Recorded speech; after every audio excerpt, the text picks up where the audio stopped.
Welcome to the VIR Speed Tour. As you can see, we're starting a little bit late because of some fog out here, and it's pretty soupy fog. There's no wind, there's no sunshine.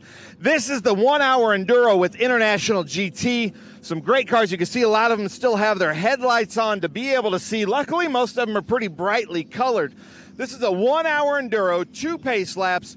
They have to run 30 minutes before they can make a driver change, or if they're not making a driver change, they can come in for a 5-minute pit stop at any time after they take the green flag. We're 1 minute here on the grid. We've got almost a full grid of International GT cars to start our VIR Speed Tour on Sunday. So, Ken, I'm going to send it up to you in the booth, and I'm going to join you here shortly. All right, thanks a lot, Ben. We appreciate that. And Ken Fingler has joined me in the booth here already as we take a look at Tom Pank there.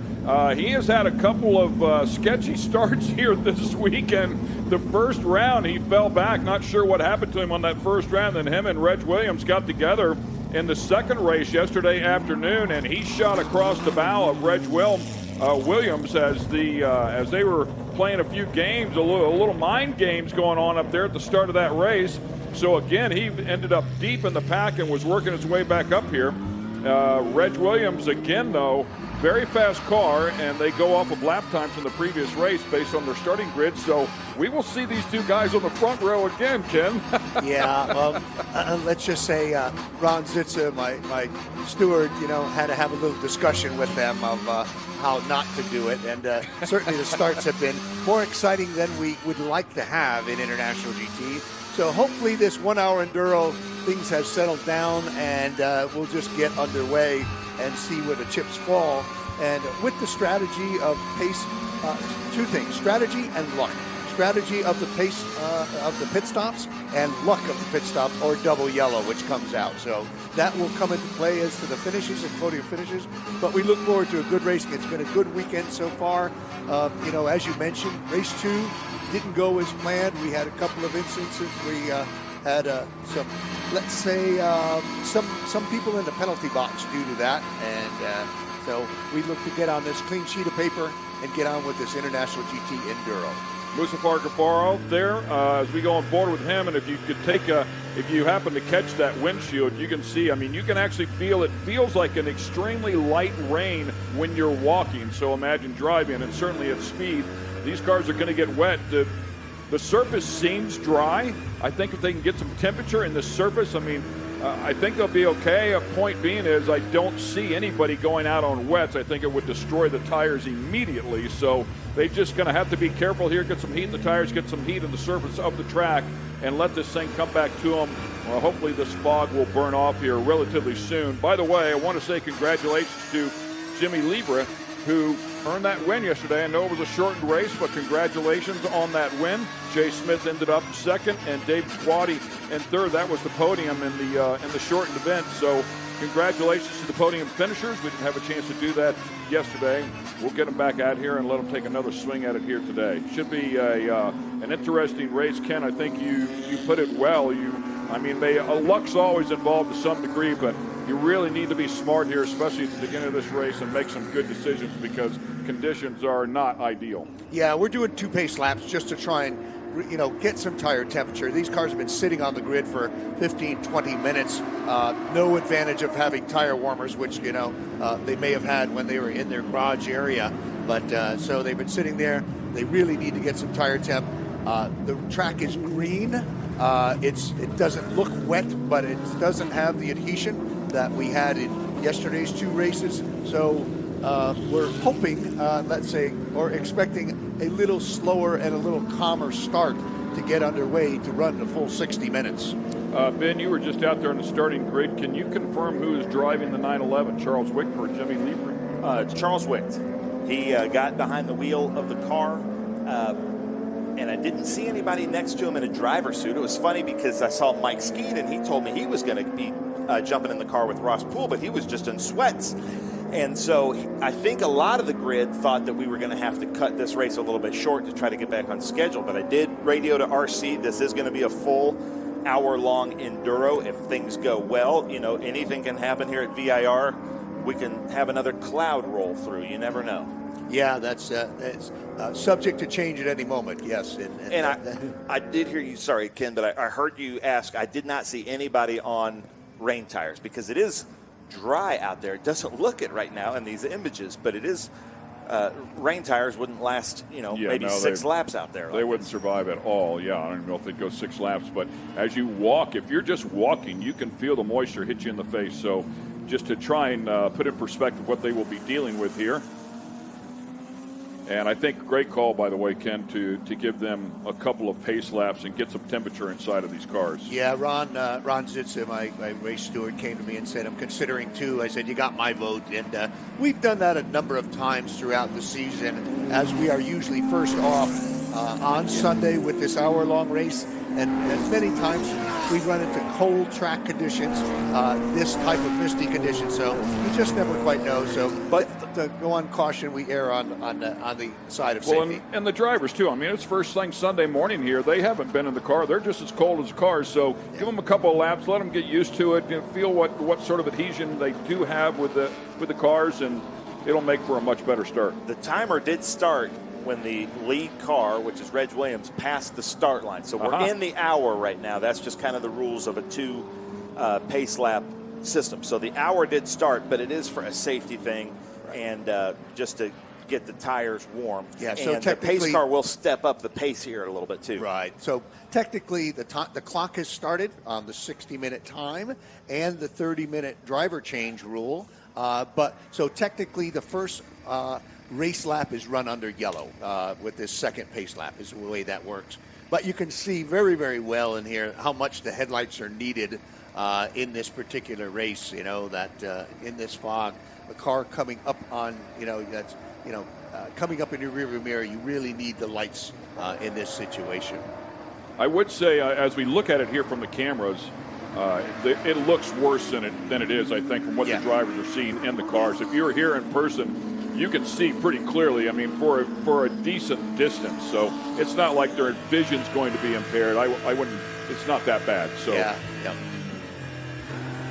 it'll be a lot of fun, though, to watch them do this. Right on cue. See, you can see the in-car, just like you said, it doesn't look as bad from the car. Yeah.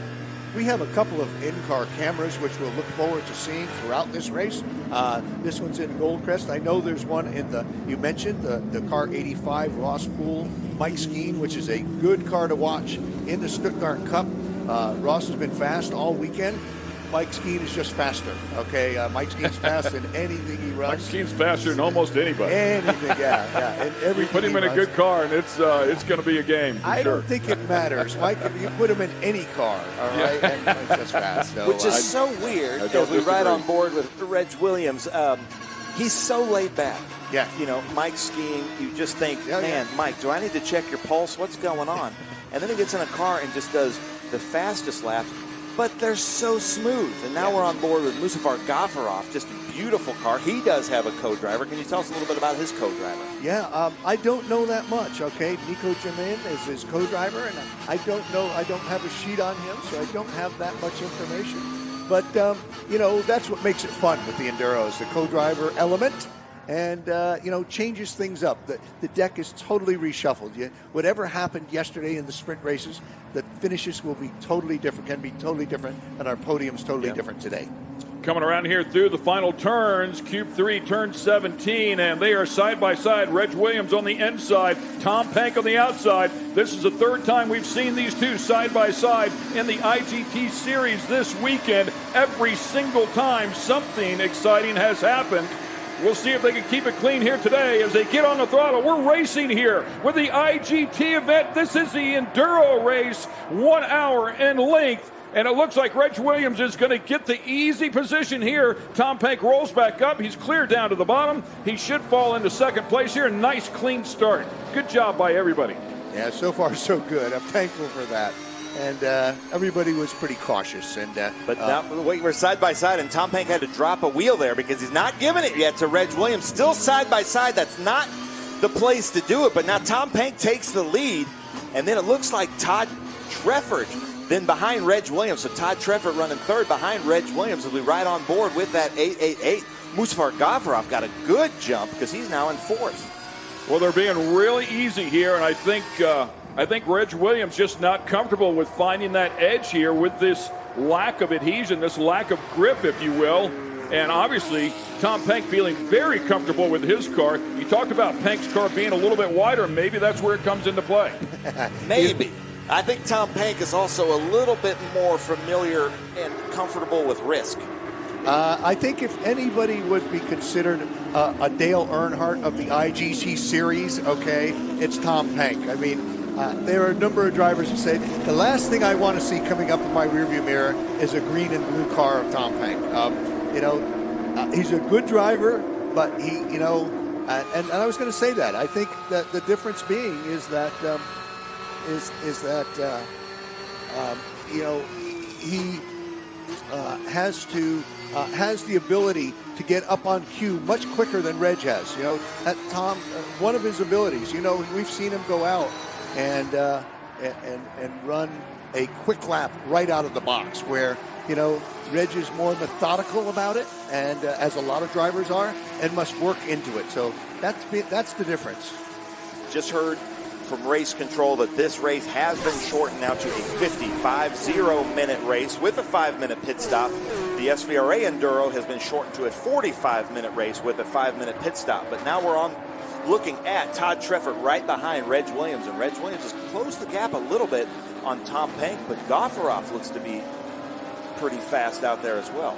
Well, hopefully that word gets out to the teams. It doesn't make any difference as far as the driver change, okay? It is what when they rolled off the grid, we were talking of a 60-minute race. 60-minute race, and that's not the right place to be. Tuati. Oh, gosh. Yeah, it's the guys in the back, and if you're buried, if you're tucked in, if you're the third or fourth car back and you don't have that vision, you know, you get surprised with it, and that's when it happens. So far, everybody doing a great job right there. How many of these teams utilize spotters? I would say about half of them. But usually they're at Oak Tree. Usually it's their coaches, yeah. And it's usually their coaches or, you know. So obviously you can see there just how slick it is if you get off into the grass. That is all standing water on the grass, by the way, so he'll have a tough time getting going there once again. What happened there, too, is David Tuati had to really, really check up, lost a position there to Wick, but did a very good job of avoiding. Yeah, this is one of those places like Road Atlanta. If you think you're going fast on the tarmac, wait till you get on the grass, yeah, okay? Exactly it's like hitting the hyperspace button.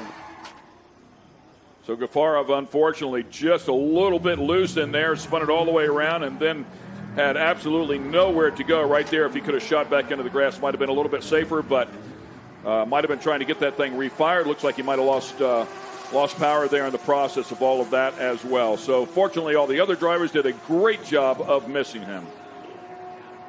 Good job for the rest of the field. Now back to racing. Yeah, the one problem we have at VIR is sometimes trying to get back on the surface. These low cars can high center. So sometimes it's hard because it is almost downhill as soon as you go off the tarmac. And sometimes it's hard when the grass is a little bit slippery like that to get the power down, get traction, and get back on. So now we're looking at the fight for 4th, 5th, and 6th here. Yeah, Wick up there, that beautiful V-Power shell car. That's Tuati right there. Equally impressive when it comes to beauty and looks. And Tuati taking a look, as I say that, trying to get down underneath him. And right back behind Tuati was Pank. That would be Lucas Pank. Yeah, Lucas Pank, I've noticed, is very comfortable in weird conditions like this. He seems to be a good rain driver. Anything that you throw at Lucas Pank, he's really comfortable in the car. And I'm noticing that only Tom Pank's right rain light, brake light is working, not his left.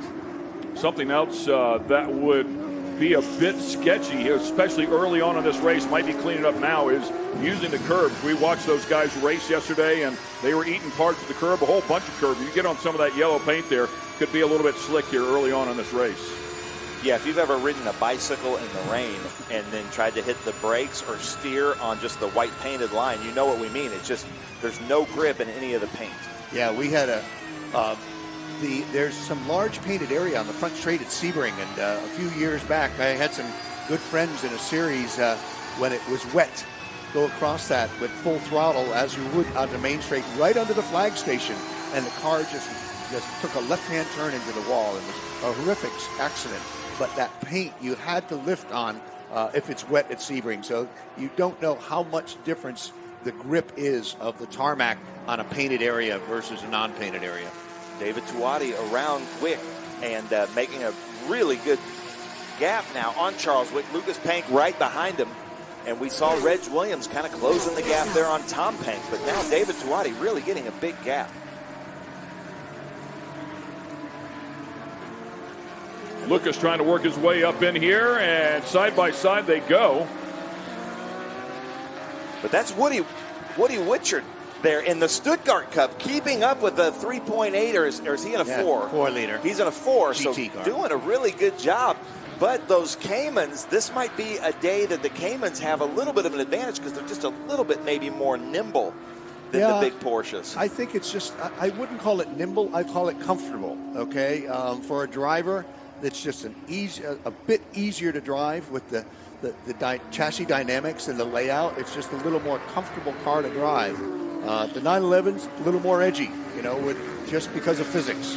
Ken, I couldn't agree with you more. My son's had some seat time at both of these, and he got out, the first time he got out of one of those Caymans, he said, that was the easiest car I've ever driven. Yes. Their weight balance, the 50-50 deal is just so good. Yes. But taking a look right there on the inside of Wick, and he's going to get the spot.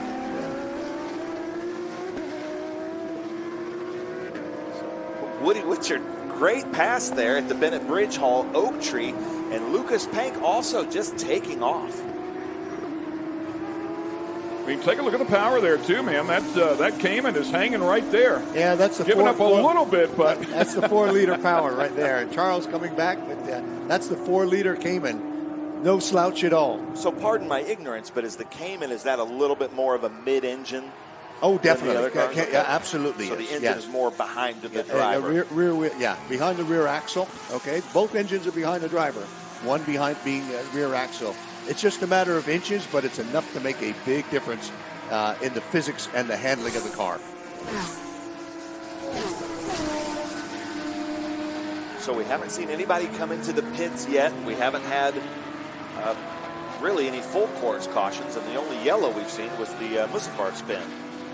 Taking a look there at the 188 of Tommy Ballister, who's had an incredible season, came in here as the points leader, but it's a good look at the two different cars. Look at the difference in the width of those two cars. Yeah, that's a 3.8 car, old school versus a newer R. And on board with Ross Poole, who was leading one day ago, ended up in second. Yeah, he had an off, had a slight rub with another car early on in turn 1, 2, and that put him back. But I expect good things out of the driving team of Ross Poole and Mike Skeen. Look at the bottom right. Watch his telemetry here going up to the S's. That's that little red ball in the crosshairs. And that's kind of showing you where the weight, the G-forces are in the car at what part of the time. And look at how it just bounces back and forth going up the S's. That's a really cool indicator that we're getting to see here at home. You can see what gear he's in. You can see when he's on the throttle and the brakes. There's Tom McGlynn there in that beautiful green car with that famous Porsche livery. The hippie. Youngblood wheels. Tom is McGlynn, but a very fast car with a 901 shop. Robert Wyson in the 27 car, his direct competitor right behind him. Tommy Ballister is the third car in that trio of top 3 cars. They haven't been able to stay up with Tommy this weekend. New leader, Reg Williams. How about that? Getting around Tom Pank. Now, Reg Williams may have an advantage. He may have a little bit better vision here at VIR over Tom Pank. Well, he's an eye doctor. Yeah. I mean, come on. Things have been worked, all right? I give it to the eye doctor on that. On board.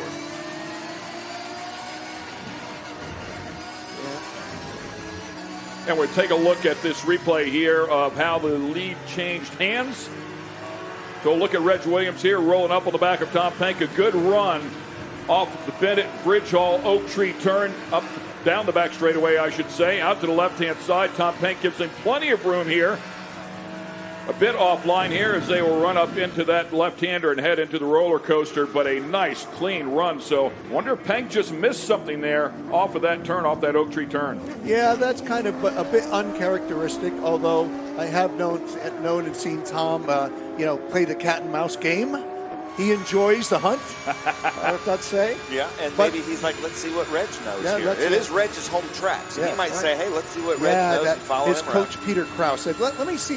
This is the Peter Kraus light driving lesson. We'll just put Reg up there, and Tom will follow. That's it. So, sorry, Peter. Shout out to you. You did a good job with Reg. He says he leads this race. Yeah, and Reg did grab a win here in IGT feature race number 1. Finished just off the podium in the second event, which, as we documented before, was well shortened yesterday afternoon due to an incident, unfortunately. So he finished up in the 4th position, but definitely had a fast car. Was being smart, sitting back there in 4th place, waiting for things to come to him. Right now, Reg really stretching it out here over Pank. I'm seeing that Wyatt Foster is signed up for Woody Witcher. And so does the owner have to start the race? Yes. Okay. Yeah. So Wyatt Foster, very fast here. This is his home track. He's an instructor here with Kaizen. So we can look for the Witcher team to do really well if or if not there is a driver change.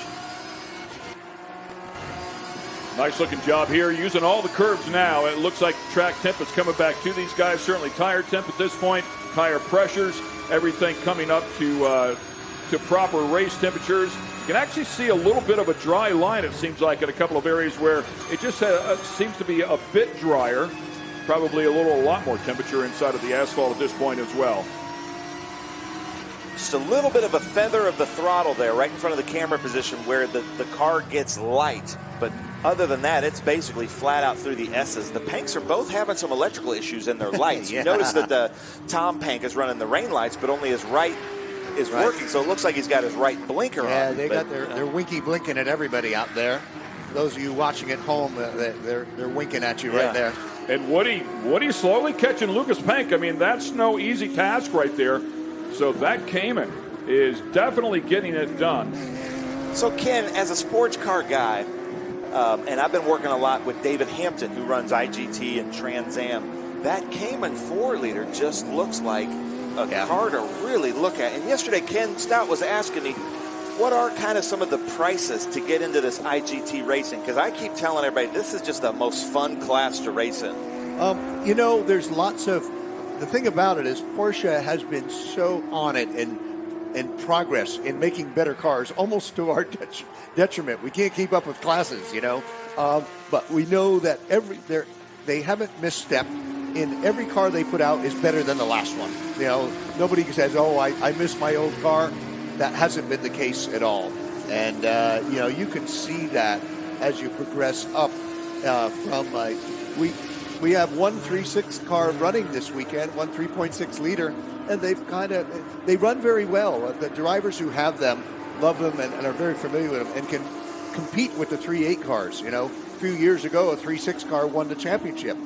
Based on our scoring system. So it's very capable, but we just don't see many anymore. And we're seeing the 3.8 liter GT cars phase out as we have the 3.6 Stuttgart Cup Caymans. We don't see them any longer. And the company was founded on the Caymans. Yeah, right? Yeah, it was going to be yes, exactly. I mean, we'll say our founder, Bill Riddell. Shout out to Bill if you're watching home there in Amelia Island. Sitting there in the living room having the second cup of coffee. Bill, a shout out to you. We miss you.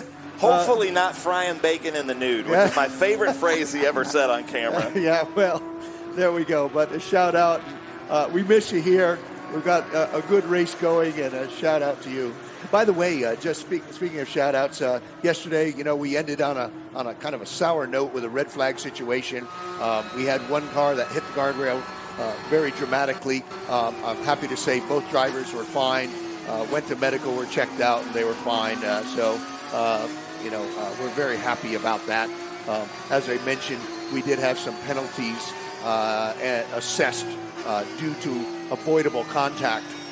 And Ron Zitzer was on top of that, reviewed video long into the evening yesterday after the race, and came up with the assessments this morning that we have some people on probation. We have some people that were DQ'd, but due to avoidable contact. Not always. There's times when it's just a racing thing, and there's not, and it's very rare that it's 100% one person's fault. It takes two to tango, but some better decision making would have been a better outcome on those instances. So we had to address it. So, but the good news is both drivers were fine. On board here with Gaffarov, by the way, so getting a good look. We saw a little bit earlier, Alistair Belton made a pass on Richard Walker, did a really nice job as well. I also want to make note at lap times. We were talking about this track coming to us, every tire temps being up, pressures being up, and the track itself coming back to us. If we take a look at the lap time here, a couple of laps ago, Reg Williams put a 150.37 down. I believe the quickest we've seen all weekend long out of Pank was a 150.1. So it tells us that everything is back in line here. They are absolutely in full speed. We're on board with Mustafa Gaffarov, and you're looking at his hands. The car looks very comfortable. I think that was just an early race, the spin there, a very agreeable spin, but being that up front in the group, that's just a scary place to spin. But you can see his hands working there in the bottom left, and he looks very comfortable in the car. And look for Gaffarov to move back up through the field. Yeah, pretty big gap there up in front of him. A lot of clean track, so he'll have some work to do here as he gets going. Looks like he's about 4.5 seconds behind Mike Ward in the Cayman. I got to say, Ken, as they go around Mission Foods Turn 1, an International GT weekend is just different when Juan Gonzalez isn't here. He just adds so much to the whole party than the overall atmosphere here. So Juan Gonzalez, if you're watching, we really miss having you here, but we know that you've got this other side thing that you're doing here with running one of the largest food companies in the world. Yeah, the business thing gets in the way. And by the way, I don't know if they have parties. Juan likes to call it a fiesta. Yes, okay, exactly. all right. Exactly right. Yeah, so Juan, I was disappointed. I was hoping I'd get a chance to meet him this weekend. It just didn't work out. So Juan, fiesta to you. So we got plenty of chips, and we look forward to being on the podium and celebrating, especially in Mission Foods GT3 Cup Trophy. Saw him on camera whenever you had him do the Gentleman Start Your Engines. He's an excitable guy, man. He brings a lot of energy. It's really fun. And everybody loves him. He loves being here. He usually brings Butch Leitzinger with him, and everybody loves Butch. And just a great guy to have around. And Lucas Pank there, you can see everybody's kind of struggling with that same turn. And I was talking to the Trans Am drivers yesterday. They were saying that they noticed, Paul Menard was saying, the track seems to be more polished. It's not that there isn't grip or anything's changed. It just seems it's more actually is. And so it looks like some people are maybe struggling in some areas. And speaking of Juan, there's one of his favorite racers to race with, Tommy Ballister, coming up from TLM. And back with Lucas Pank coming through the Bennett Bridge Hall Oak Tree section. So now that you kind of get to the more relaxed part of the race, everybody's trying to get into rhythm, and now it's basically waiting for strategy. I'm sure they're talking to their crews, what's going on. So it looks like we've got Wick in. Not sure if we're checking under air the time. pressures here. It doesn't look like, with this shortened event, we've been running for 22 minutes. So, yeah, I'm with you. I don't know if they're in the time to be able to put the co-driver in, if they're just coming in to check. Maybe he's going to stay in the car. I'm guessing, and Ken just walked away, Fengler just walked away, but can you make an early pit stop if you're going to stay in the car? Can you stop at any time for that 5 minutes and get back out? So if that's the case, then maybe that's what they did. Yeah, you can do that. This rule is just to keep from a driver with my talents level putting a Mike Skeen in the car early on and just running away with it. Yeah. So nice catch right there. This is Ross Poole, I believe, in the Stuttgart Cup, who will be Mike Skeen's partner. And you can see that telemetry. I love looking at that. That should almost be in the center here. Yeah, that through the straightaway. The plot graph, and obviously under acceleration there, so that's why it's nearly to the center. And we'll get back closer to the center, as you can see there, as it runs out of juice. But here it shoots forward, hard on the brakes, and that's where you want to see this that plot graph, that red dot. You want to see it way to the outside. That is max grip right there. G-load is heavy, and it's all the tires can handle.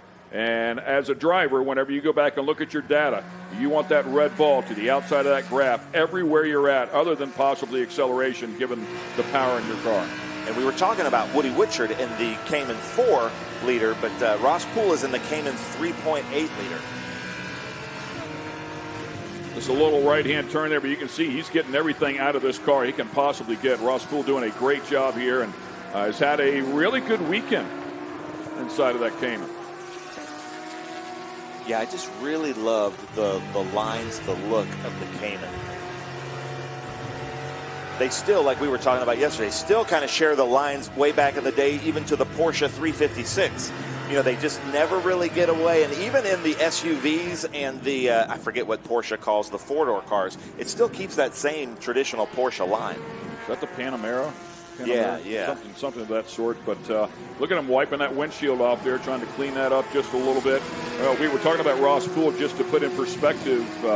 He did start off outside pole in the 3.8 class, the Stuttgart Cup class. So he laid down a nice lap one day ago. And here's your old school 3.4 liter Cayman. Yeah, and we're coming up on a very important time. We're 10 seconds away from, we're about 6 minutes away, from the 5 minutes away from the 30-minute mark.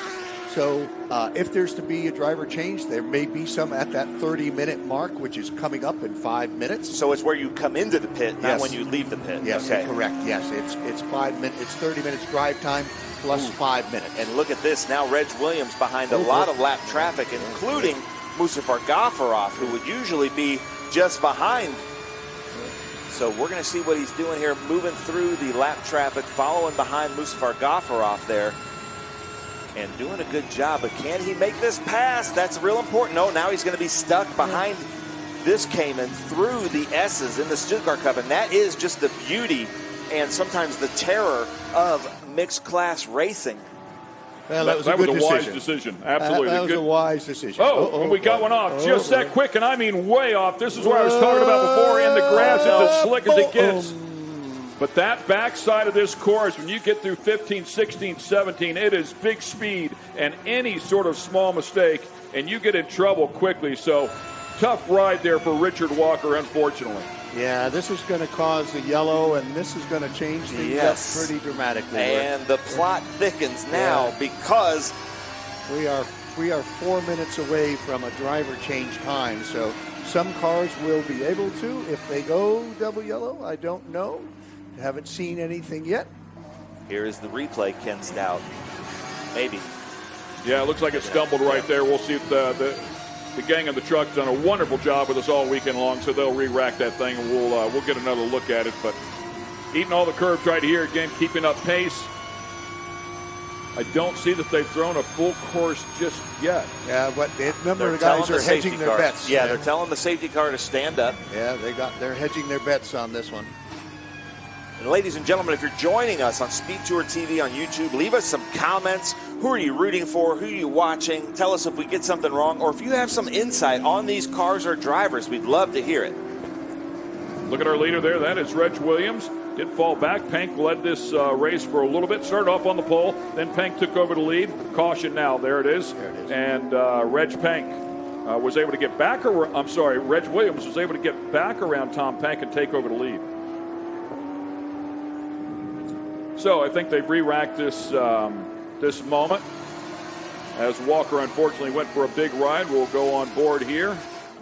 Everything looks pretty good right there. He gets offline. Yeah, he doesn't get into the apex. Yeah, he's too much speed. Yeah. Yeah, he got offline. There's real good possibility there's some marbles out there. He got some pickup, and if you get some pickup on those tires, man, they just do not turn. Not to mention the grip level probably went down a little bit. There's probably a good bit of difference between being online and offline here this morning with the moisture out there. And we see the leader, Reg Williams, coming in, stopping at Goldcrest. An influential Gurning is saying he was checking his mirrors for the overtake and lost track of the circuit. I agree with that. That might have been what was happening. That's probably a really good call. Yep. But we also saw Tom Pank come in as well, so it looks like everybody's going to come in now. Yeah, this is the best only time. ones that cannot yet, and they got to do another lap or so because we're about 2 minutes out from the driver change area, so they're going to have to do one more lap before coming in under yellow. They're hoping that they stay double yellow for a full 5 minutes, that they won't have that disadvantage. But we will see. So Ross Poole is in, so we'll see. I don't see anywhere with Mike Skeen anywhere around. So they look, and he's not getting out. So Ross Poole is going to stay in the car also. Right. Yeah, that was a great point, looking up in the mirrors. And that's one of those deals where they tell the slower cars, just run your line. It's up to the guy behind you that has to make a clean pass. And a lot of times they'll just stay in line and follow you until they get a better situation. But you got to keep an eye on the line that you need to run in front of you, and don't worry about the mirrors in that particular situation. And Musavar Gafurov now maybe trying to do a little bit of gamesmanship here in thinking, now I'm going to be up ahead, and maybe there'll be another caution that he could pit, and we've seen it happen. You can win the race that way. This race is just as much strategy. So even though he was at the back part of the field, now he's at the sharp edge of the field, and he may come in here to make that driver change. He may not. We'll see. But this is going to be very interesting to see what he does. An overcut, as it's sometimes referred to, if you will. And this is what you do to get your lap back if you're in an IMSA race, right? You would stay out, you would get your lap back, and then you would pit last and get back out. You'd be in the back of the pack with a lot of real estate between you and the pack, but you'd be back on the lead lap. So, yeah, this is a great time to pick up some track position here, and we'll find out if it pays off, like you said, towards the end. And we were talking about Reg Williams and Greystone Eye, the eye doctor. You can see how important vision is because they were coming and wiping the windscreen. They're talking to the driver. He does look relaxed. It looks like he's happy, having a good time. You can tell just body language. If they don't like the car they're in, you can tell that they're just look a little bit defeated and things like that, and their hands are moving. But he's out there. It looks like he's making jokes and showing some internet memes or something. There's a look at Gafurov, as you talked about before. Right up there. When you're looking at the safety car in front of you, you're close to the front of the field. Yeah, that's for sure. And he doesn't have to look in the rearview mirror because there's nobody behind him. And then we're seeing in front Gabriel Jasper, actually a world-renowned back surgeon from New Jersey. And this is something we don't get to talk about too much, Ken, but Jasper is actually, he could run SVRA Group 10. He could run International GT, the International GT Enduro, and today he's going to be running in Trans Am. Some people say almost too much track time in one of these weekends. Yeah, well, they're both coming in. A lot of credit, though, to adapting to different cars. You know, it's one thing because there's not a lot that translates from a rear-engine Porsche to a front-engine TA2 car. Very little. Although he, I believe, will stay in the Porsche in Trans Am. But so there is that. So, but you know, these guys who jump from different configurations and different cars, my hat's off to them because they have a lot to deal with. Their head has to be in the game to be in the right car that they're driving at that particular time. And it looks like Tawadi's coming out. I saw Tom Pank coming out. Do we think Tom Pank made the full 5 minutes? I don't know. That seemed to go very quickly. Yeah, and he's, you know, I hate to say, he's had penalties assessed in past Enduros due to mistiming. We do clearly mark at the beginning of pit in of where the timing line starts. I put up a big cone every weekend. Timing line start here, timing line end here. And you basically want to hit the stopwatch when you hit that line, and you want to be at about 5:01 when you cross the line. Well, I hope they all get it right. I hate to see penalties assessed on mistiming. You know, I like to see it fought out on the track.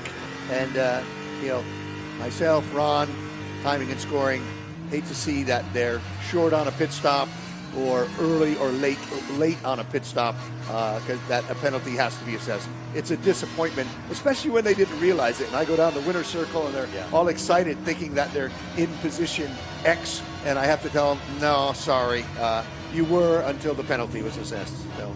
Okay, so there goes Tom Pank. I think he pulled up and then stopped again and then pulled up. So we shall see. Or maybe that was Lucas Pank. I'm not. No, that was Lucas Pank that come out. Okay, so maybe he hit the 5 minutes because it was Tom that came in with Reg. Hard to tell the difference between the two cars. Okay, good. So they may be right on board behind that Ginetta, but that changes everything, ladies and gentlemen. We'll see what happens when they come back by the timing line, the start-finish stand, as Gafurov now comes in, and I'm not sure. I can't see if he has changed drivers. You can see him holding up an iPhone or a stopwatch telling him exactly how much time there is. By the way, this is, we see Lucas, I think, right now in position 2. This was the anniversary of the first time he ever finished ahead of his dad here at VIR 2 or 3 years ago. So we'll see if Lucas can't do that again. Safety car is pulling in this time is what we're hearing, so lights should go off there, and we'll go back racing. Ross Gofferoff was just thrown out of the pit lane by his staff. They were saying you can leave now, so that's good. And now we're on board with Reg Williams, who currently is leading the race according to timing and scoring, but that's all going to change when they cross the stripe here in about a half a lap. Yeah, it looks like the good news is all the cars completed their 5-minute stop under the double yellow. So somewhat luck as to when they got to come in the pits. You were in David Tuati's position. You were behind Reg Williams. Reg Williams was behind the car that spun into the wall. So David Tuati probably made that's going to be a full course caution. I'm coming in now. Yes. And made that last minute decision. And that's going to make all the difference here. Ken Stout as they come to take the green. Yeah, David Tuati out here leading the group. And you can see Reg Williams well back, not in this lead pack here. He'll have a lot of work to do. Pank right there behind him. But I believe that is Lucas Pank, if I'm not mistaken.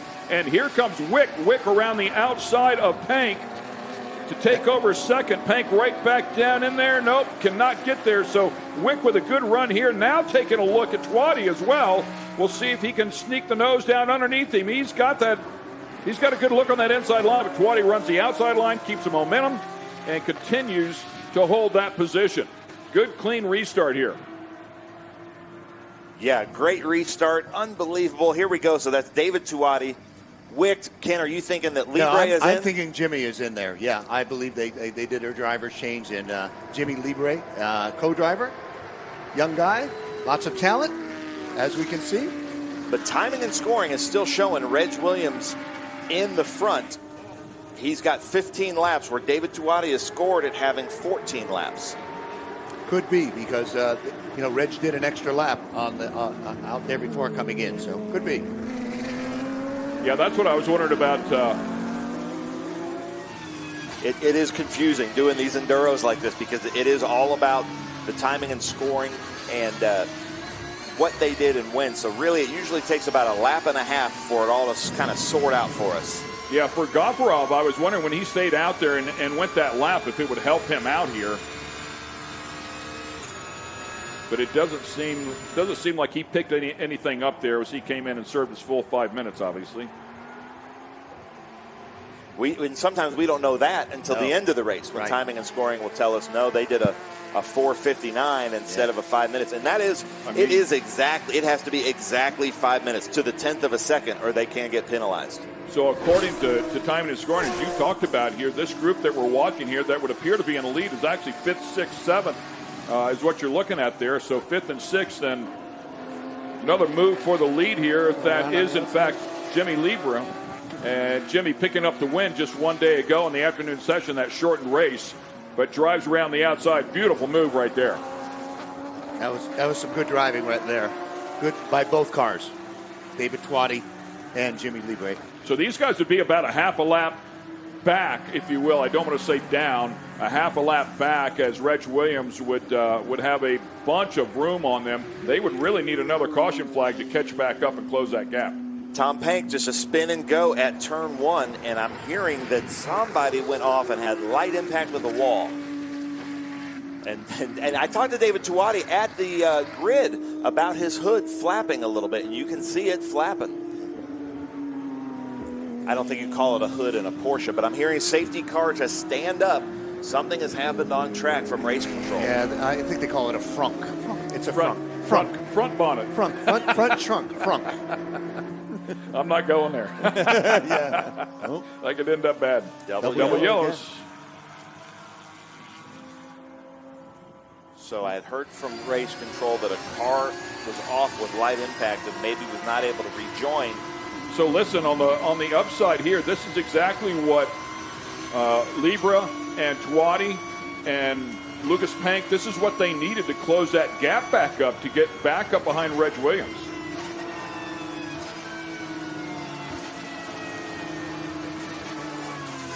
Now, not used to seeing VIR doing hot pulls, having the emergency vehicles out there. Here comes a replay for you, Ken Stout.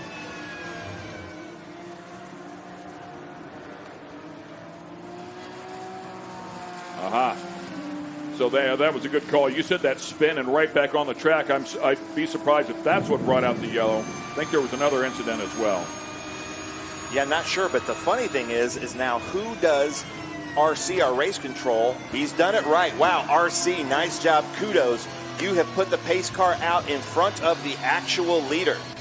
So nice job on that from RC there in race control to get it. Now we're back to the order, so this should be really interesting.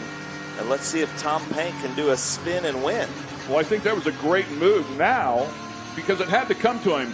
But Reggie Williams came in a little bit late. He served his penalty late, and he was able to get out in the front of the pack and put that half a lap on everybody. Oddly enough, it was very confusing there during that situation, but he played it right. But now this caution flag has allowed everybody to catch back up to him. If it had gone green, he's running away with this thing.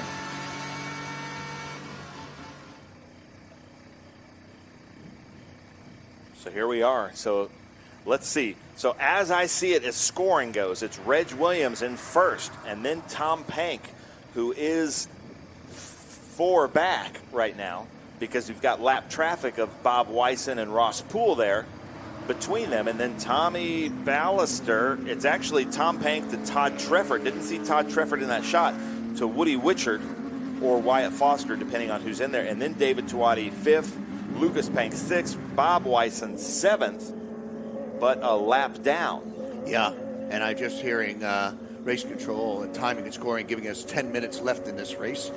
So it should be a good finish and an interesting finish to see what we have here. Bob Wyson and Tom Pank kind of teammates there with Ultra Performance. Somebody will be on the radio to Bob Wyson to let Pank through. And then there's Todd Trefford there. So it is mixed up because you're not seeing the race order because there are cars out there that are a lap down. Did we have a car number on who had the light impact? Did we have a car number? I thought he said 18, and I'm not seeing an 18. Yeah. There's a 188, yeah, but I don't think Tommy Ballister went off. He's out there.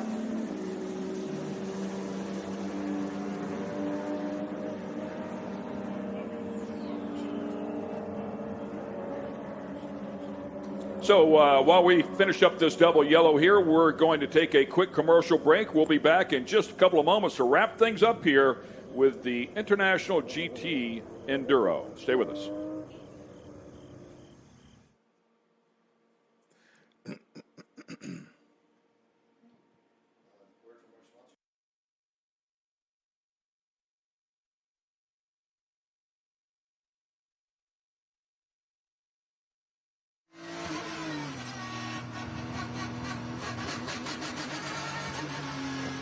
So we're back here a little bit quicker than anticipated. The commercial did not fire off. No harm, no foul. As Ken Fengler said, we're nearing the end of this Enduro here. Behind the Ginetta is Reg Williams. That Ginetta is our pace car, and the pace car did pick up the leader of the race, Reg Williams. So Reg, I believe, with Gold Crest, right? I'm sorry? Reg Williams with Gold Crest. Yes, yeah, you see the top is. right. Yep, Yeah. Great preparation shop. Bob and Steve, great shop, as all our shops are. There isn't a bad one in the bunch, so to speak. These cars are very well prepared. These teams prepare lots of cars for a number of different series, professional and series, and these cars are professionally prepared for our guys in International GT. But the preparation that goes into these cars, I think most of the cars in this field could go right to any other series. They're ready for that. Like, there is no like a club racing mentality in the preparation of an IGT car. Yeah, the days of duct tape and safety wire holding it together is not in play here at all. And there's no shade tree mechanics. All aspects of these cars. First thing they do when these cars come in, you'll see, even in the winter circle area, you'll see laptops sitting on the roofs of the car downloading data of what was going on with the car. Yeah, and a lot of these teams, like a Goldcrest or a 901 shop, they also prepare for the IMSA or for the other Porsche series that are out there. They do a little bit of it all, and some of the crews, same crews that might be like we see, like Joe Vardy, with or Ted Giovannis's crew, and we've seen that a lot, that they're kind of doing a little bit of both. So a little bit of wall repair I'm hearing, so we might have one more lap under pace. You can see the big heavy machinery going out there. Although Porsche used to make tractors, they no longer do. No, that was so did Lamborghini. Yeah. Okay, and yeah, they got out of that business. They're a bit quicker now. So one more time, we will try this again as the gentleman we're talking about. Looks like we have some wall repair. By the way, you'd mentioned some lap vehicles there in between some of the cars, and they are in between our leader, first and second place, even as they roll across the stripe here, the better part of 4 seconds under pace conditions here. But Pank's going to have to get around some lap vehicles to get up there and chase Reg Williams. Good to look at it right there. Looks like there's 2 of them in between. Yeah, 2 different classes as well. So, like I said, Bob Weisen, who's there and right behind Reg Williams, is a teammate of Tom. They're talking on the radio. I'm sure they're telling Bob, Tom wants to come by you on the inside in the Mission Foods Turn 1. But Bob Weisen is still in his own race, so he doesn't want to give that away to anybody else, really. No, and he's leading in his class, so and not far behind him, a couple of cars. Matter of fact, right behind him is Ross Poole. So, Thomas Ballister. So it must have happened there at, 14, right at the top of the roller coaster. It looks like that's where the tow vehicle is. We still don't know. Yeah, I saw it was a green car, but I couldn't see a number. Well, ladies and gentlemen, unfortunately, I'm hearing from RC that the checker flag is going to have to come out because of extensive wall repair. So, Ken Stout, walk us through what we think the results will be. Well, obviously, Reg Williams up there in front, making a good call there when he came into the pits and secured that particular position. Followed up by Tom Pank a little bit deeper there as well in second place. So good effort out of those 2 gentlemen here. They've had an incredible run all weekend long. Todd Treffert will end up on the podium as well in third place. And we go back to the Stuttgart Cup. Yes, Stuttgart Cup. We see Ross Poole finishing a trifecta. He was on the podium all 3 times. Larry Wexler, Mark Cook, Mike Ward. Good run for the Stuttgart Cup. Great to see those cars there. I know it's disappointing that they didn't get the finish under the green, but when they were going, it was a great show. It was good racing. I'd like to thank our marketing partners, Mission Foods and Pirelli Tires, our official sponsors, Sunoco Race Fuels, Fixie Wheels, Detroit Watch Company, and our official vendors, Stand 21 and Speedcom Communications. Thank you for all your support of International GT. Guys, thank you for letting International GT be a part of this Speed Tour event. I hope we added something. I think it was some color, some drama, and we never knew what the outcome was going to be, but I'm going to head down to the podium and tell some lies and give some stuff away. And you know what? It was a good weekend of racing here at VIR, a beautiful place. We'll finish up at COTA in a few weeks and our final championship run before we award our championship packages, which includes those beautiful Detroit watches to the series winners. So again, thank you on behalf of International GT. Thanks, Ken Fangler. As Ken goes down to winner's circle, you can see Reg Williams following the Janetta pace car around one more time. It was just, I guess it was extensive wall repair, and with the grass being a little bit moist, sometimes the emergency vehicles have a hard time getting down to the wall, which would have put them on the apron of the track, which just wouldn't make it safe to go back to green.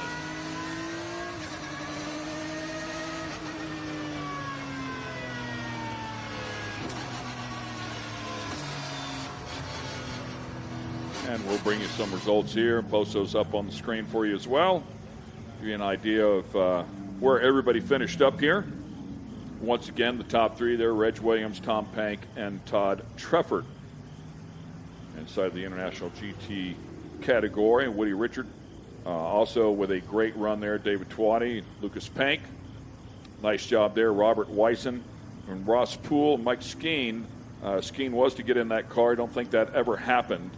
As we go back and take a look at our Stuttgart Cup, but Woody Richard having a great run here and ends up in a wonderful position. How about a 4th overall? Pretty impressive there in the Stuttgart Cup car. Yeah, unbelievable. You never know what's going to happen in one of these Enduros. Always really fun to have. Well, thank you guys for joining us here on the VIR Speed Tour. We are going to come back live somewhere around, because the schedule's getting changed a little bit because of the soupy fog, somewhere around 10:40 Eastern time for the SVRA groups 1, 3, 4, 5B, 8, and 12B. So make sure you join us there. But I think in the meantime, we're going to show some great Speed Tour Presents stories from the paddock.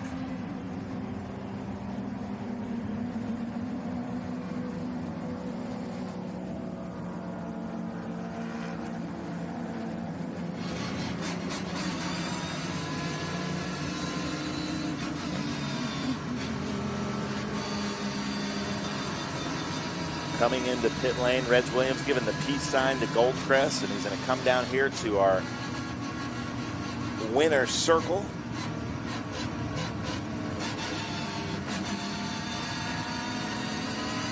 Will Ken Stout send us out?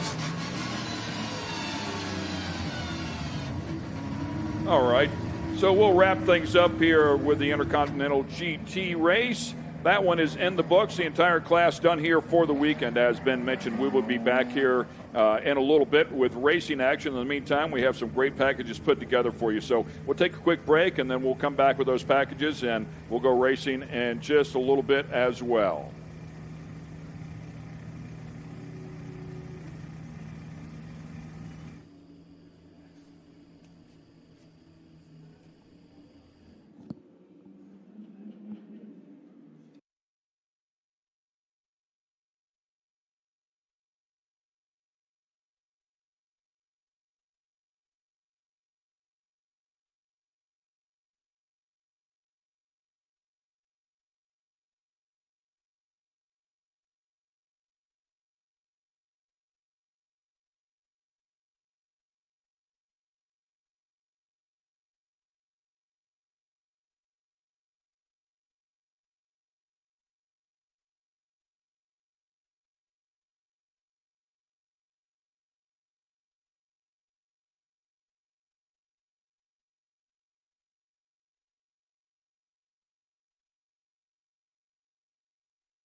And we welcome everybody back here to the VIR Speed Tour. This is a Trans Am series presented by Pirelli along with SVRA as well. We welcome everybody back here. As you can see, some pretty cool cars sitting there on the pre-grid getting ready to race.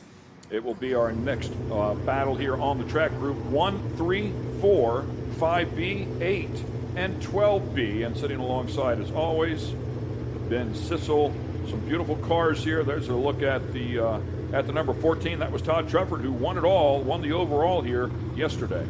Yeah, but just by about less than 0.3 of a second over the next car there, David Agratellis, and both of them are with the 901 shop. I love the look of these 911s, and it's funny because out our window was Dawn Myers, who's also in this group in a 911. That's her brother is Todd Trefford, so I'm wondering if she's going to just come off track and onto the grid, or if she just wanted to do the Enduro. We will see. But there is David Agratellis. Yeah, you bring that up. On that last lap, it was Trefford who got hung up by a lap car, had a little bit of a gap, not much, and then that lap car really made things interesting as they made their way through the final turn over there, the Cube 3 turn 17, and across the stripe, as you talked about, by a very close margin. Yeah, so we are looking down on the grid at VIRginia International Raceway for the VIR Speed Tour. It is Sunday, and this morning early we had very soupy fog, so some of the drivers have just, yeah, there's Dawn Myers there in that black 911. So she came off the track and to grid, and then this number 12, a beautiful car, this Ginetta. I absolutely love this. That's Jeffrey, well, no, let me see here. There might be a 12A. Yeah, that's not a 914, though. So we've got some 12A. There's Joe Beaujolad, yeah, in a Janetta G12. And Sharon and Graham Edelman were in this group yesterday, but they had to go home for some business things going on. And Sharon Edelman was in another beautiful Janetta. There's Dawn, who I don't even know if she had time to refuel from the end of the last race, but hopefully she, oh, there we go. I always complain. She never gives us any kind of thumbs up at any of the races. She's very game-faced, but there we got an acknowledgement of the camera. First time. Thank you, Dawn, for that. At least she didn't tell us we were number 1 already. Yeah, exactly.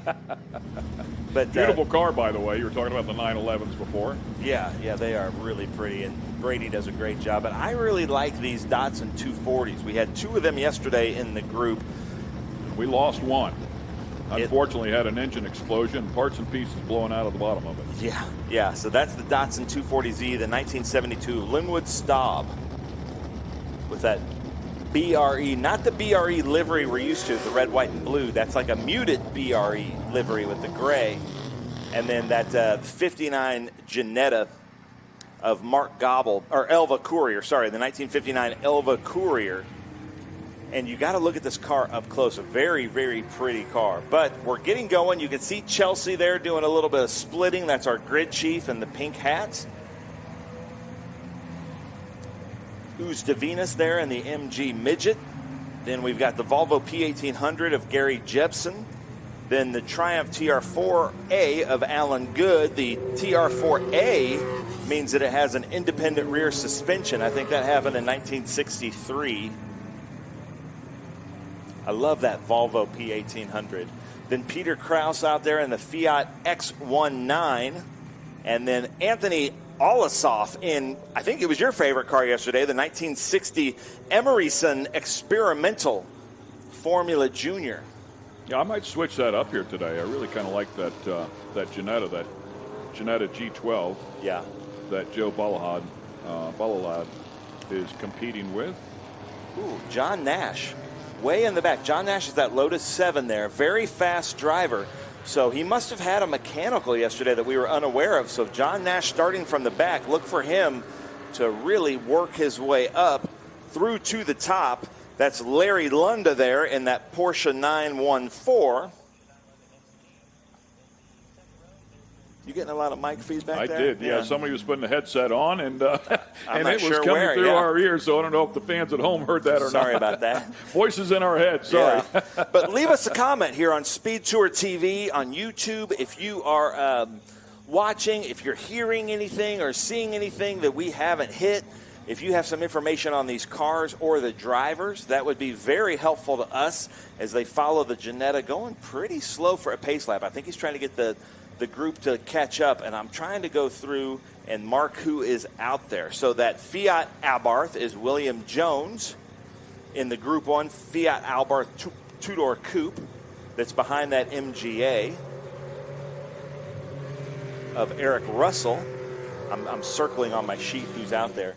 And then that beautiful Alfa Romeo GTV of Russell Jones there at the back. I think we have pretty much gone through this grid as they go up the uphill S's through the chalets at VIR. And this is one of those races, just like any kind of SVRA or vintage racing, there's lots of different groups out here. So there's going to be a big fight at the front. There's going to be a big fight in the middle. But the great thing about vintage racing is there's always somebody out there that you can race with, have fun with. The Group 1 cars will kind of somewhat stay together. The Group 3 cars, the same thing. Look for the Group 8 and 12 cars to kind of race against each other as they come around the Bennett Bridge Hall VIR Oak Tree turn. Oh, that Volvo looked really, really nice in there. Yeah, that is nice. I'm not used to seeing John Nash start from the back like this, so look for that Lotus 7 to move up. Yeah, some of those Lotuses are rocket ships. Yeah, and he is a very good driver with that. He drives, is that the Group 3? Yeah, that's the Group 3 Lotus 7. He has a Group 8 Lotus 7, looks just like it. Paired up on the back straightaway here as they'll make their way up and around the roller coaster through Hog Pen, as it's referred to here at VIR. We call it Cube 3 Turn 17 here this weekend to take care of our good friends at Cube 3 Architecture. And, of course, we'll get things going here. Second race here for this group, and down around roller coaster. What you can't see going on that back straightaway from this Vantage is that it goes way uphill. They go up, and then there's big elevation changes. They come way back down the hill through 15, 16, 17. Janetta leading everybody here back around. Todd Treffert on the pole. David Agratellis outside pole. Graham Adelman and Joe Balalad. So I've just heard. So Joe Serban told me it's Joe Bajalad, like salad. Bajalad. Okay. Bajalad. Okay, so we've been saying it wrong. Yeah, thank you. No, I love that. See, we're getting some good information from our pronunciations are good. They stand on the throttle. Green flag flies. Here we go, ladies and gentlemen. This could be the race here. Todd Treffert drag race down into Mission Foods turn 1, but Dave Lassou outbrakes who? And then they've got that Ginetta right behind him.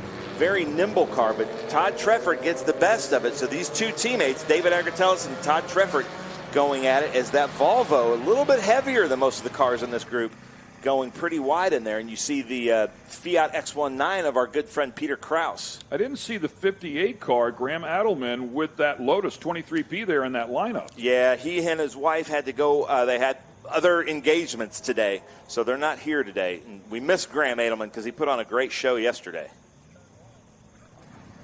And the first two do what they do. They start to stretch it out here immediately. And pretty much the race that we saw one day ago. And they put on a great show for sure. That Janetta sitting right there. What a cool-looking car. Yeah. Yeah, and you never think of 911 as a big car, but the 911 behind the Janetta. Looks there, doesn't it? It looks Don huge. Myers back there, and Don with that beautiful 911. It is a gorgeous piece as well. And fresh off the track, a lot of seat time for her. We have a lead change. Something happened to Todd Treffert. He must have gone off on the S's because David took a big lead over Todd Treffert. So Todd must have gotten it a little bit wrong, and I do see some grass and maybe a little crack on that front splitter of Todd Treffert's car, and Todd is definitely going slow. Yeah, off the pace here already. I agree. Not only that, there was a big gap between the two. So the Janetta driving away there from Treffert, our winner one day ago. Oh, come on, Don. Pass your brother. Come on, Don. Trust me, I don't think she would need any motivation for that. No, this is a very competitive family. Oh, and she goes way wide at the entry there for some reason. Yeah, and just today we've had a lot of people. You see this? There's something on the front of Todd Treffert's splitter, or is that a sticker? I can't tell. But now, no, that's factory. That's factory, so that's good. But he is going side by side, and is he not coming in the pit. So well, he had to get something sorted in yeah, there. whatever happened, he might have used the back straight to look at all of his gauges, talk to his, steer it around a little bit. But Maybe he back to heard speed. you tell Don to pass him. Yeah, that maybe. might have motivated him right there. Yeah, and Don's son Benjamin is, I'm sure, spotting for her somewhere around the track, and I'm sure giving good information. I love you, Uncle, but you gotta help Mom here. Yeah. Look at that thing, man. I love that 52 car. That's awesome. I do. Yeah, it's a really good car. She sold her Group 3 MGA to our friend Bert Stein and moved to that 911. And that's what happens here. We're all just one big family. So when they want to, change cars or, try something else out, the first offer is always to anybody in the paddock, because nobody wants to sell their car on like a bring a trailer or with Haggerty or something and it not to be raced anymore. Nobody wants their race car to become a museum car. But unfortunately, I'm seeing John Nash must be having mechanicals coming into pit lane. Yeah, you talked about him starting off in the back there and typically would be up towards the front. So trying to fight through it here this weekend, not able to do so as we take a look at that 22 car as well. The Datsun is super cool piece. Unfortunately, like we said, we lost one of them. Datsun 240Z, my apologies there. Didn't mean to step on you, Ben. No, that's fine. Linwood Stop. And we talk a lot about this. And then there's Peter Krause. Look at this car. This is such a neat car. The Fiat X19, I believe, is what it is. That's how I've always known those. Yeah, the X1/9. And now this is Peter's track. He's an instructor here. You can see how he kind of made a diamond out of the oak tree. He's probably one of 3 people that have probably the most laps here. Long history in racing Fiats, but a little bit of everything. I met him as a sports racer, but that is a really neat car, mid-engine Fiat 1500. Right now he's categorized as a Group 1, I believe, but see if we can stay on. Oh, you know what? He is actually saying he must have changed it because he says himself he's a Group 3 car. Nice entry there as well. Getting a little bit of pressure from a little faster car from behind, but nothing to do with his driving, of course. Well, maybe. When you're a driving instructor, you're fast, but you're also conservative, and he's still just out there to have some fun, shaking down that car. He was working on it here just about 30 minutes ago. I stopped and talked to him in the paddock. But that is a beautiful Group 3 car, and I believe he's the fastest Group 3 car out there right now. Yes, he is.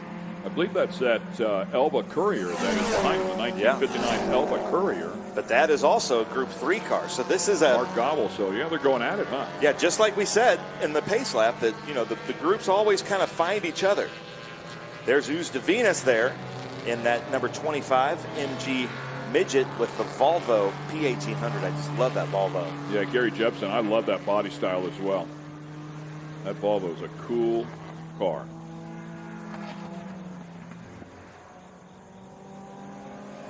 Make their way through 3 and 4 and then into 5A and 5B and then head up through the S's.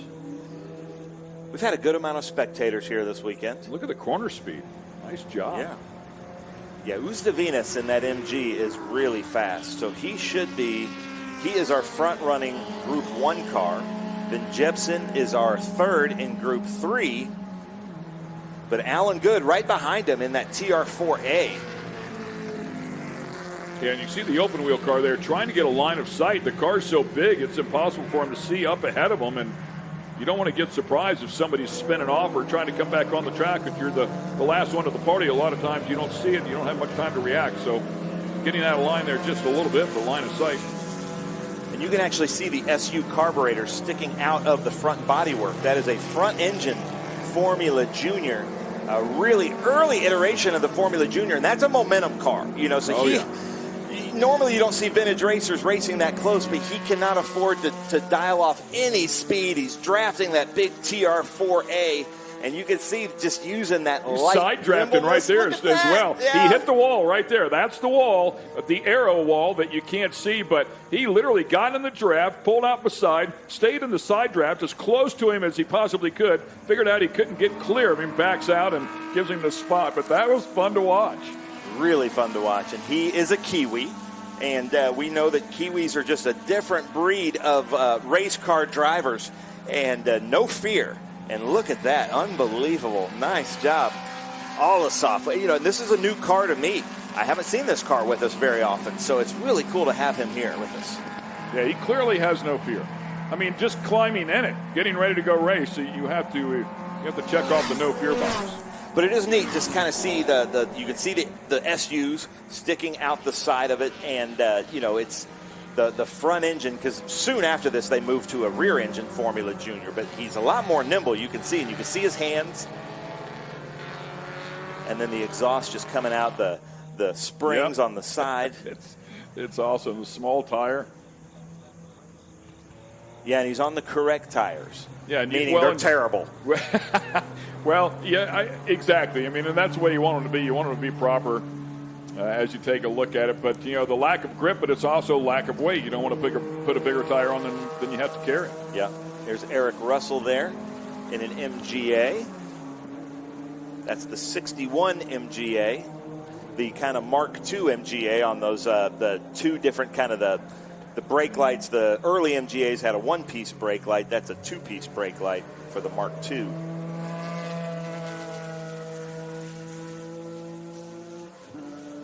I'm hearing from RC in my right ear that there's a car number unknown out in the field at turn 9. Wow, just checking things out. Yeah. But I think that for the money, and I have a 1959 MGA and just always loved these, but just the best body lines in an inexpensive car. I do see the white flag waving, by the way, over at the flag stand. Oh, yeah. Yeah, because of the fog today, we've had to kind of cut everybody's races short, so we should probably come up to the leaders. But this is the Fiat. That should be a 124. Doug Sanders.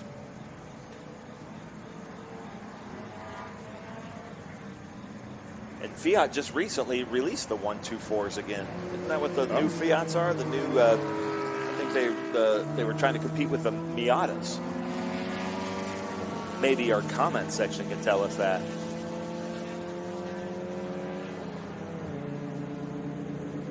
David Agratellis is losing another spot there to Linwood Staub. Coming up towards the end of this one. Mark Gobble inside of the top 5. Peter Krause 6th. Agratellis falling down through the... he must be the one that's out at 9. So I guess David Agratellis is the one out at 9. But this is our leader coming to the checkered flag. He had some problems there and got passed by Agratellis. But now Todd Treffert could win this race as they come through the Bennett section.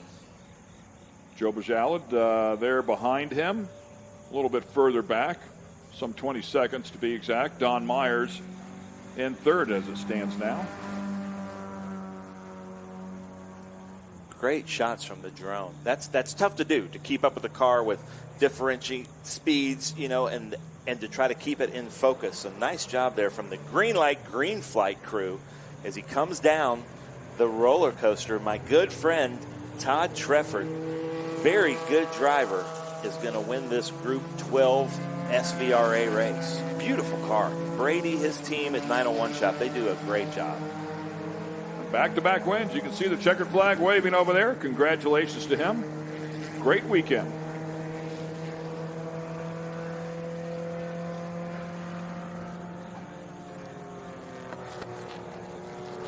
Coming through Mission Foods, turn 1, you can see some grass on that grill, so he must have gone off there early in the race through those S's and recollected it.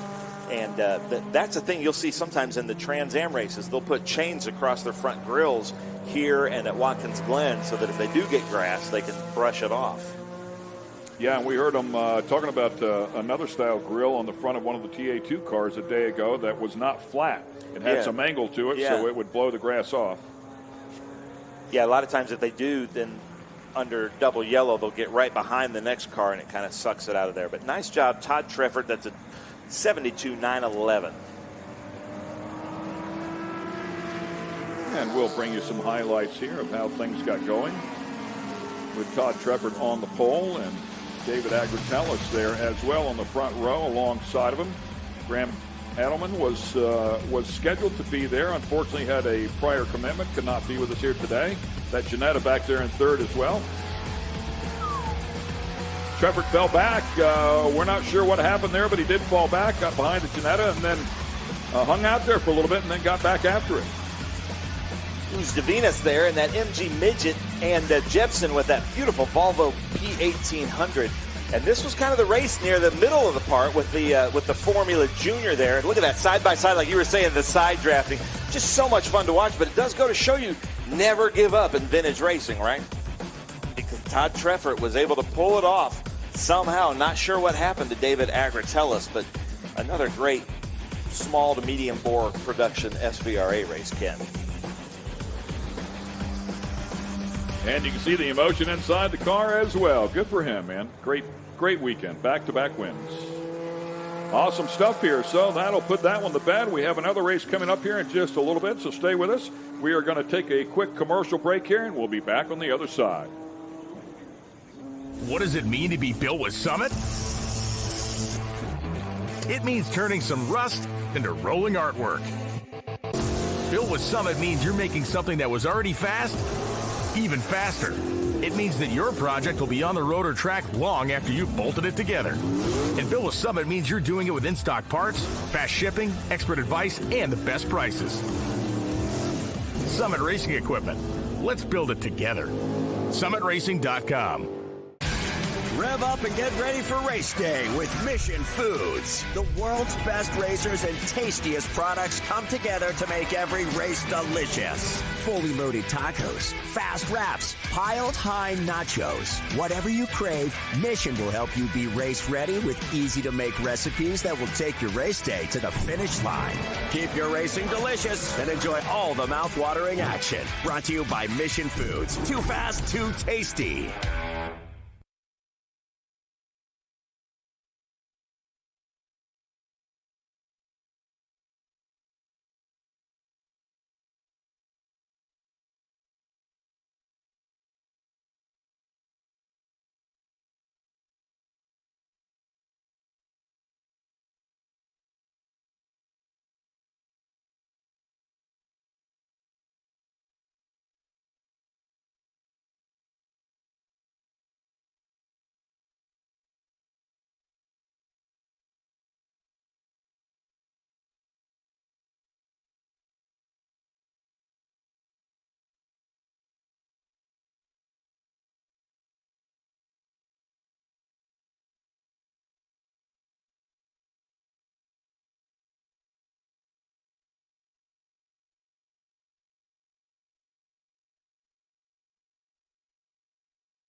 Welcome back to the VIR SpeedTour. Ladies and gentlemen, this is going to be a really fun and exciting race here. We've got the Group 5A, 7, 9, 11, and PSSA races.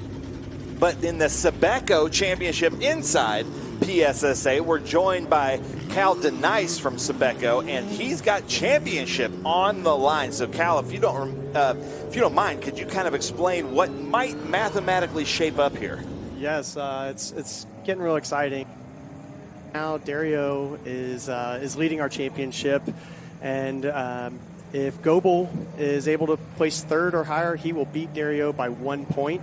And if Harry takes the overall win, then he will actually win the championship. What are the odds that Dario is watching right now? So Dario, if you're watching, leave us some comments. And if your name isn't your real name, leave us some comments of who you are and what's going on, because we might get some extra stuff. Piece of the puzzle, Dario is not here. He is actually on site. He's just not running. He's actually coaching in the Arrive Drive camp this weekend. So he is anxiously watching. And he's not actually running from pit because lane. It's a good question, but he's not running this weekend, and so he's fingers crossed that he can hold on. But mathematically, it's going to come down to this final race. I'm getting texts from people that were in the race or not in the race, because I think they're watching it and they're like, here's where I am, or this is what's going on. But we've got a pretty full grid here with the Group 5, 7, 9, 11, and PSSA. And so up front, you can see Tom Gladys in a Radical SR10, which would be a part of the PSSA group. And then Nicole Haverda in the Ligier JSF3, Landon Matriano Lim in the Ligier JSF3. They are teammates, and I think it came down to the last race, but I don't see Landon out there right now. So that's Kevin Jansen actually behind Nicole Haverda, because I don't know what happened to Landon Matriano Lim. And then we've got Barrett Wolf out there in that number 13 car. And we're going through and kind of marking off here who is out there. So you think it might be not be Zach Mosley, but Mark Cincetti out there? Yeah, I believe Marco is in that Revolution out there for the guys from Classic Car Club with the Revolutions, and we'll see how he can do. I know he's a great driver, so excited to see him kind of work through that field. And then it looks like Lewis Cooper Jr. is out there in that beautiful Panos DP01 with that Judd V10 that we keep talking about. But we were talking off broadcast about some cars that we're not super enthused about the sounds, but that is one that I could listen to in my headphones. I love the sound of that in full song. That's a screamer. Really cool car. Then there's Benjamin Meyer there, and then Andrew Heffring, who joined us in the booth yesterday with the Ginettas. So I'm still trying to make sense of who is going to be out there on this track. But Ken, this was an interesting race yesterday, and then a lot on the line for today's race. I love all the open wheel cars. Definitely an open wheel fan. Follow IndyCar intently, the honor of spotting for Scott Dixon at the 500. So when you come to a class like this, I love the DPs. Also love the open wheel cars. So, yeah, I know you said that other group was the best group here yesterday, but I disagree. I like this group. I love it. Well, that's good, because this is the group that I know probably the least about in SVRA. Still light years ahead of me, my friend. It's fun, though, and this is so tough because there's 40 years and probably 30 different classes these cars ran in, all in the same race. But here they come through the Cube 3 architecture, turn 17, to take the green flag, Ken. Yeah, and Gladys was the car to beat there on the inside pole. One more time, that Radical SR10 in white. Of course, the open wheel car right beside him, the Ligier JSF3. And the rest of them feeling in the back of the field here as they pair up. Coming up to the green flag, and they pick up the throttle right there. Gladys with a great start right there. Got a bit of a jump. Should be into turn number 1 nicely, and you can see the nice move down to the bottom as well as Haverda looks to secure that position. Oh, gosh, Kevin got right up on the rear of Nicole, but was able to hold it back. So nice job from Kevin Jansen there, not collecting both of his cars, two teammates. And then it looks like an F4 going off there. Stay off the wall. Not sure what happened, but my favorite car in this group is that 7-Up Sebeco, Cal. Who's driving that? Oh, that is Dr. Z. We got Yuri out there in that Michael Schumacher tribute livery. And that thing is great. He's actually a member here at VIR and runs this track pretty often. So he's out here. I believe this is his first race with us here at PSSA, and hopefully see him again next year. Now you can see Lewis Cooper Jr. ducking in back there. It does take a little bit for that Panos DP01 to come to tire temperatures. So look for him to really move up through the field in about 2-3 laps. But Nicole Herberta right behind, and then Marco Sansetti or Zach Mosley there in that Revolution. Yeah, it looks like Marco. I mean, he is really working his way through. So I believe that is Marco behind the wheel today. And so point us where Goebel, when you see Goebel Newsom out there, or Harry Colson. Yep, so there goes Goebel just right there at the end of that shot. So he's the red and black one. Red and black, the 99. So he's got to finish third or better to win the championship. And he was real excited. There was a few of those vintage cars between him and Harry for the start. So he was hoping to just stay clean this race and make Harry have to work for it. Yeah, according to the starting grid, started off as the first one. So keep his nose clean, stay out of trouble there. He's got a real shot at this. Yes, yes. And wow, Marco is right up on him already as they go by us. Wow, that's going to be a good battle up front. Yeah, look at this. So Marco, how about this? To the inside and is able to take it. So it looked like Tom Gladys just kind of let him have it there. It's going to follow behind in that Radical. And it's a great shot. You can really see the size difference between the Revolutions and the Radicals.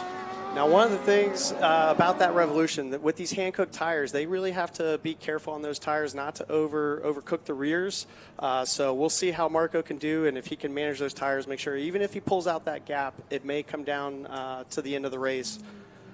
But watch out, Marco, because Lewis Cooper Jr., 3 cars behind you, is about to come to tire temperature and move his way up through the S's. He can pass on the S's with all that downforce. Ooh, yeah, looking good. It's all jockeying for position here. Nose to tail there. Settled out just a little bit. And those FR cars yesterday, they did have a great battle up front, and looks like another good battle for them. So excited to see how that shakes out. There is that big Judd V10 power unit. He should be able to take over Gladys here and then try to make his way to that revert.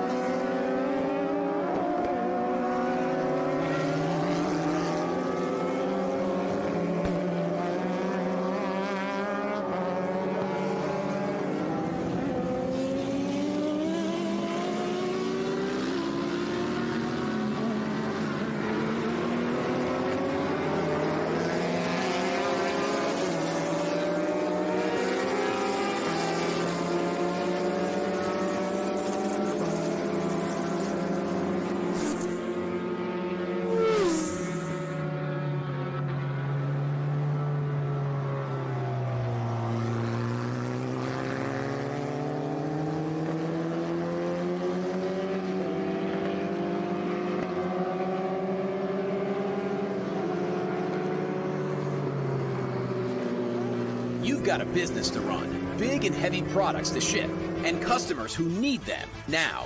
When you've got the right driver and the right equipment, you can bet on a spectacular result. Bennett understands complex logistics and puts the best team, the most time, and the latest technology into every customer relationship. So you can sit back, relax, and enjoy the race. Let us handle the rest. Together, we can move anything. The SpeedTour returns to Circuit of the Americas, Austin, Texas, November 1st through the 3rd, featuring the Trans Am Series presented by Pirelli, the Q3 Architecture TA2 Series, the Sportscar Vintage Racing Association and their National Championship, International GT, Formula Regional Americas, F4 US Championship, and the Ligier JSF4, PSSA, and Saturday, you can take part in the Haggerty Cars and Caffeine Car Show. You do not want to miss the SpeedTour November 1st through the 3rd. For tickets, simply go to speedtour.net.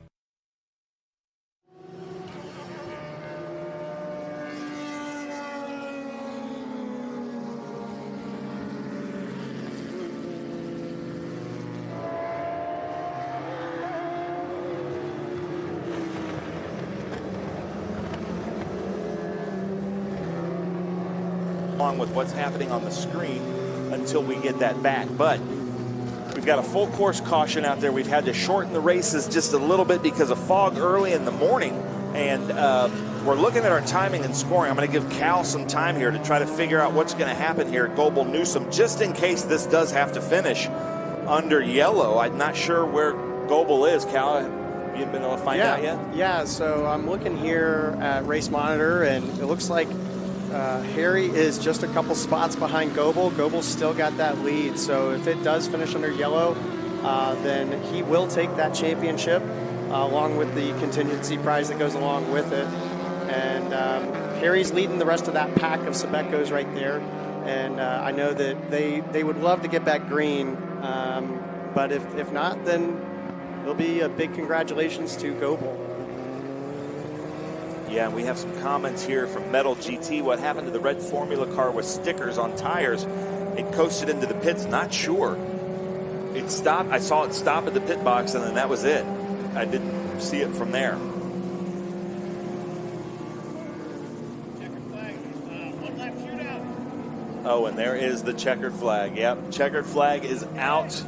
Unfortunately, ladies and gentlemen, that is going to be the finish of the race. So, Cal, you think it's going to be Goebel winning your Sebeco championship? That is it. So Goebel will win. Sorry, Dario. You know, we were hoping for a great race to see it come down to the end. But yes, Goebel takes that win. Harry's just a couple spots behind him, and you know, congrats to him. He's worked really hard this season, and glad to see him come home with a championship.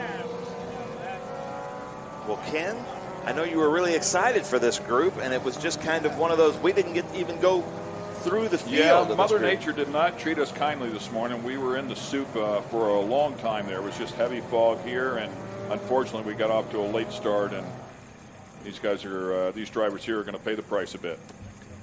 Yeah, and I guess good news for Marco up there. He didn't have to worry about managing those tires too much. So congrats to him. They barely came into Tim.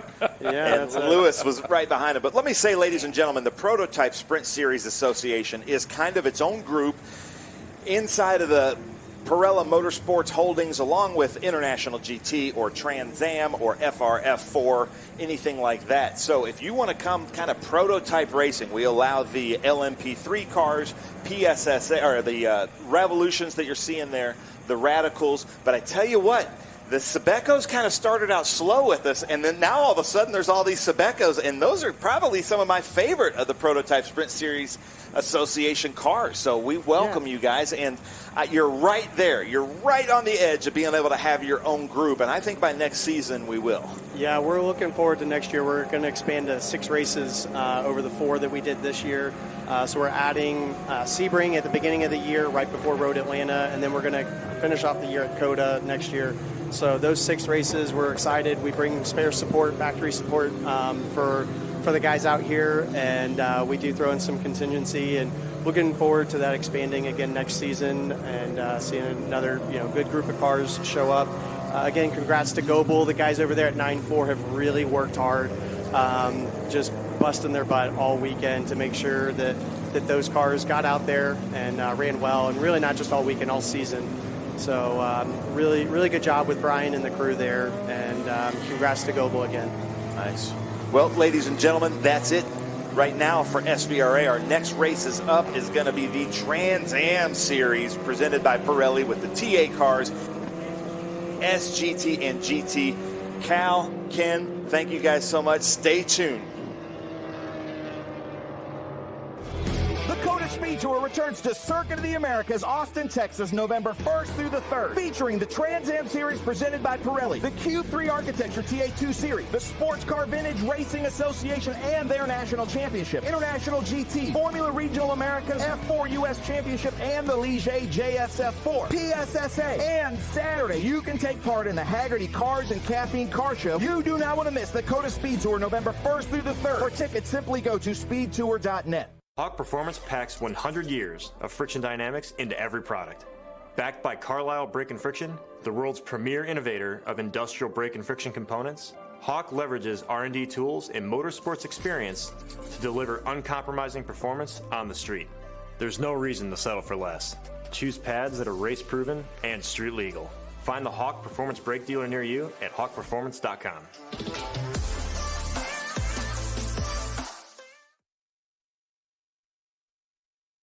Some of the guys I've driven with in the series at ALMS have just come up to me. I've had some pretty big bear hugs.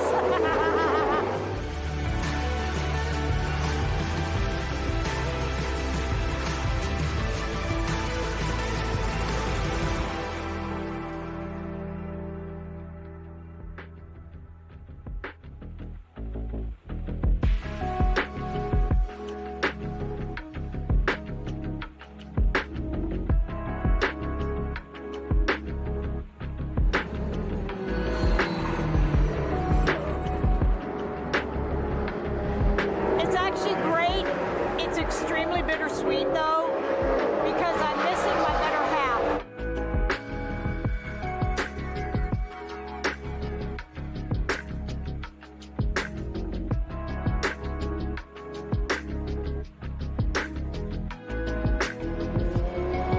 I want to do this because this is something me and Dave had done for years. We did it together as a team. I want to honor that memory with what we built together, what we accomplished together, and I frankly like racing.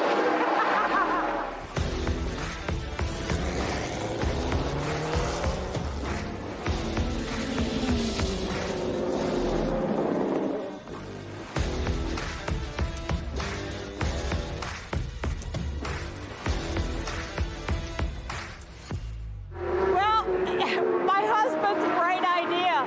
When he told me he wanted to race in the ALMS, I rolled my eyes. I said, we're not ready yet. Yeah. So we did it.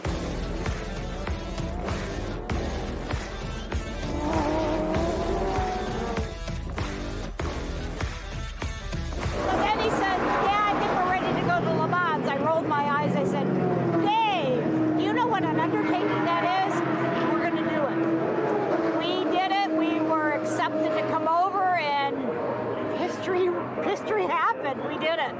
And it happened to be mine and Dave's anniversary. So it was hilarious. So he was standing there in pit lane when I was called in. So I get out of the car and he's standing there and he's, happy anniversary. Well, thank you.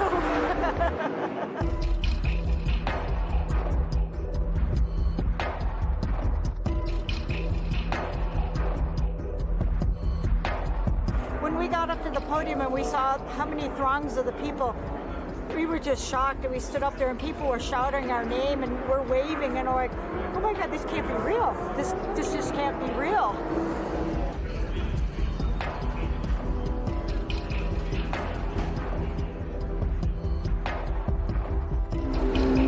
It's top notch.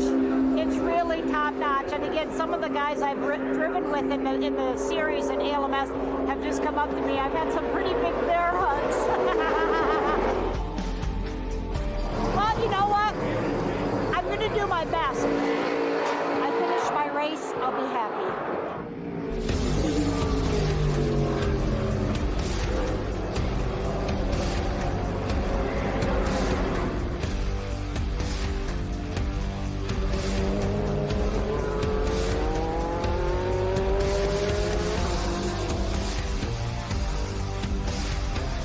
I would say you can do it. Don't be afraid. If you've got an iron soul and you've got the determination and the bravado, you too can do this.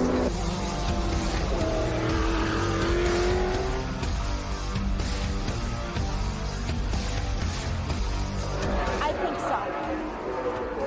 I hope so.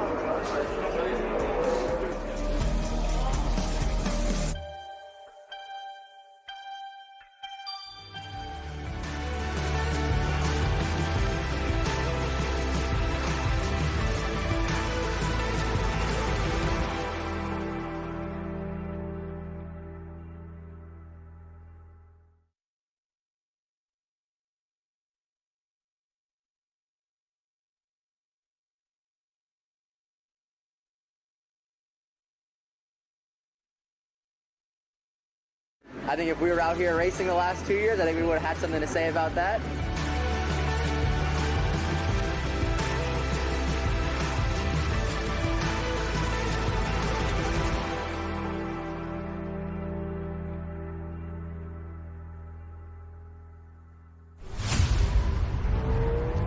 Ernie Francis Jr. of Florida wins for the Breathless Racing team.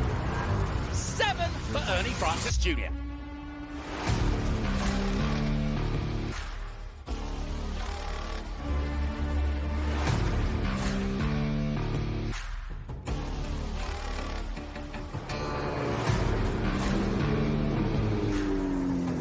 Yeah, there's a lot of fans that are happy to see me back here. Maybe not so much drivers, you know. I'm racing in TA and SVRA. I'm sure they're not happy about me being back out there. You know, they thought they got rid of me last time. But, you know, here we are again, so.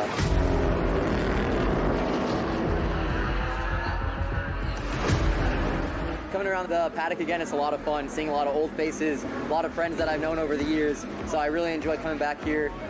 Feels like home. You know, it felt a little rusty getting back in the car for the first time, but it clicked pretty good after the first session. So, you know, it's happy to be back around here.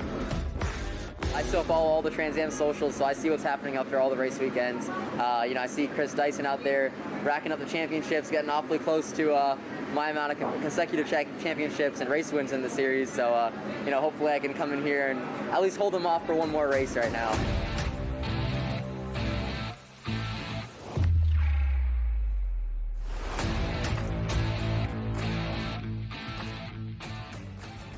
Oh, fantastic stuff. As into the lead of the race goes Chris Dyson.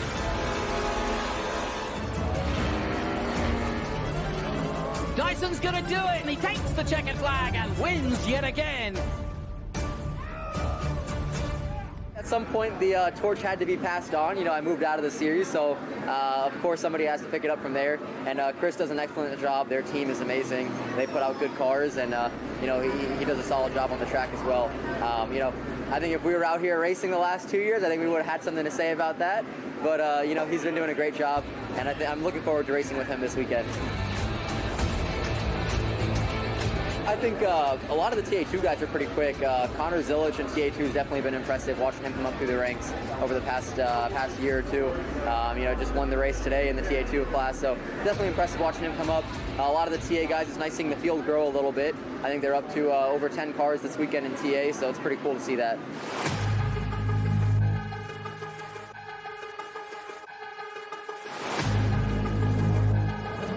Good start though by Ernie Francis Jr.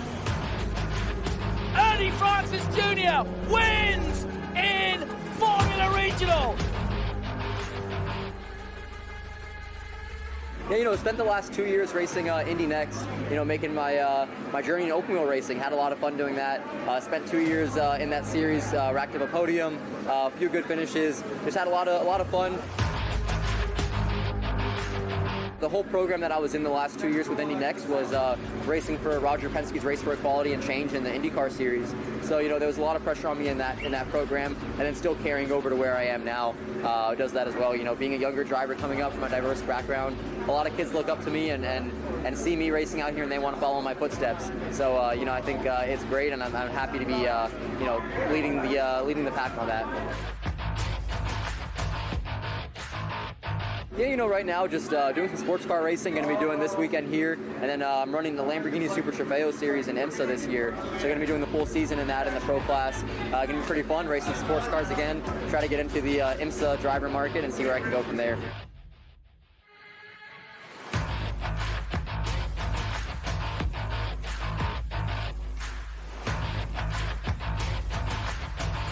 It's my first time driving it in the practice session earlier today. Didn't get to run it in the test sessions yesterday, so just had to come to grips with it pretty quick.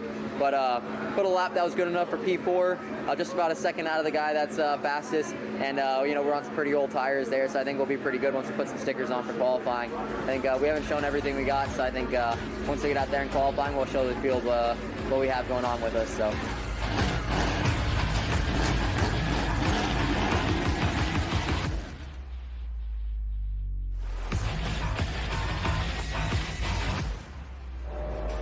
And away we go. Ernie Francis Jr. in the Challenger, his first ever chance of racing this car. We're on board with, no!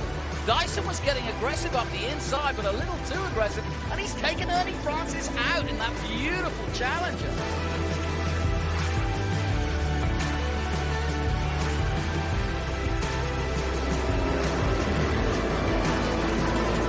Look at Ernie. Ernie Francis Jr. has gone from the back to lead the race now. Coming out of the last corner. And we'll see the checkered flag for the umpteenth time here at Sebring and win in SVRA as he has done so many times.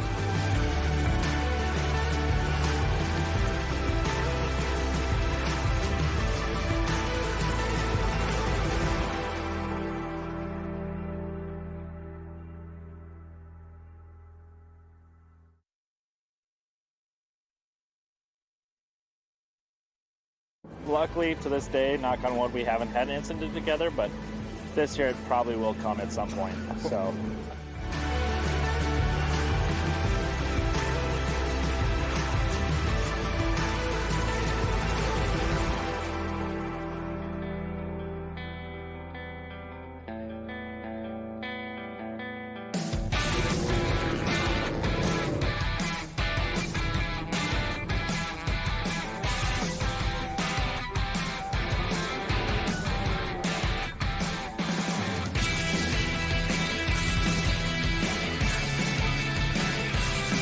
Five of us. I have my dad, my brother, and my two boys.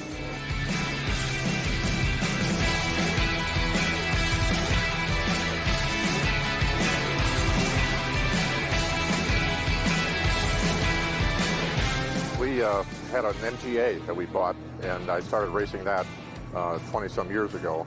And then I ran that, and then my son got an MGA, and we ran those, and then he picked up a Porsche, and my daughter inherited an MGA.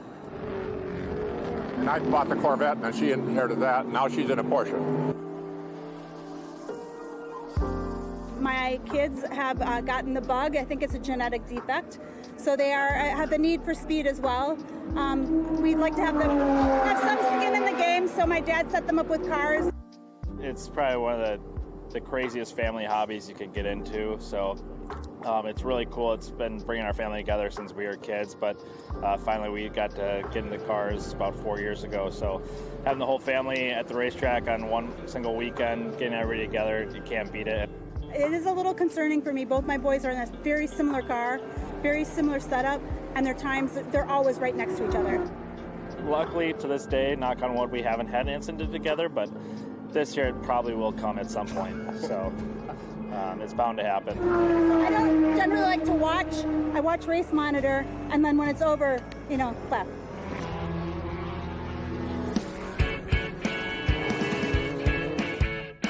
Yeah, Grandpa loves it when we're winning races. He makes it so that we can have really fast, fun cars. But, he's got my mom on the podium this weekend. He's really proud. Todd's always on the podium. He's pretty upset if he's not. My dad is still maintaining. He does all the mechanicals on his own car. He's got an old Corvette, and so, but he's got nothing else to do. He likes to manage all his car stuff. So it's a great family team. It's fun. You get together at the end of the day and rehash stories. They're good guys, good kids, and they're very, very blessed to be able to do it.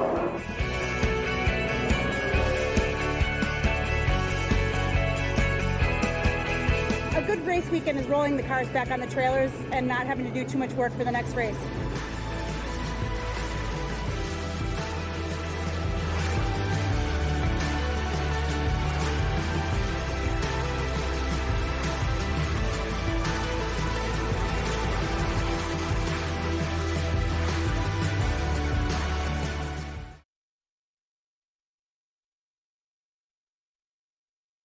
This is my year to prepare myself, get a lot of track time, get a lot of races.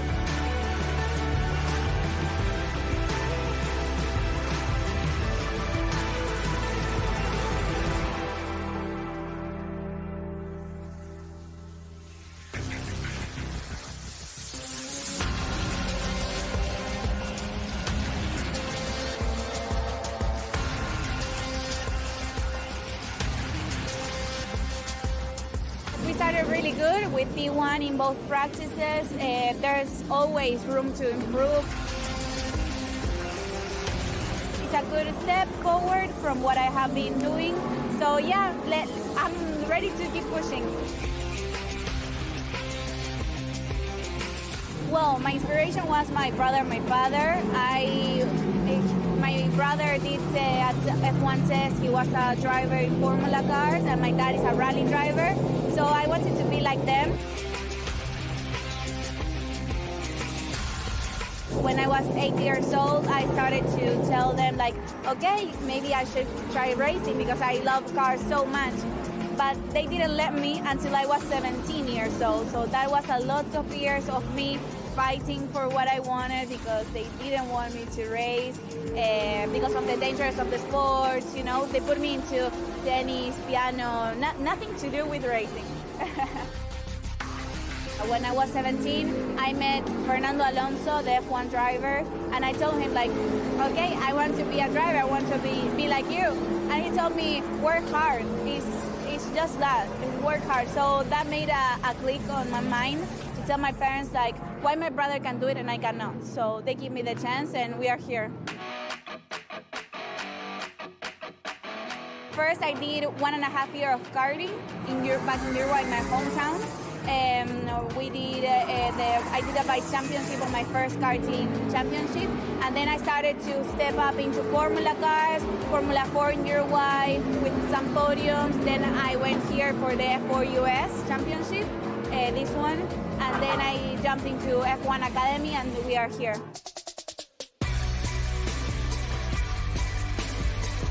Thanks to the F1 Academy, I'm still racing because last year I didn't have the chance to get the budget for doing a championship. So really the F1 Academy opened the door for me. It was a big jump for the little experience that I had to go to Europe with a high level that the other girls had, but it made me improve a lot. We'll see now that I'm P1 on practice, so definitely it worked. The F1 Academy, the girls only can do like 2 years of the championship. So I said, okay, I want to fight for the first places. So I need to make more experience, prepare myself for the second year. So yeah, this is my year to prepare myself, get a lot of track time, get a lot of races, and US is like my home also. I feel it like that. So it's a great way to prepare myself for the F1 Academy. Well, it's really fun. There's a lot of corners with different directions. It's really technical NOLA, and I enjoyed very much being the first race weekend of the championship.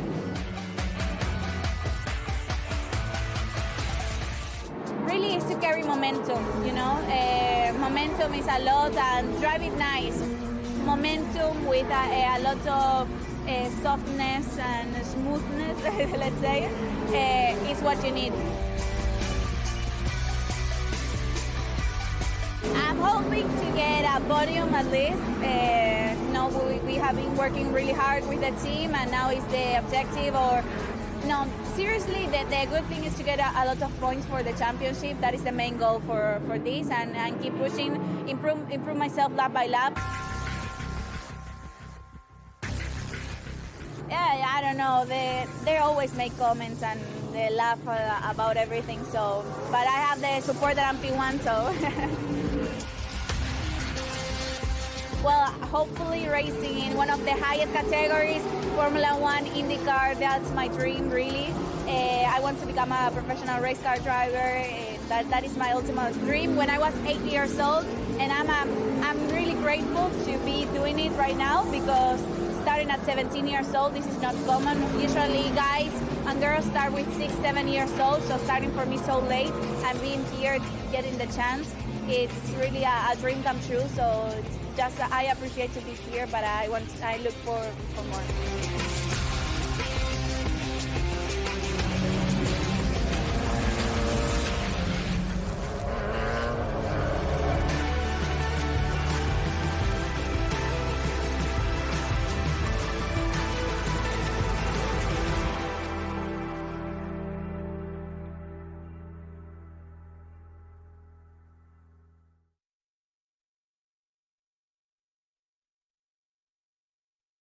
All these cars were built by teenagers somewhere in between the age of 15 and 19.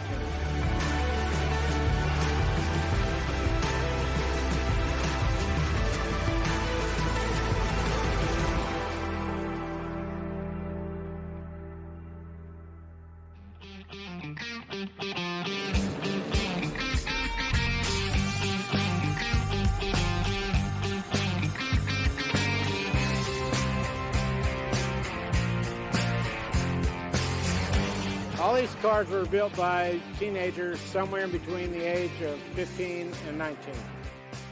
It's a long story. I decided I wanted to be a teacher after kicking around doing labor and stuff, so I went to college.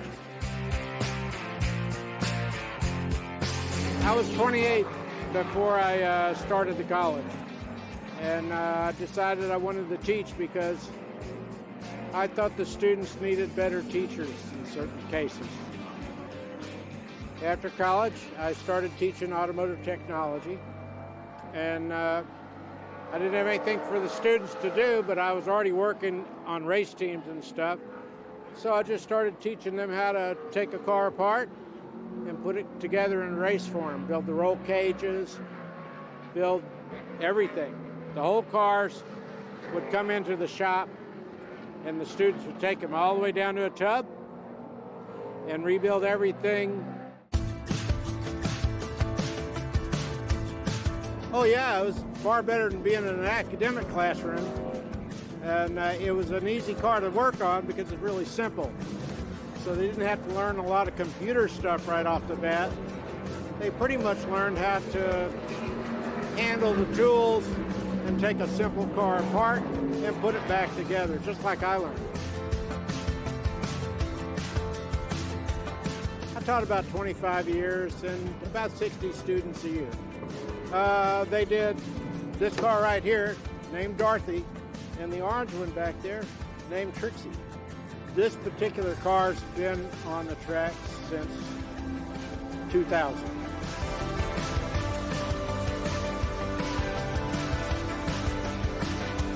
That's the Golden Shifter Award. We have a group of guys who all drive one of these with identical equipment in it. There's a formula to pick a winner for the year. The interesting thing about it is the winner from that year has to display it at every race for the next year.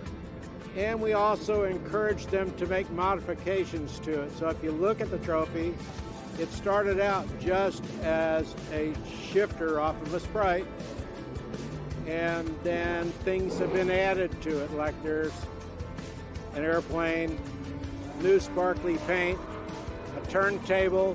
This year's winner will get the trophy and will feel obligated to modify it in some fortune. The plan for my race car is not to break and not to crash and not to go off the track into the mud. No, not really. I'd like to keep doing it as long as I physically can. I wouldn't be here if it wasn't good. I started racing at SVRA events maybe 5 or 6 years ago, and I like the organization.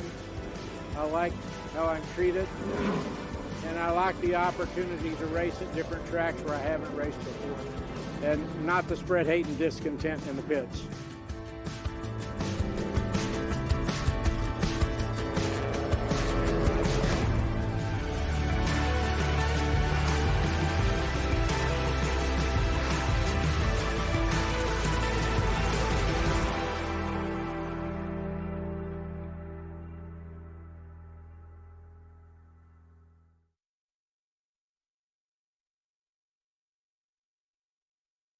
Mr. McKay, it's absolutely my car. I said, Mr. Penske, how do you know that for sure? He goes, well, you see those toggle switches and that little diamond plate on the dash? I said, yeah. He goes, I put that in myself.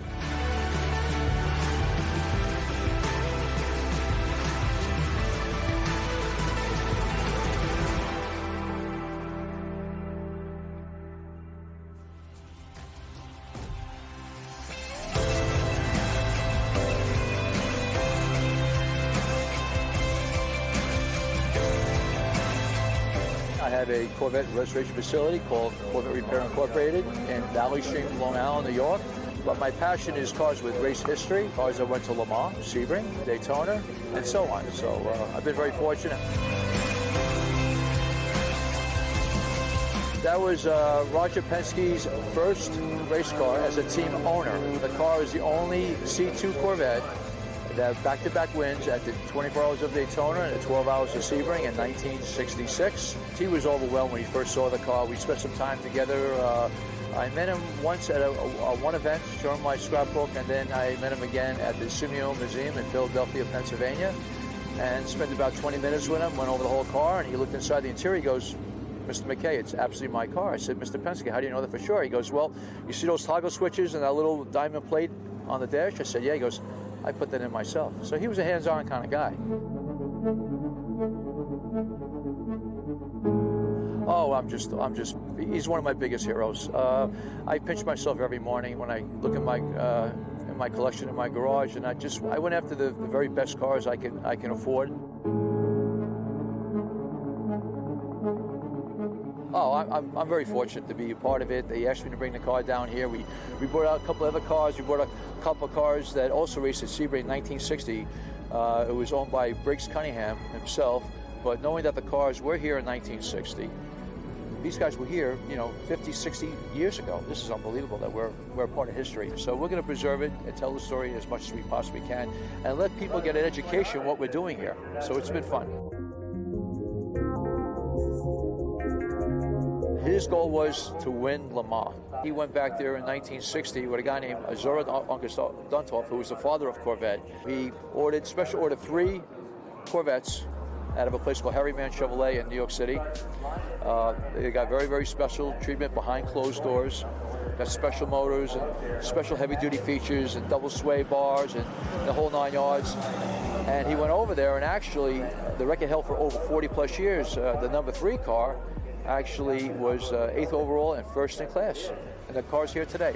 All 3 Cunningham cars have survived.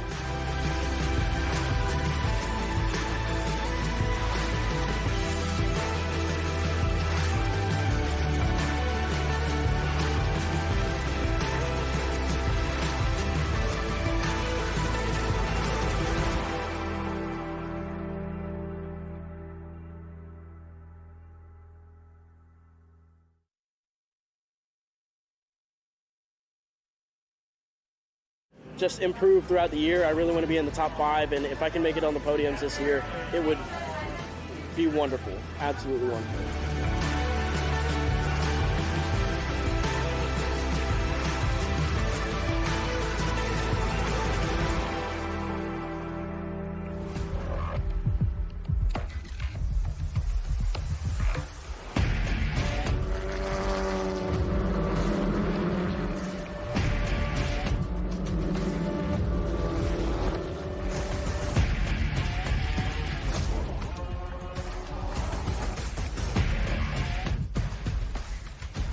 My name is Landon Martriano Lim, and I'm car 73. So I actually just started with doing track days with my dad. We would take a Lotus Elise on track and just have some fun. And then I started competing in the club series just to see what it's like and everything. My competitive spirit really took over. And it was all during COVID, so it gave me a new passion to go for. And then I found out this is all I want to do. So the people in the club were just like, okay, wait, you've got a shot at this. You should really go for it. And I took it. So here I am now, made it to Formula Regional Americas and ready to go. Last year, I ended the season on a definite high with the Omologato Perfectly Timed Pass Award. So I had the most successful overtakes in the season with 64. It's going amazing. I just did the FR Oceania Championship in New Zealand, January, February, and we did that developmentally to catch me up to anything I might be behind on, and it was the perfect thing. It was absolutely what I needed. So I'm really looking forward to this FR America season. I think we're ready to go, and my goal is definitely to be in the top 5 this year, so that's what we're pushing for.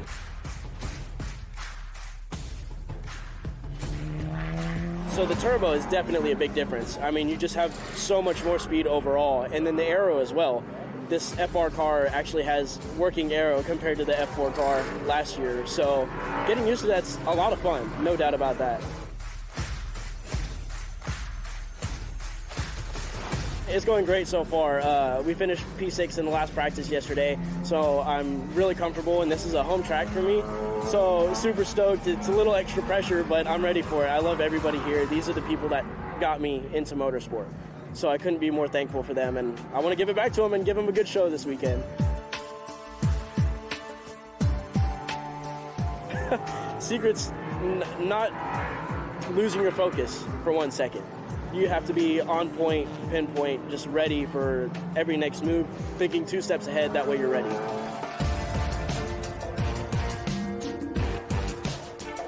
Oh, it's absolutely huge. They help us a lot out on the test days, so that's a whole extra day we get to be in the car at the track before the race weekend. So that's really helpful for getting extra time in the car and getting to learn more. It's more chances to learn, which is the biggest thing. So with the mostly Filipino background for my family, it's really big for us, and I love our culture and everything we're about. So it feels good to be able to represent those as well here in America. So my great-grandfather was Chinese, and to get out of the war in China, he had a best friend who was Filipino. So he used his last name to get out of China, and shortly after, his best friend passed away. So he combined the 2 names, and that's how we got Montreal on a Limb. Doing everything I can to improve and prove that I have a place here in motorsport, even starting so late. And I guess I'm technically old for the crowd, being 22, but that's just even more reason to push hard right out the gate. So just improve throughout the year. I really want to be in the top 5, and if I can make it on the podiums this year, it would be wonderful, absolutely wonderful.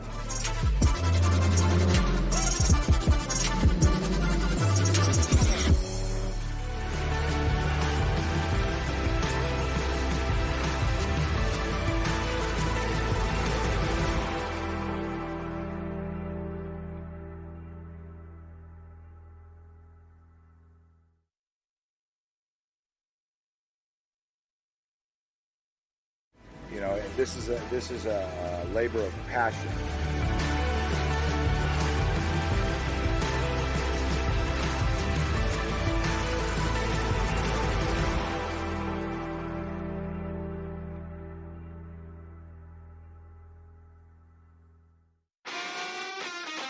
Away they go there.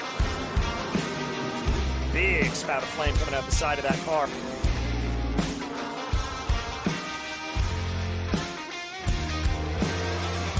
The win for Adam Andretti.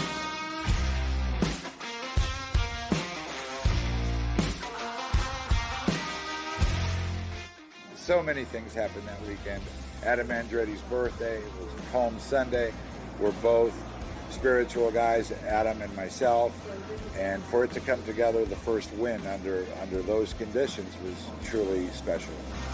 Long time in the making. I've been racing Trans Am for over 25 years, and I wanted to do something a little different and build a car of our own.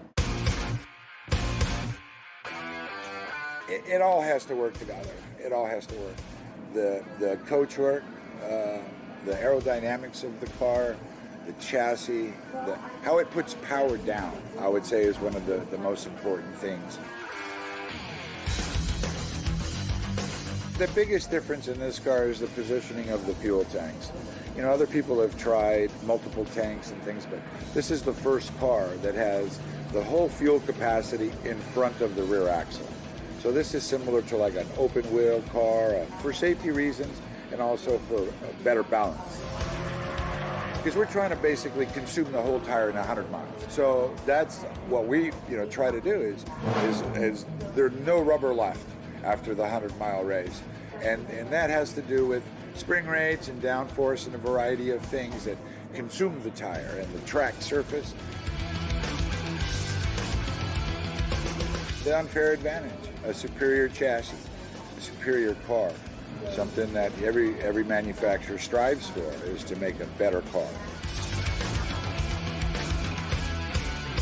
We would like to extend sales of the chassis to other competitors, but at this point, we're the ones pioneering it, and you have to prove it out, and that's how you win. You have to win races. So this is chassis 1. Chassis 2 is on the surface plate, and it will already incorporate a lot of changes that we have found over the last 6-7 months of running this car. It's not only in the shower, it's everywhere. I love the mechanical aspect of motorsport.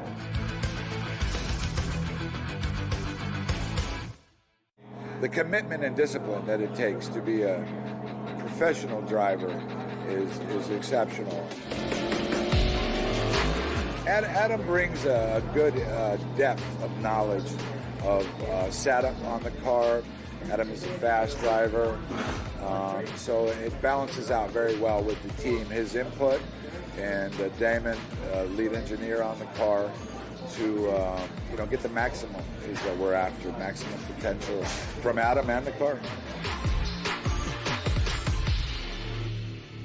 Well, in some ways, I think we have built the ultimate dinosaur here, right? A carbureted car, probably the last of its type. This is a labor of passion, not of economics. Trans Am is the greatest American GT cars. They have been for some time. NASCAR is nice, but their whole series of rules and regulations that don't really allow maximum speed. They haven't reached maximum speeds in over 20 years, where we're going to tracks and going faster than we ever have before. So it's a different approach to motorsport.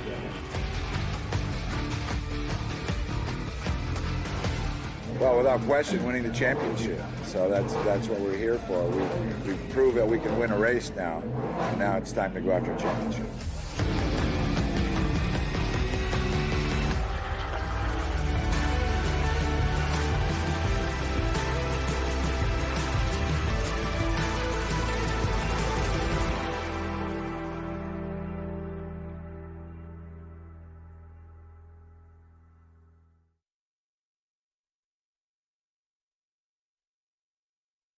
All of these races I get to do with my father, so it ends up being a family event. It's tremendous.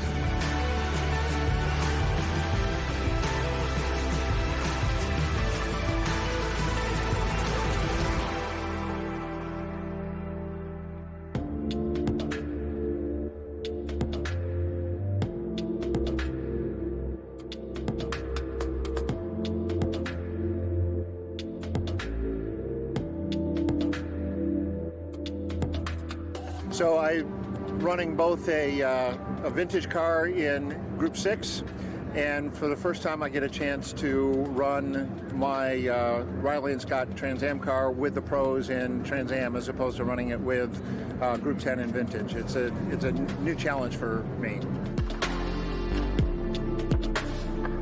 Bill Devon built both turnkey cars called the Devon SS, and then he built a series of bodies that ended up in specials, either with small 4-cylinder engines, so Devon Triumphs.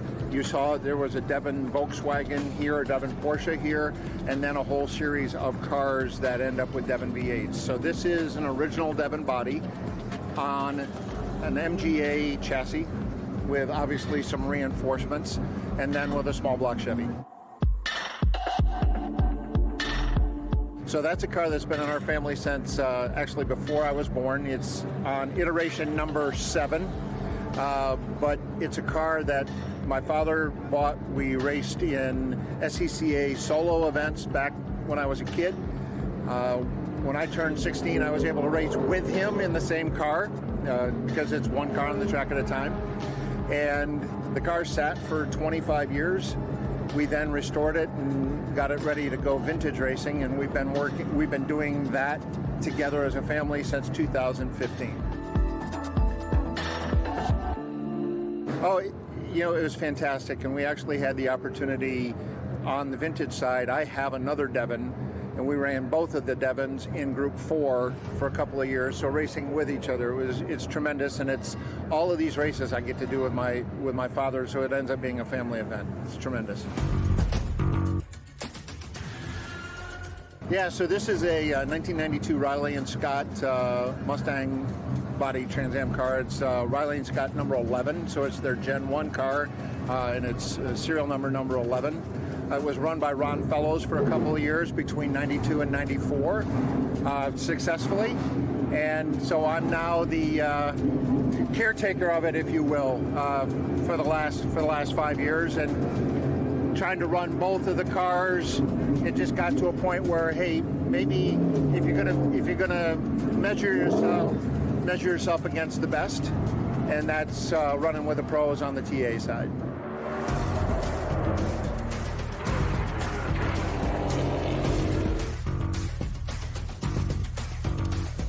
Compared to this, it's really quite straightforward. It's it does all things well. It doesn't have any of the what they refer to as the nanny stuff. So there's no traction control, there's no anti-lock brakes, but it's got power steering. The brakes really work well. It turns, it stops. This one is a little more raw. This one, on a scale, is less raw, but it's very challenging. It makes you a much better driver, and the more time I spend in either car makes me better at both. I really enjoy running two different cars. It stretches your brain. It forces you to think through. Brake points are different, turn-in points are different, all of the other things, and things happen at different speeds between the cars. So it makes it. I'm an engineer. It forces you to think through each of these. It's really a lot of fun. I enjoy it very much.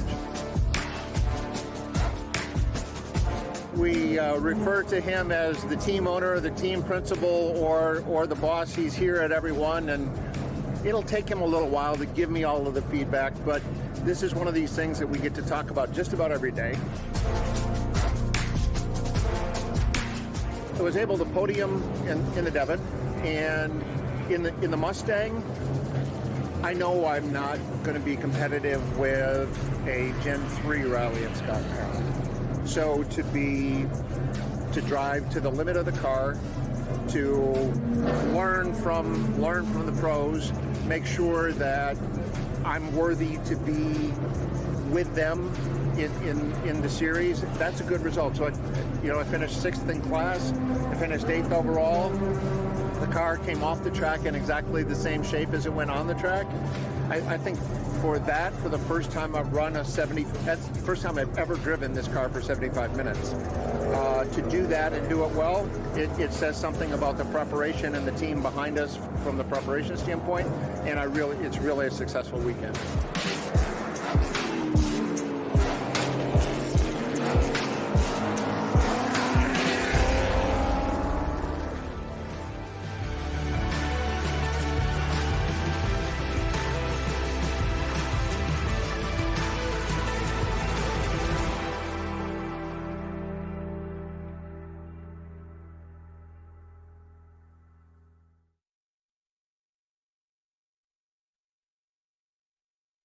Keeps me busy, keeps me active, and I like the friendship and the people, and I just love racing cars.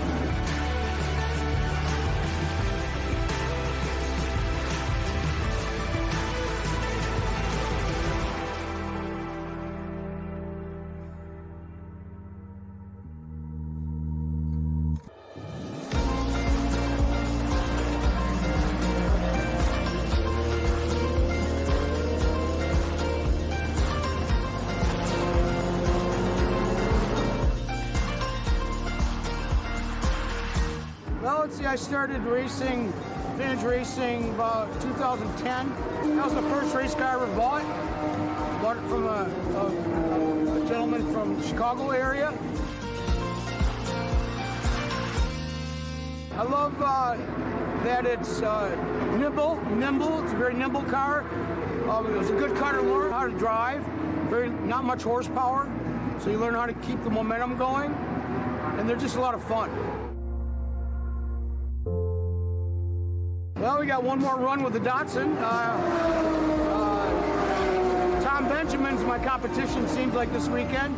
I got him yesterday. He may get me today. We'll see what happens. But I'd like to get another podium today. Be a nice way to finish the weekend in the B sedan. Back in 2016, when SVRA combined the Trans Am, and we're like, well, wait a minute, we're at those races anyway. Let's build a TA2 car and see what we can do. A lot of the vintage guys were doing that. We built the car. Year before last, this race was my first race with the car, our second race, and out of 42 cars, we finished 12th. I was very pleased with that. We were hoping for mid-pack, but it worked out very well. Last year, was our last racing with TA2. And now we've decided that it's gotten a little professional for me, so it's just a little too hectic. So now we're going to race the car Group 10, Group 9. A lot less hectic, it's more laid back. Very fun.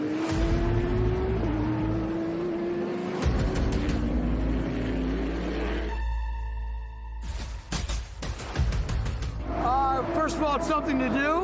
I'm retired, so keeps me busy, keeps me active, and I like the friendship and the people, and I just love racing cars.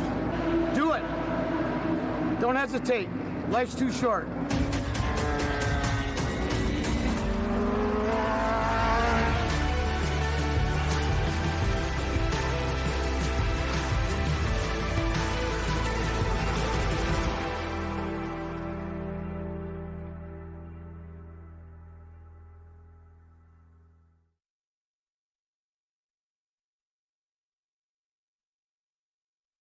We've won a number of B production races, and we keep tuning and developing, and it just gets faster.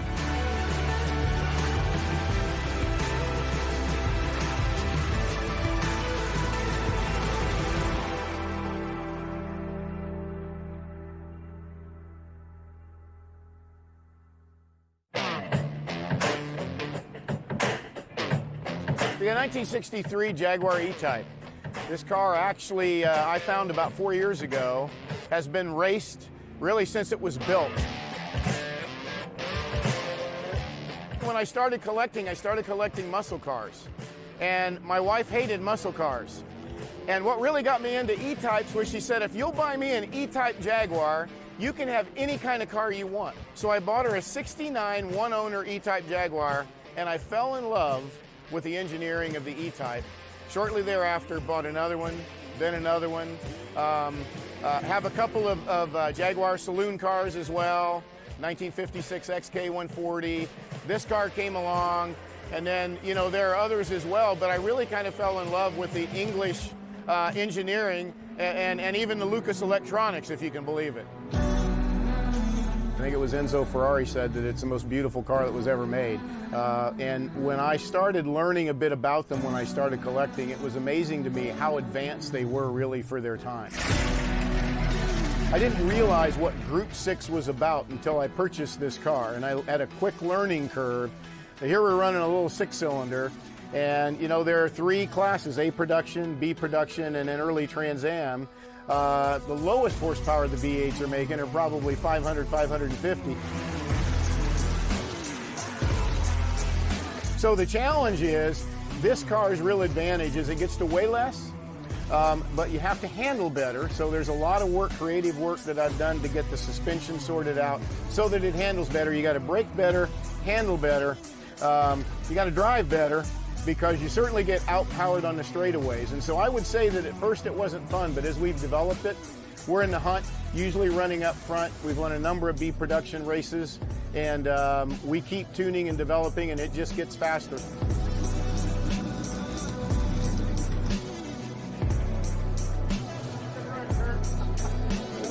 That's muscle versus European, it is. We ran each other really clean. It was an awesome race, especially since I was ahead. This car, believe it or not, 2 weeks ago didn't have an engine in it because we had a minor engine problem, and due to Kyle and another good friend of mine, we hustled over a few days to actually make it here, and fortunately everything turned out, but we really were surprised by the outcome yesterday, given what we've had to deal with in the past couple weeks. Sure.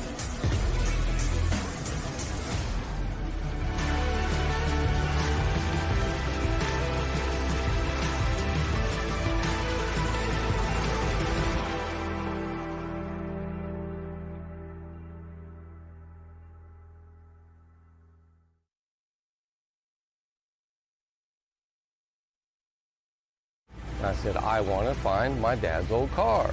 So I hunted for about a year, and then I found it, and I had my father drive it. He was the first one to drive it after we restored it. So his name's back on the logbook again. I just thought that was kind of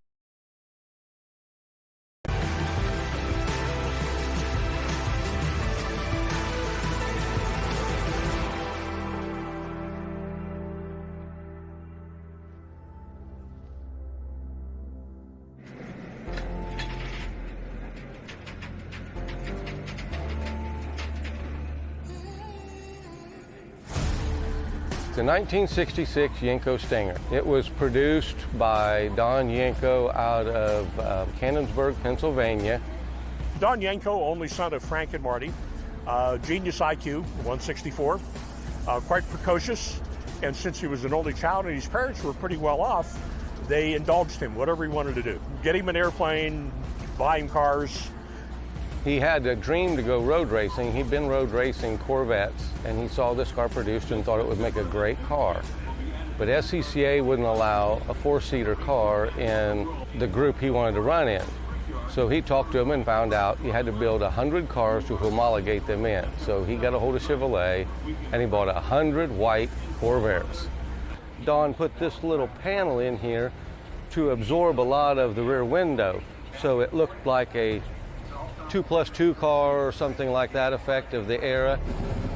And they took a car that would barely crack 100 miles an hour. And in 1967 on the banking at Daytona, we went 147 miles an hour. Well, they originally had 140 horsepower, and the race cars supposedly had 240. So it was a big change. And it really worked because in 1967, it won the championship. Since the engine is in the back, we have to have an oil cooler up in the front. So if you look here, we were allowed to take where the license plate goes and cut a hole in it and use that to duct air into an oil cooler. So instead of the 4.5 standard, we have almost 10 quarts of oil, and it stays a lot cooler that way. That allows this engine to survive, making an extra 100 horsepower. My father, he was running a sports racer, and he said, I want a Stinger. So we started on a hunt for a Stinger. So we drove down to Tennessee and we picked up this car, and I was 4 years old. He raced it for about 10 years, and at that point he said, I've done all I can do with it. So he sold it, and then my wife and I, about 2009, decided we wanted to go vintage racing. And I said, I want to find my dad's old car. So I hunted for about a year, and then I found it.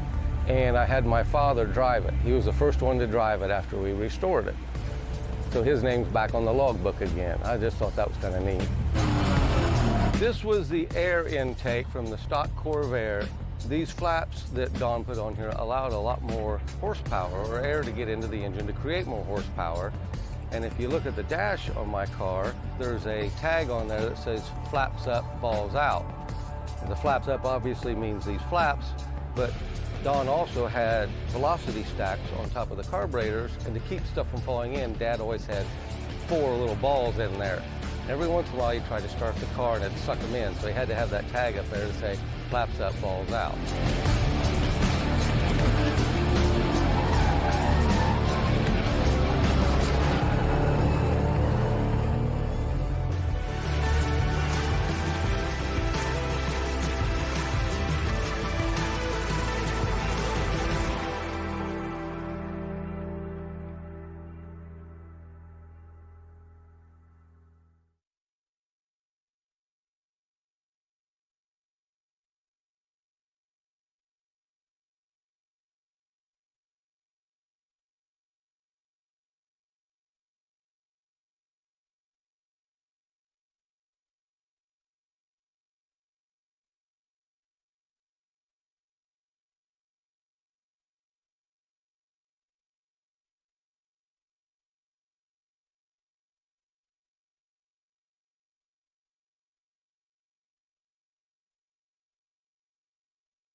There's Boris said. One of the ways you overtake here at Sebring is really good in the braking zones, like this one right here.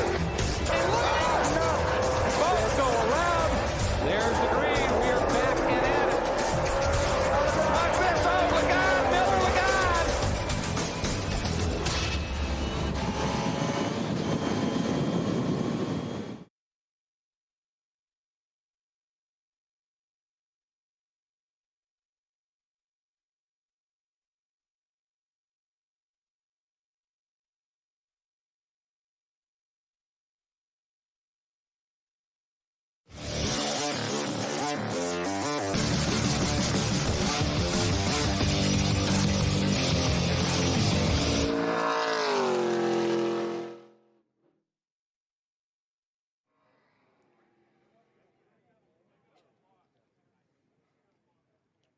Hello, ladies and gentlemen, and welcome to VIRginia International Raceway. It's time to go racing with the Trans Am Series presented by Pirelli. Waiting for this one, man. This is an exciting day for sure. No place better to do it than right here at VIR. In fact, this series has been coming here for 58 years, dating back to 1966, and for the last 16 years consecutively. Hello, I'm Ken Stout. That is Josh Hurley standing right alongside our pit reporter, Ben Sissel, as well. We'll watch 4 different categories here today.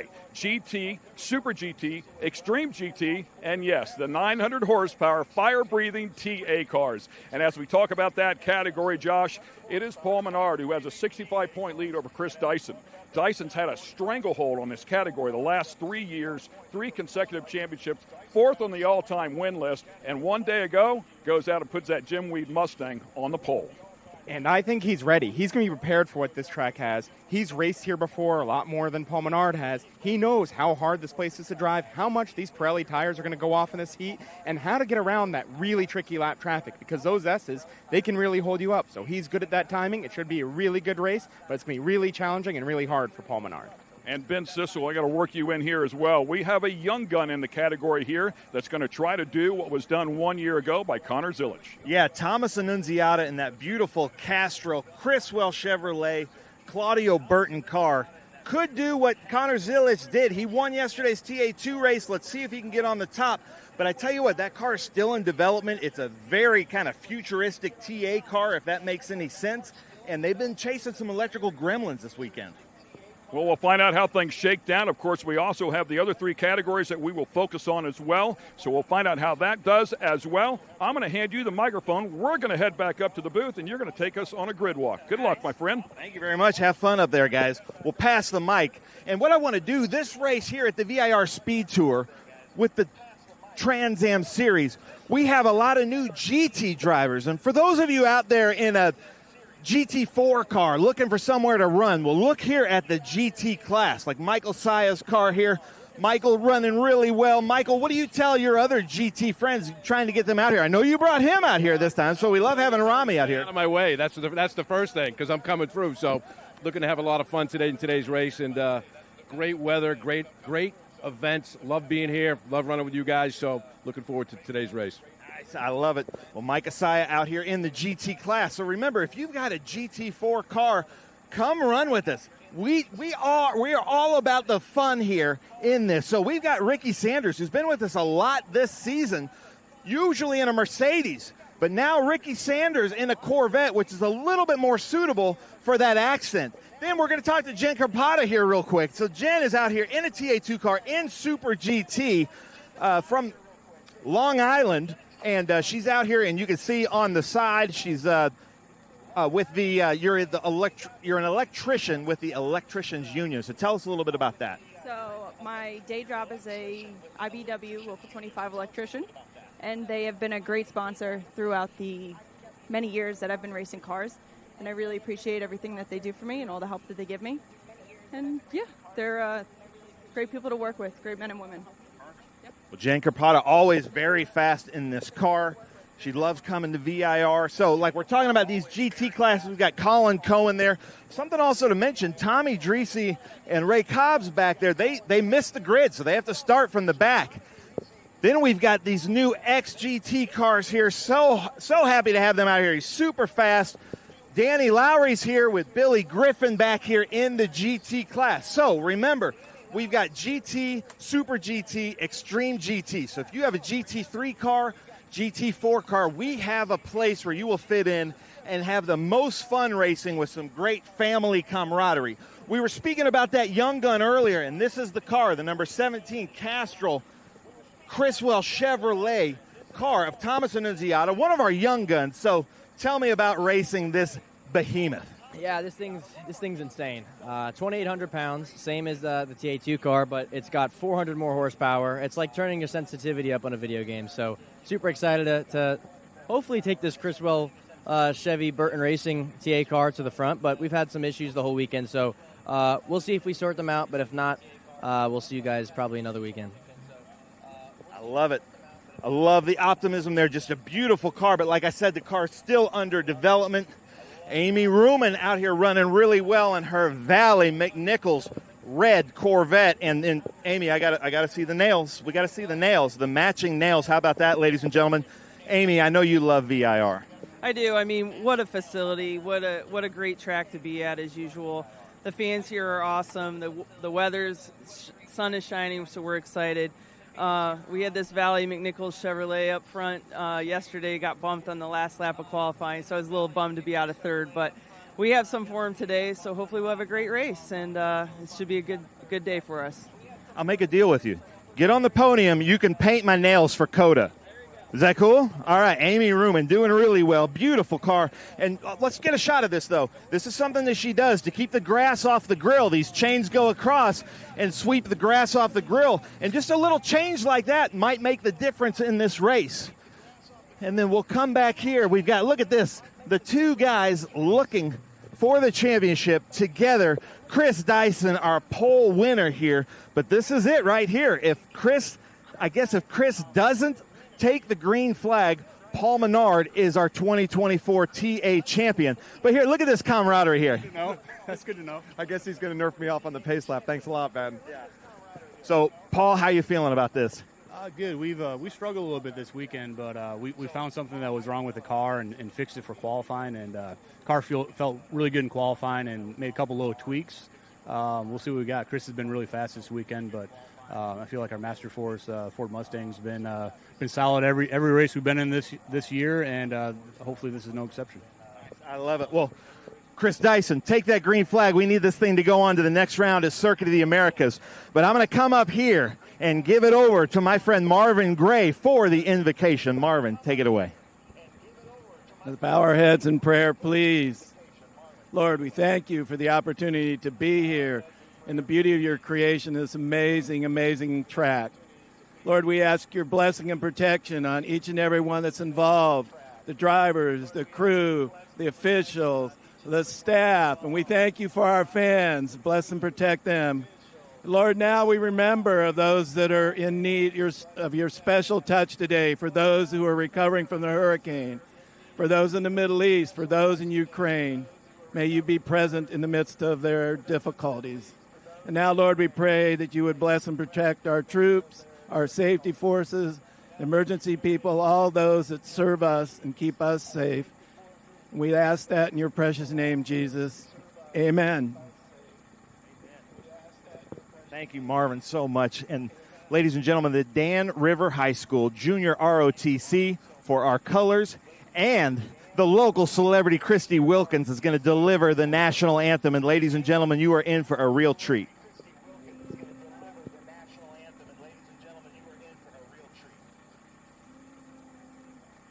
Oh, say, can you see by the dawn's early light what so proudly we hailed at the twilight's last gleaming,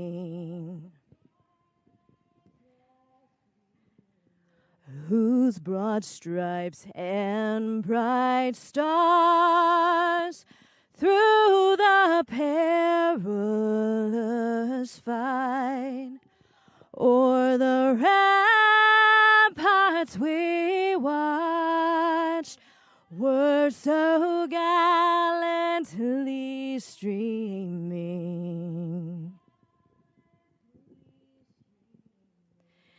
and the rockets red glare, the bombs bursting in air, gave proof through the night that our flag was still there.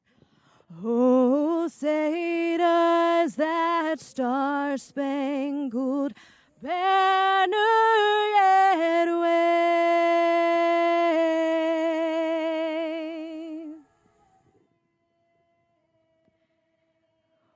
o'er the land of the free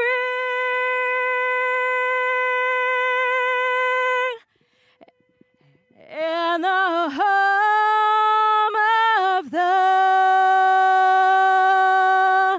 brave.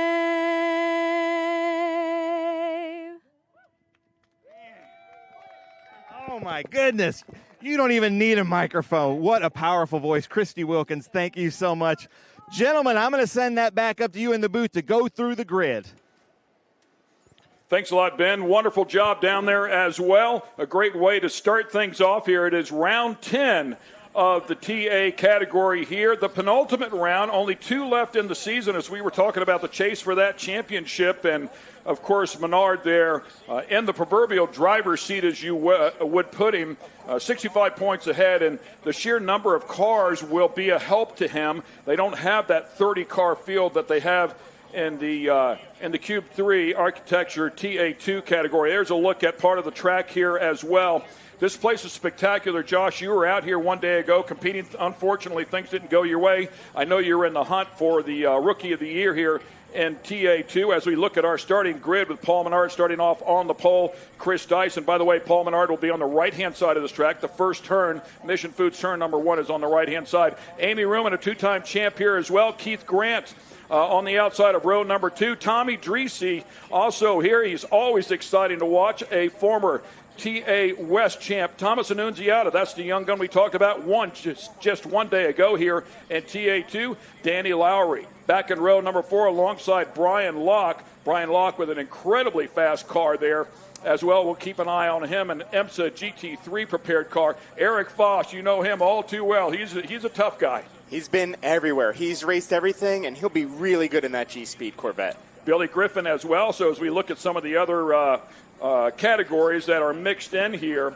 Raymond Cobbs, by the way, unfortunately received some sort of penalty there. Not sure what it was for in qualifying, so maybe a little bit deeper than he typically would be. Chris Coffey and Kaylee Bryson. We have to talk about Kaylee as she's leading in the points in Super GT. A phenomenal driver here. Her first year out here in sports cars. She's done a great job. Richard Grant, a longtime TA racer. Over 600 starts. The dude's still out here getting it done. That's pretty cool. Gabriel Jasper, Michael Say, Ramy Farid, Jen Krapata, and Ricky Saunders back there in row number 10, competing in that Super GT category. We'll round things out here with Milton Grant. That is the brother of Richard Grant and Colin Cohen. So a number of those Grants out here competing, and it's great to see them out here for sure as well. So Keith Grant, we should mention, is the son of Richard Grant. So those two competing against each other inside of that TA category. Yeah, it's always been a family affair for them here in Trans Am. It's been great to have them. Been racing with them for years. I've run a little bit of TA and gotten to encounter them. They're always great people to have at the track. Yeah, they've been doing it for a long, long time. As we get a look at some of the fans out here huddled underneath the tree. And, of course, that brings back memory. You raced here, of course, when the oak tree was here. Yeah, it feels so weird going through that corner. It actually changed a lot. Your sight lines are different, and actually changed the grip a little bit, too. That oak tree used to shade the track. Yes, I was thinking about that yesterday. It's probably 10 degrees cooler there. Yeah, so now you actually get more tire deck, and it's way more slippery, which makes a great show for us. You're going to see some of that today because it got slick yesterday. Some of the suites up there as well on the front straightaways. There's some beautiful chalets built around this track as well. 3.27 miles is the distance here around this facility. 17 turns, but When you say 17 turns, they're not counting all the letters. There's a 5A, a 5B, there's a few more. Yeah, it's a really interesting number system, and those 17 turns, I like to call this America's Nürburgring. It is one of the most difficult tracks to drive in North America. Those S's that we're looking at right now, incredibly fast with no room for error. That last corner there that you can see on right in front of the grid, lots of grip, lots of banking there actually, so really, really fast. It is a fast, hairy place. Makes it really interesting when you encounter traffic in those big TA cars. Yeah, they call it the roller coaster at the back of that straightaway. By the way, the TA cars at the end of the straightaway in excess of 180 miles per hour, so they are extremely fast. All right, without further ado, let's get it back down to Ben for those famous words.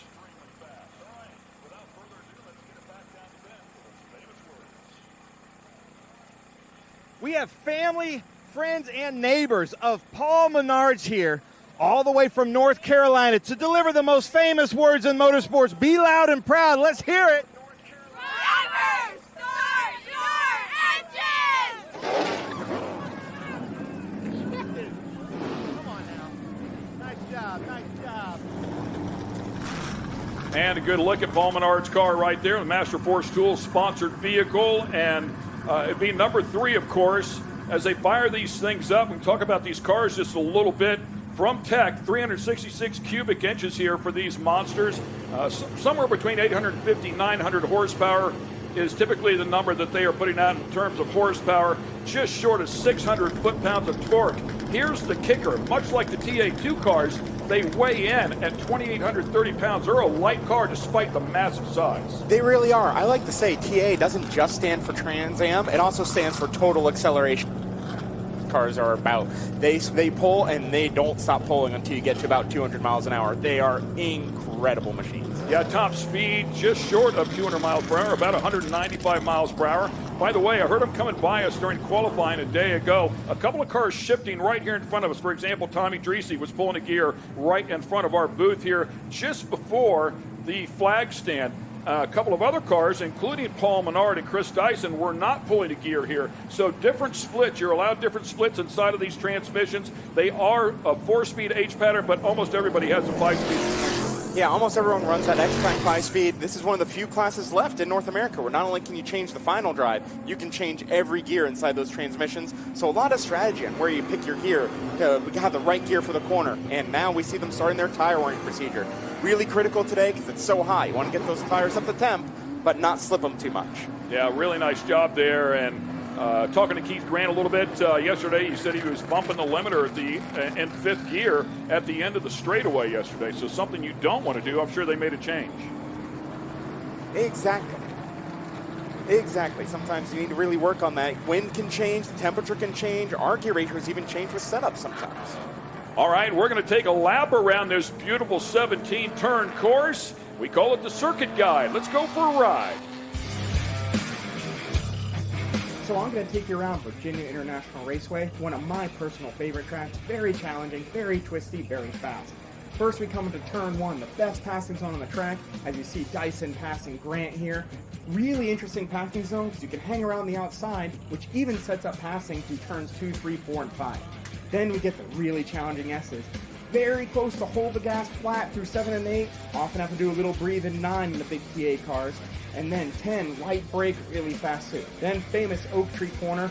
Oak isn't here anymore because he Ragginger and Dyson battling here. But this corner is all about the exit. Got to get that power down for this big uphill straightaway. Then we have the roller coaster. Your last chance to pass as you see Mark's going by Ruman here. Still got to keep it really tight on the apex here. Really easy to wash out wide as we prep for the last section called Hog Pen, which launches you on the front straightaway. And that is a lap here at VIRginia International Raceway, and it feels that busy. So that is a lap around this course, and of course Josh doing a great job with that. We go on board with Tommy Dreese, and we've just found out Tommy Dreese starting from the back of the grid. He's going to have to work his way through all of the other classes as well. So he's a passionate guy, and he's exciting to watch. And he's going to feel a little angst now. Yeah, he will definitely be worked up, and everyone in front of him in those other classes needs to know that. I'm sure their crew's telling them, because you have to also manage being passed. It's just as hard being in these slower classes. It's actually a little harder paying attention to both that mirror with those faster classes behind you. So it really adds an interesting twist. really have to watch out on the start because you are not allowed to step out of line until you cross that start-finish line, and he will be very tempted to do that. Danny Lowry will also give us an onboard view there in that Mercedes. He's competing in the Extreme GT category. We'll reference that as XGT. So one of the support series, or one of the support classes out here that compete alongside the TA cars. The GT national drivers will also be out here. We go on board with Chris Dyson, and talking about Chris Dyson, he's absolutely outstanding inside of this car, and 3 consecutive championships going back to the last couple of years here. The only person to win 4 consecutive is Ernie Francis Jr. He still has a shot at that. He'd be the second person in Trans Am history to do so, but of course Paul Menard has other plans. Exactly, and Paul's been on a tear, and I think he might have tested here in a NASCAR back when he was running Cup, so he probably knows this place better than some of those other tracks.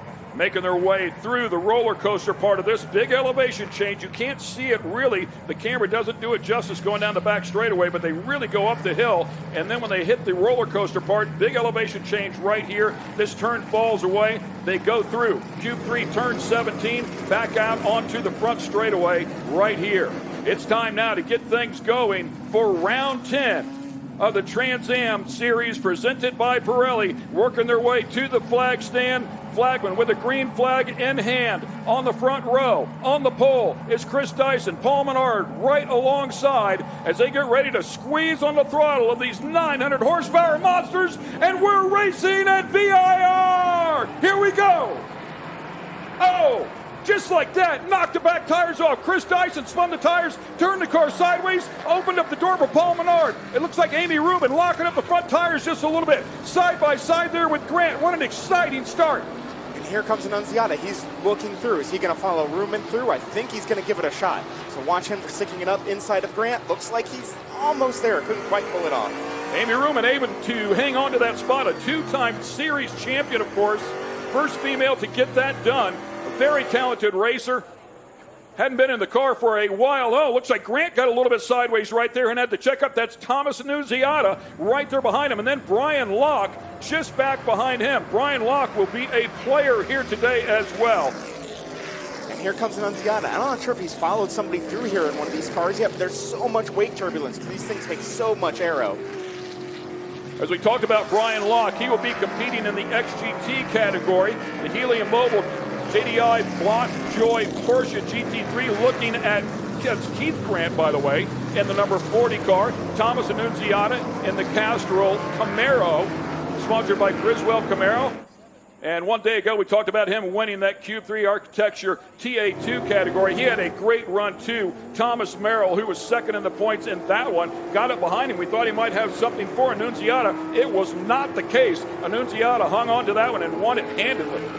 Yeah, that fresh air really, really helps. That helped him a lot yesterday, and he knows that. So he's going to be desperate to get up to the front early to get that clean air because it helps you save the tire, too.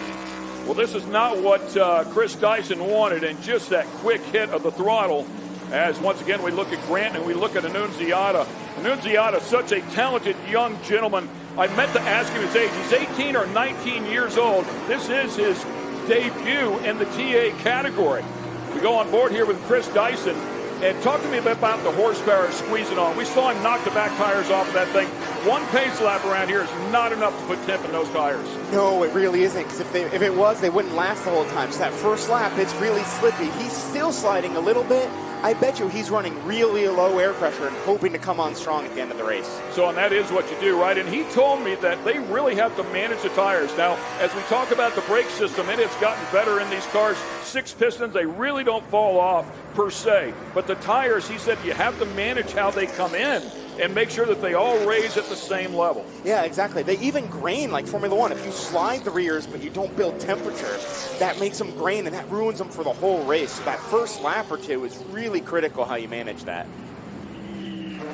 And here we look at some of the XGT Mercedes GT3 car of Danny Lowry going through the S's. These cars make a ton of downforce, almost like the TA, but just a little bit less power. Really fast cars on their own. He's doing a great job in his class. Yeah, beautiful Mercedes there. Love these cars for sure. Sponsored by Bennett Bridge Hall, who also, by the way, is sponsoring the Bennett Bridge Hall Oak Tree turn that they just went through right there. And the Mercedes AMG GT3 won it back here in 22 and 23. His teammate is Billy Griffin, running in the same category. And right behind him, too. So nice to see little team marching together there. Probably not any team orders, though. Absolutely not. By the way, Billy Griffin making his debut here in the XGT category, a two-time GT champ, and won here back in 2020. So he, too, knows this place. And, yeah, those Mercedes look beautiful right there. Super cool cars here, GT3 spec level cars, and they are rocket ships. Exactly. They are so fast. It's kind of strange having the TA cars out with them, because when the TA cars go by, you think that those XGTs are slow, and I assure you they're not. They're still doing 160 miles an hour against the straightaway. Well, no different than having a GTP go blowing by you in IMSA as well, right, with the GT3 cars. So, yeah, there's some wicked cars out there for sure. As you take a look at time and scoring lined up on the left-hand side, 1.8 seconds between Menard and Dyson now up at the front, room in there in third place. Annunziata hanging on to fifth behind Grant. So the top five staying about the same. Eric Foss back there, and Eric Foss is going to be a player. It's great to see him come out here and throw down, get in the mix with everybody, and we'll see how that all plays out. Kaylee Bryson sitting in the catbird seat to win the championship in Super GT. She's done a phenomenal job. We'll focus on her at some point as well as we take a look at our leader here. That is, of course, in the TA category, and Paul Menard. So we are racing here. It is round 10 of the Trans Am Series presented by Pirelli. We're going to take a quick break, and we'll come back with more here from beautiful Virginia International Raceway.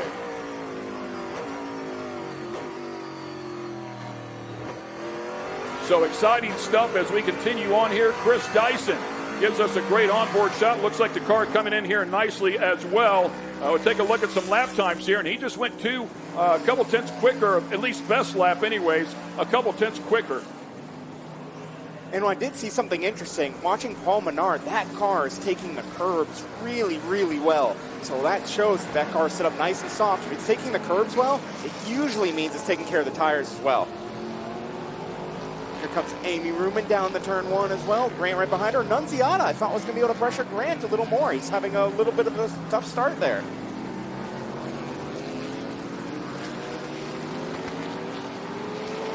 Yeah, looking out over here, there's a good look at the flag stand as some of the other classes are coming by. There's a TA car. You had mentioned that before. That is Tommy Dreesy coming up through the pack. And Tommy Dreesy buying Ken Thwaite's team here just a year or so ago. And it is also Keith Grant that's also underneath that tent with Tommy Dreesy. Tommy's been doing this a long, long time. Very talented, 2009 Trans Am champion, 2018 Trans Am Series West champ, 1999 Trans Am Rookie of the Year. So he's been doing this for a long time, and not sure what happened to him and why he got that grid penalty, but had to start in the back of the pack. Yeah, and he's really been working on getting this team together and really building it. It's his first year as an owner-driver, so he's learning a lot of lessons there. You can see him now. He's actually got to deal with some traffic in the S's. Hardest place to catch traffic is right up here because they mess up your arrow a little bit, and there's nowhere to get by him. You kind of have to wait to come out of that oak tree. Yeah, you really do have to be patient here. Multi-class racing, that is part of the game. Car looks great here. He is ripping along for sure. Good look at that vehicle.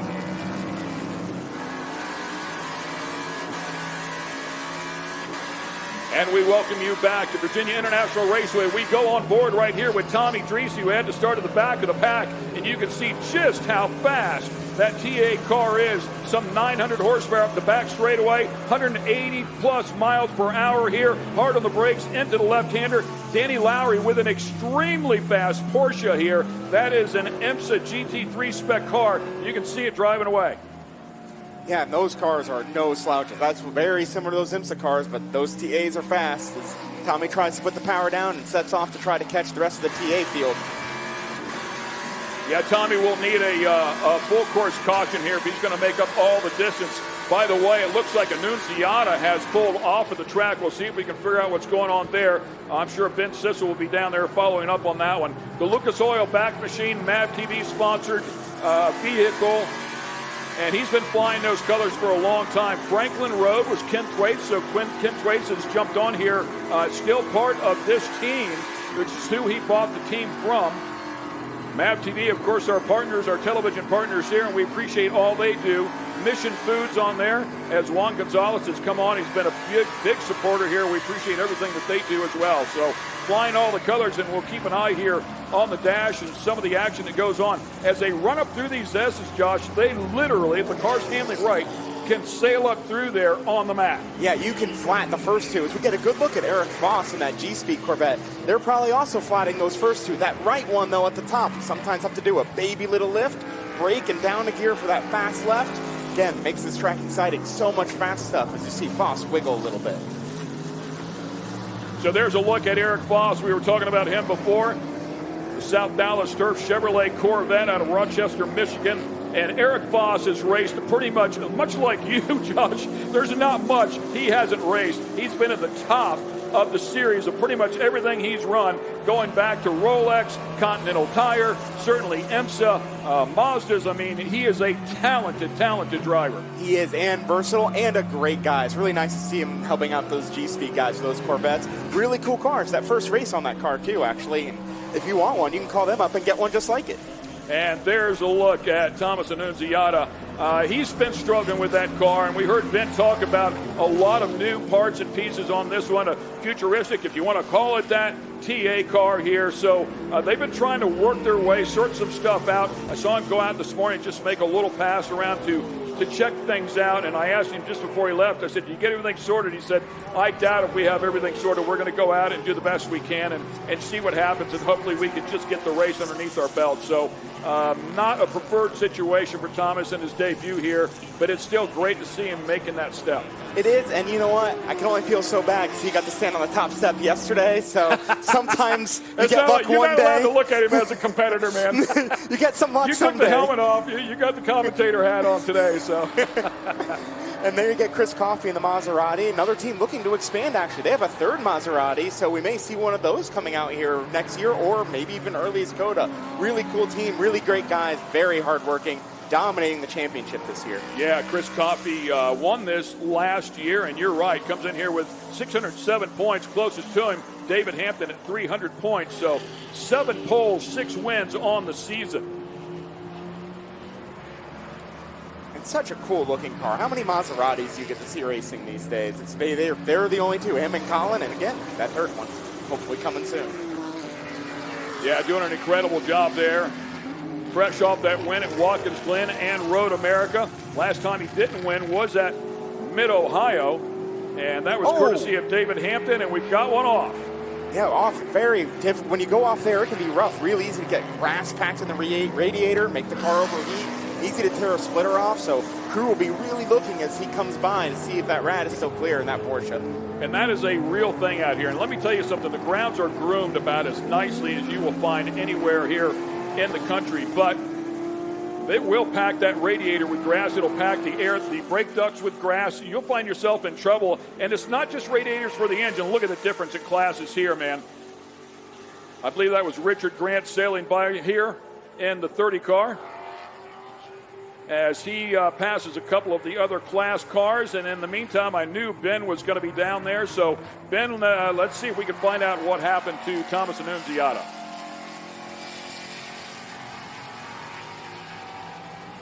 All right, I'm here with Thomas Annunziata, this beautiful Castrol TA car with Criswell Chevrolet on the hood. I know you've been chasing gremlins all weekend. We knew you were fast yesterday. This has got to be a little bit frustrating. Definitely a little bit. The win yesterday helps, though, so I could cope with it. But I mean, it's racing. I believe it's an electrical problem. We're not fully sure. We've changed everything in the car, but yeah, this Criswell Chevrolet Castrol Chip Boys TA1 car is beautiful. I just wish it ran as good as it looks, and it does, but just not this weekend. So they worked hard. We all worked hard. It's one of those deals. So hopefully we come back next year and we figure this out and we get some redemption. But it's what was in the cards today. Well, Josh Hurley, you can speak to this. These TA cars are just so cool that it's hard to go now back to a TA2 car after you've been in a beast like a TA car. But we just saw Chris Dyson come in with a flat tire. I'm going to send it back up to you. Yeah, those cars are amazing. It's hard, but now we see Chris Dyson limping. Yeah, Chris Dyson well off the pace here That will all but end his shot at a championship here as we go into our final round at COTA, but clearly staying off of the course here, being respectful, maybe afraid that there's something leaking out of the bottom. Maybe just went off and he's trying to slowly work his way back on, but I think he'd be at a bigger pace than that. We knew you were fast yesterday. This has got to be a little bit frustrating. Definitely a little bit. The win yesterday helps, though. Handful right there, had to catch it. But I mean, it's racing. It's I believe it's an electrical problem. Big moment right there. Really big moment when it landed. Yeah, this Chris Wells Chevrolet Castrol Chip Boys TA1 car is beautiful. Just wish it ran as good as it looks, and it does, but just not. So Chris Dyson working his way back here onto the track. Worked hard. It's just, and a big moment right there that will cost him a lot of real estate. And look at the steering wheel. It looked like it was not straight, by the way. Yeah, I wonder if he broke something before he spun. Maybe we can see it right here. We'll be right back with more action here at VIR. So as you can see there, I don't know if that damage to the steering happened. It looks like it's turned to the right there. I know he's trying to work his way back in, but see if we can take a look at that steering wheel again. But I wonder if that happened before he spun. And you can see it on the replay. The left rear, something collapsed in the left rear, and the car fell over. It didn't even look like a tire. It looked like a suspension component failure on the left rear, causing him to spin off the track. So, and now in a different spot here on the track, nosed up to the guardrail. He's on an escape road, actually. He was being very respectful. He was right on the outside of turn. That's coming back after turn 1 to turn 2. He's trying to keep us from going under yellow, doing a great job, really respectful, true competitor, true sportsman-like behavior. That's what you try to do, keep the race green. Yeah, and what a shame, of course, a two-time IMSA champ, as we talked about, 4th on the all-time win list. He's competed in NASCAR Xfinity, Formula Atlantic, Pirelli World Challenge, all 3 divisions of USAC as well. Also won the VIR 500 back in 2002. I mean, a great racing resume. Of course, his family name in motorsports is a dynasty. So a shame to see Chris Dyson out of this one. And now changes the race for Paul Menard. He doesn't have to push. He just needs to bring it home and clinch this champion, or not quite clinch this championship. It still goes to COTA, but he does have a lot easier time now. Yeah, and that's a shame. We wanted to see these guys duke it out here. Dyson came out here and put down a great lap time one day ago in terms of qualifying, nearly a half second quicker than Paul Menard, as he put a 42.5 on the board to a 42.9. So, I mean, Chris Dyson definitely fast. He always is. Fresh off of a win as well, and will not be out here to fight with him today as you look at the Jim Weed back Mustang. Yeah, you can even see it here, how you can see that fender almost sitting on that left rear tire. Something in that left rear corner gave out. Tire's still up, but you can see that car sitting on the suspension. And we welcome you back to VIRginia International Raceway. You're looking at the number 16 TA car, Jim Weed back Mustang of Chris Dyson, who qualified on the pole. Unfortunately, something broke on that one. Josh, with his eagle eye being the knowledge that he has in racing cars, it looks like it's sitting down on the left rear right there, as you noticed. Saw him before, and he came back on. The steering wheel was out just a little bit. Full course caution. Not sure what that is for. I wouldn't think it was for Chris Dyson. He is off in a safe area on board here with Tommy Dreese. Yeah, I'm a little surprised about full course yellow. Maybe something we haven't seen yet, or maybe there could be some fluid leaking from that collapse. Who knows? We will find out in a minute, hopefully. Get another look at Tommy Dreese as he catches up. They should be going code 60, something unique TA does. Well, after the full course yellow comes out, they limit all competitors to 60 miles an hour to get those safety workers out there sooner to make these yellows shorter. And this is really what Tommy Dreese needed to get back up into the hunt. He passes a lot of other class cars, gets himself back up here in the hunt, but it's hard to make up all that real estate. Now he'll have the courtesy of the yellow flag will help him get that done. Exactly. It's a big reset for him. He's going to be having a lot of fun now. I'm sure Grant didn't want to see it. He had a nice little lead there. Good little battle with Amy Ruman, but that's all right. Now we get a bigger battle for us to watch. Yeah, good for us. Good for the fans at home. We love that as you look at the back of the number 3 GT car out of Eau Claire, Wisconsin.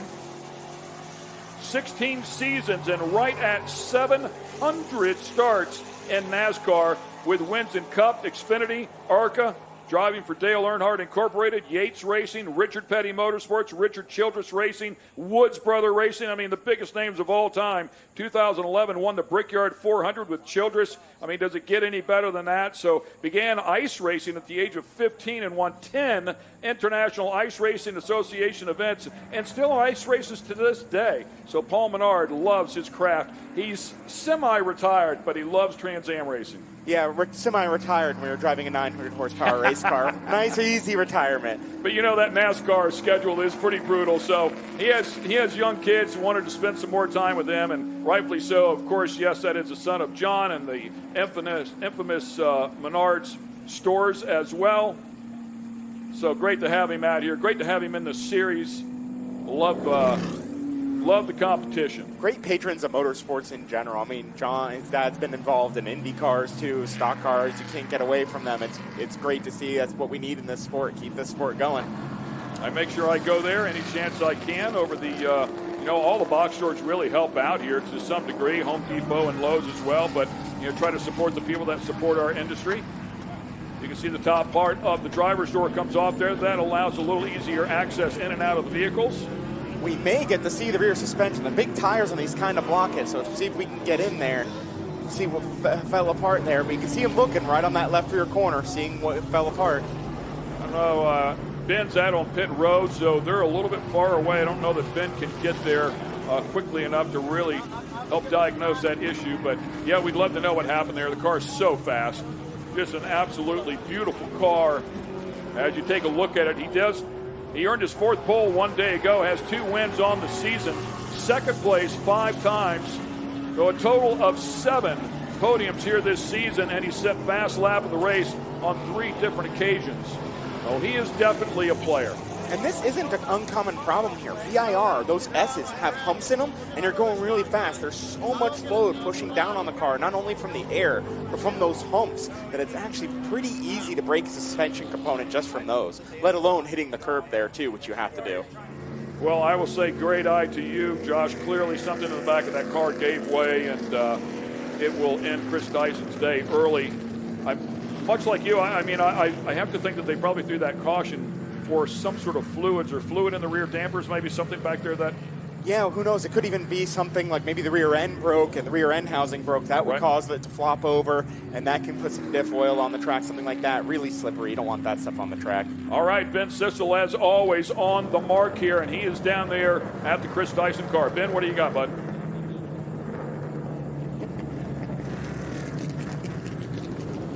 Yeah, thank you, gentlemen. I'm down here actually outside of pit lane and basically the paddock down here with the Jim Weed team, Dyson. Obviously, something happened, rear suspension. I'm going to come around here and talk to the driver, Chris, because you could tell that it happened basically right in front of us coming down the front straight. I thought it was a tire, but your tire's inflated.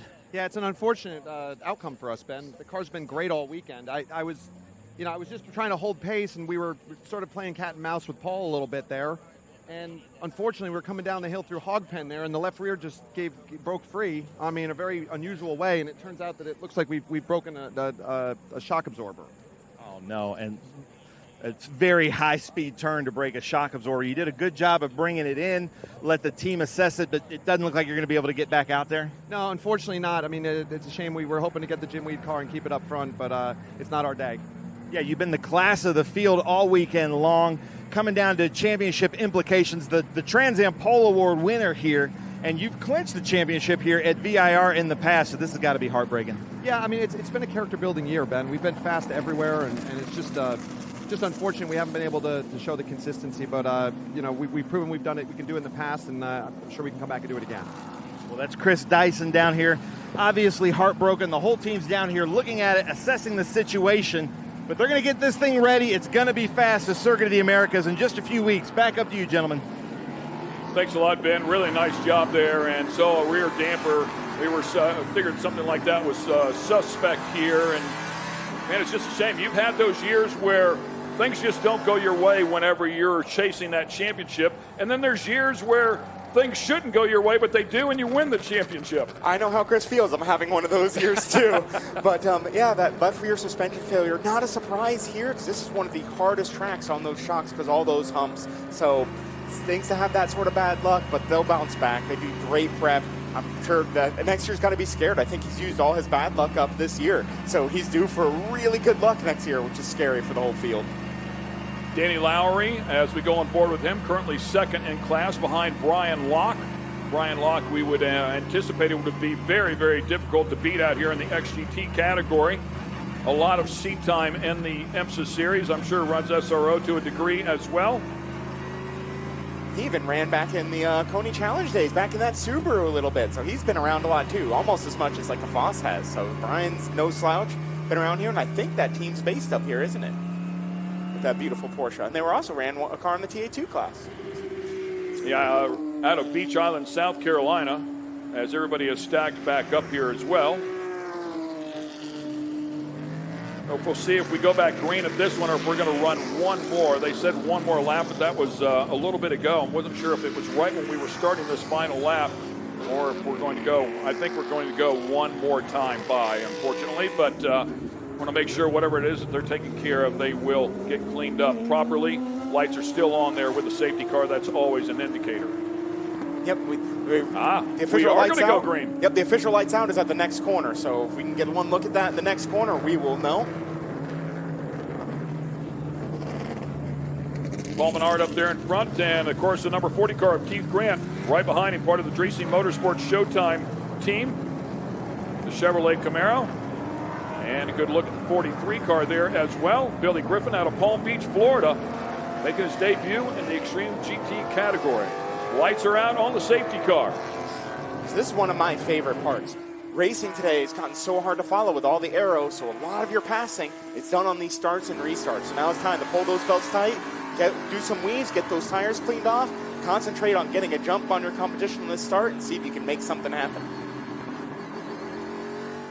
Do you pull them tight again because they just typically loosen up, or do you actually loosen them a little bit to breathe? No, they just loosen up a little bit. No matter how hard I tighten them, they always lose those shoulder ones. I'm just glad creep you said loose that, a little because bit. if I loosened mine and with plans of tightening it back up, I would never remember. Well, I guess I would in the first turn, wouldn't I? Yeah, you would. You want to be in there tight. You feel the car better, and nice safe driver is a nice fast driver. Through the roller coaster section of this, and again, you can see a little bit of the elevation change, but I promise you it is a big elevation change here. 11 laps to go inside of this one.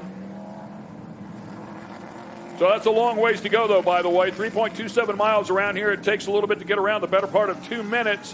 144 for these guys. Paul Menard with his quick lap at a 144.8. Coming down the front straightaway, we will look for the green flag here at the VIR flag stand. He squeezes on the throttle a little bit early. Here we go. Amy Ruman looking to the outside of Grant. Would love to take advantage of this. You talked about this before, Josh. This is when you can get it done. Here comes Amy. Right up on the back bumper of Paul Menard. Grant down on the inside. They're duking it out back behind them. And Grant drives it in a little bit deeper. Looks like he's going to be able to hang on to it. Amy around the outside, trying to hang on as they come up into turn number 3. She's going to get it done. That's the best thing about turn 1. You can make the outside or the inside work because turn 3 goes the other way. Now Tommy's got to be wetting his appetite to get around Grant. He's going to be trying really hard right now.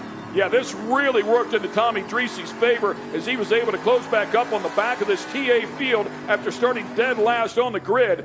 Now he has Keith Grant right there in his crosshairs, his teammate, by the way. Let's go see Amy charge down, get Paul Menard. I'd love to see that. I would love to see Amy win another race in TA. It's been a little while. She's done it before, and let's see if she can do it again. 16 career wins here with the Trans Am Series. She's a 2-time champ, as we talked about, going back to 2015 and 16.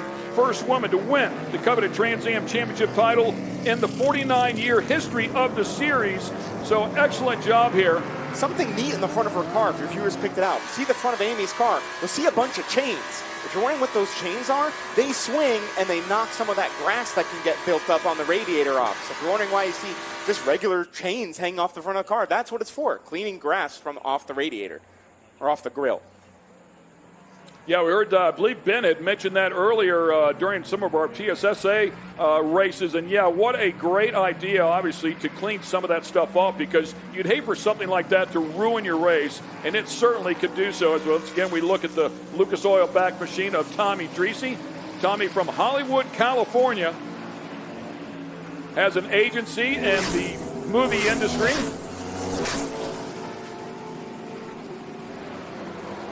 him flying. Let's see how his lap times look. Ryan versus Amy. Number of podiums in ALMS, competed in NASCAR as well, nationwide series. And Amy drawing away from Grant Andresi. Great to see. Let's see if she can go run down Paul. That would be amazing. But back on board with Tommy. Let's see how that car is working. Actually looks like a little bit of understeer to me, which is a little surprising. Maybe he's saving tires for later. As you can see, rear almost never stepping out. Still, but on a lot of throttle, but a lot of wheel in that car. You can see him pull that gear a little bit early so he could get back in the throttle and be ready to rip. Let's see if we can ride on board the S and see if he's flat through the first two. It's really hard to, not quite. Breathing it right there, big. And if the car is right and happy, if you watch onboard from Zilich a year ago, he was 167 miles an hour up through there. Yeah, it is one of the best rides in motorsport as a TA car off the S's. He'll diamond off this turn right here. That is 2 turns, but a lot of people, obviously Tommy Dreesy, like to diamond that one off. They turn it into one big, long sweeper back there with the Bennett Bridge Hall Oak Tree turn. And here we go, flying down the straightaway. Should see speeds north of 180 miles an hour. Let's see if we get there. Not quite. So we're struggling for straight speed a little bit, which might mean we're struggling with power down. And I do wonder if that was part of getting off the turn. Maybe you lost some right there. Exactly. It carries you all the way down that straightaway. Down through the roller coaster part of this. Now you can see the big elevation change as the turns just fall away. The big compression on the left rear right there. That's where Dyson's damper gave up that left rear, feeling all of that compression. We're racing here at Virginia International Raceway with the Trans Am Series presented by Pirelli. Stay with us. We'll be right back. So once again, coming back here and watching the intense racing, Menard has been out front since the drop of the green flag as Dyson spun the tires just a little bit. We go back and we take a look at the number 42 car of Danny Lowry out of Beach Island, South Carolina, looking to make it a hat trick here, 122 and 23. And the hula girl on the dash. I was going to be fancy and call that an analog G-sensor. We can tell how hard the car's turning by how far she leads. That's my plot graph right there, man. Exactly. That's the fancy data system, right? I'm sure. That's great, Josh. I love that. But this is actually one of my favorite sections of track. We're a lot of lap time here trying to keeping that power down. The car is always squirmy as you climb those curves. Really fun car to drive, this Mercedes. Let's see if he keeps it a flat.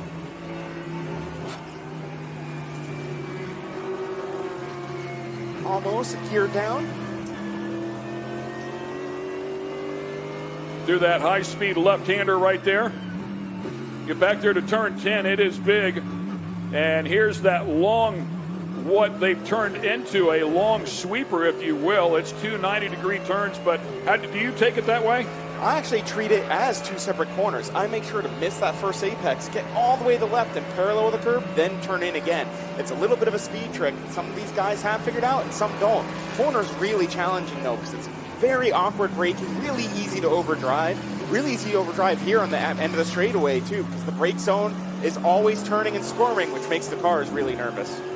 Yeah, I think that's part of the challenge of this track and something that we love so much as these elevation changes really play a role here and want to send the momentum and weight of the vehicle off the track. So it's a tricky place, and it's very high speed at the end, very high speed up through the S's as well. So much fun, and that's why we absolutely love it here.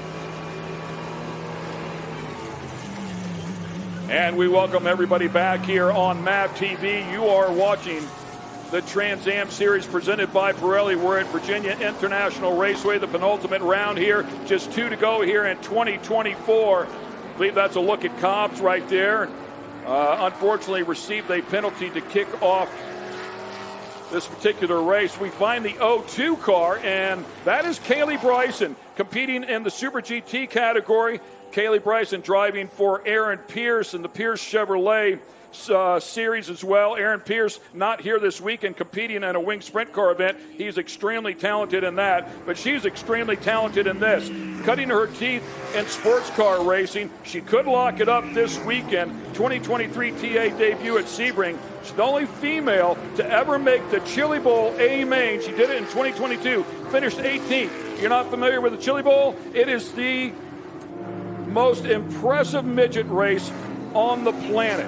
350 cars show up to try and qualify for 24 spots. She qualified for one of those 24 spots, driving for Keith Kunz Motorsports. She's extremely talented, and it's great to see her out here cutting her teeth in road racing. She said she absolutely loves it. Doesn't care about the dirt. I don't know if she doesn't care about the dirt anymore, but she wants to stay out here road racing and possibly make her way up into NASCAR, maybe IndyCar, wherever the doors open. But it's great to see Kaylee Bryson out here, and hopefully she will secure that championship. I believe she has. I believe she takes the start today. She is your champion. She is your champion. So she is clinched. So she's having a pressure-free drive and can just learn and get better and push How that fun car. is that? Knowing you've got it wrapped up. You come out of 3 wins on the season, 6 podiums. So fabulous job for her as we go back on board with Tommy Dreese, the Franklin Road backed machine, along with MAV TV. Of course, Lucas Oil has always been on this car for as long as I can remember. Yeah, Lucas Oil and Matt and Mission have all been on that car for a while. You see Tommy's trying to catch Milton, and Amy's holding off a little bit, working through traffic, getting by Rami there. It's a really awkward place to catch traffic. Yeah, Grant was right there. Very difficult for these cars to pass up through the S's. I mean, to get side by side here would be a pretty tough decision to make. But you do want to keep them close, right? See if you can get a run, and this is exactly what we're talking about. If you can get a good run off of this, what we would call the Bennett Bridgall Oak Tree turn, and we haven't talked about Oak Tree, but he gets a good run right here, and he for sure has her in the crosshairs. Yeah, just a really hard passing zone down the straightaway because that braking zone is always wiggling. So she's going to probably try to set him up for turn 1. Tommy may get a little bit of view of it. You can see him just a little bit ahead of him. And for the fans at home that aren't familiar with this racetrack, why we call it Oak Tree Turn when you don't see an oak tree down there, we have to take you back in time just a little bit. There used to be a massive oak tree back there, and consequently it just became Oak Tree Turn. And we all affectionately still know it that way, as once again we take a look at Keith Grant. He's getting oh so close as he duck out right here. Does he try to dive bomb her going down into Mission Foods turn number 1? There it is. He looks to the inside. Can he make it happen? She passed him around the outside a little bit earlier, a little contact right there as he slides out, squeezes just a little bit, but he gets it done. He did exactly what you want to do. Get in front of him and park it, because if you don't fully get in front of them and park it, they have the opportunity to keep it on the outside. So he did a perfect job of making that pass done. Exactly what we're talking about. Got a good run out of that last corner, used the toe, stopped in front of her on the brakes, and now he's going to set sail and try to run down Paul.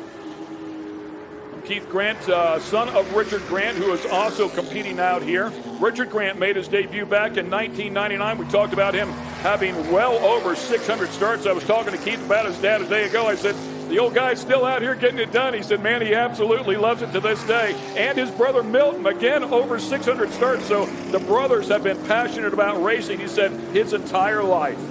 Yeah, it's amazing to see. You get very rarely get to see a family competing, not all on the same weekend, let alone the same race.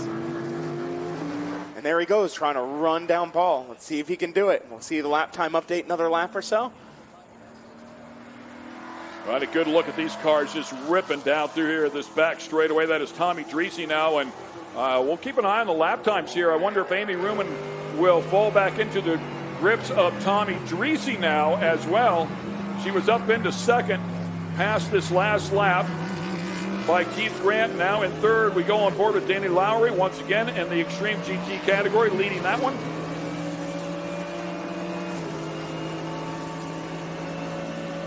They'll make their way back by here. We'll take a look lap time, last lap time at 150.7 for Amy Ruman, a 148.6 for Tommy Dreese. So he is definitely closing the gap there on Amy Ruman. We'll try to keep an eye on that as well and see if he can make that pass.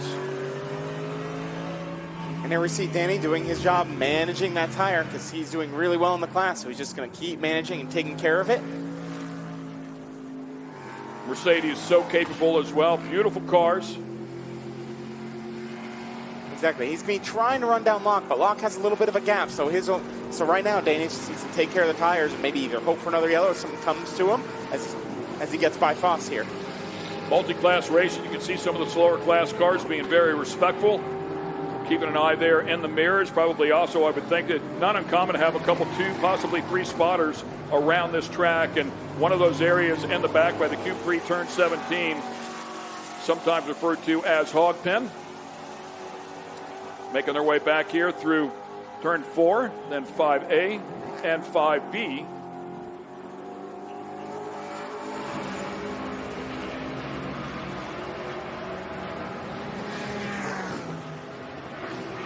And here we go, looking at that beautiful Merc and that Corvette coming up. Coming up those S's. Just trying to track down Locke. Locke is really moving, so Danny Lowry's really got to push to get to him. Stretching out here just a little bit, Tommy Dreese now. With a windshield full of Amy Ruman. So he's getting close. Let's see. And Amy's held up by traffic, so here we go. He's going to try to use that traffic as a pick to get by her. Can he make the run happen? Got a little bit of a toe here. On the front straightaway, Amy Ruman ducks down, takes that bottom line. I'm sure will protect down here on the bottom while she is there. There she goes. Very seasoned veteran. Actually leaves a little bit open, but not enough for Dreese to think he wants to take a shot at it. Follows her right in line, and I think that typically you want to use that as that lapper as a pick, but sometimes that lapper can help you too. Exactly. Traffic giveth, traffic taketh away. Oh, Amy got a little wide there. This is an opportunity for Tommy. If he can really squeeze it in, he's pulling her off her line. He's getting her to defend, which slows her down. So he's going to be able to be the attacker now and keep pulling her out of position, which makes it really hard for her and easy to make a mistake. So a lot of seat time here for Amy as well. She knows up through the S's here. That pass most likely will not happen. Just stand on the throttle, eyes forward. Yeah, I expect the pass will happen in turn 1 unless this traffic plays. They'll both up underneath there safely, and looks like we've got a slow mover back here as well. Definitely the battle here. This is for third. Oh! And that was unprovoked. I saw no contact there. Now, a big moment there. Tommy Dreese able to stay out of the back of her. And we welcome you back to VIRginia International Raceway. That is Amy Ruman coming back on the track after going through the Bennett Bridge Hall Oak Tree turn. Unfortunately, spun that one out. Tommy Dreese was right behind her and managed to stay off the back bumper. We will go back here and take a look at it one more time. All right, so let's see. Amy displaces that apex a little bit. She's going to get on brake. It always gets greasy here. Just too much trail braking there, and the car broke free. Tommy nowhere to go, but I think he didn't get into her, so he's just going to have to maneuver around and try to go. We'll see on board from Tommy now. Yeah, Tommy did not lose a spot there to another TA car either, and yeah, I agree with you. Tommy clean on this one. Never touched her. She just lost it. And you can see she went around right when she touched the brakes. When you touch the brakes, that makes the car turn sharp, so she just what we call trail brake. A little too much brake while turning. Brought that rear end of the car around. Really easy to do, especially now that the oak tree's not there. It's slippery. Yeah, you mentioned that before when the oak tree was up. That part of the track actually had a little more grip because the track was a little bit cooler than courtesy of the shade. Exactly. That's why, and it's even worse, that black patch there. That black absorbs all the sun, gets super greasy. It was really difficult yesterday, clearly difficult today. So tough break there. Amy Ruman had a great run going up in second place there for a while. Eventually was passed by Keith Grant, and Tommy Dreese was applying pressure. So she was leaning on the car as hard as she could. And knowing you're coming back on that back straightaway, you want to get a good run off of that turn and try and protect that position. Unfortunately, it was a little too much. And it's always better to go down swinging than not trying. Oh, yeah, that does bring that XGT car to a podium How about spot. that? Brian Locke, third overall in the XGT car. We knew the Porsche would be fast, but I don't think we anticipated it being that fast. The Helium Mobile sponsored machine, JDI Blockjoy Porsche GT3R. And once again, keeping an eye on Amy Ruman here. Looks like the car is okay. Possible flat spots. Very unlikely. That was a slow enough spin. You didn't see any smoke pouring off the tires. So probably just some dirt in the tires from rolling off, but she should still be good to go. Round 10 here for the TA category. This one and one to go as the series will go to Circuit of the Americas, affectionately known as COTA over there. Of course, in Austin, Texas, an incredible race course as well. And there's a look at Brian Locke. What a beautiful livery in that Helium Mobile car. Really eye-catching. There's our MCO Gears lap leader, Paul Menard, still leading this race overall and driving away. That car was sparkling underneath the tent. You see it out in the sunshine. It is incredible. Beautiful, beautiful car. First event for that team out here this year. So it's great to have both of them out here. They're a two-car effort. Yeah, and I believe they had a TA2 car out there yesterday. I got to see it. Thing was beautiful looking too. Yeah, painted almost identical as I recall. So, yeah, TA2 and this GT3 and side of the XGT category. So we appreciate them coming out here and playing the game with us before the season was over. And those Porsches are really cool cars. One of the few 6-cylinder cars out here without a turbo. Just really powerful small 6-cylinder motor in there. You can see them run in other series too. Those GT3 Porsches are a beautiful work of art. If you're here at the track, make sure you look at one up close. They are gorgeous. You can see that green side plate as well on the rear wing. That would be a GTD indicator on the IMSA side. Exactly. So look at our time and scoring board over there. You can see that Brian Locke with that Porsche, 3rd overall. That is extremely impressive. However, Dreesy, hard on the brakes there to stay out of the back of Amy Ruman's car whenever she lost it there around Oak Tree Turn. So being respectful there, did not want to tear up the two cars, and that allowed Brian Locke to jump up in there to 3rd overall. Good look, car looks really, really happy right here. Back out onto the front straightaway as we continue to knock the laps down.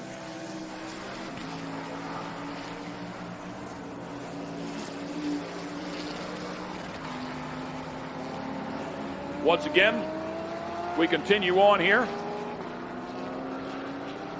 And it looks like, looking at time and scoring, that SGT battle's closing up. So hopefully we'll get a view of that. But it looks like Kaylee's starting to catch Joshua Carlson. So that should get really interesting in just a little bit. Good on timing. So hopefully we'll get a glimpse of that. Foss still driving away in there. Yeah, about 8/10 behind him. So we'll keep an eye on that as well. And there's Billy Griffin. It's his first time in this series in that Mercedes, not in his usual Ford Mustang. Doing a great job in that Mercedes. Really fun car to drive. I'm sure he's enjoying it. Haven't gotten a chance to talk to him about it, but I'm sure he's loving it. Such a different car. Such a different thing to adapt to, having all that extra downforce. Keeping it on the 43 car here as well. That is Griffin. Griffin and Lowry just ahead in the 42. Oh, I think he's actually catching his teammate there. Not bad for his first time in that car. Got to feel good. Exactly. And sometimes you get out here and you get kind of in that rhythm once you can get some laps underneath your belt. Exactly, especially your first time in a car, getting used to all that aero. Really different than his usual Mustang.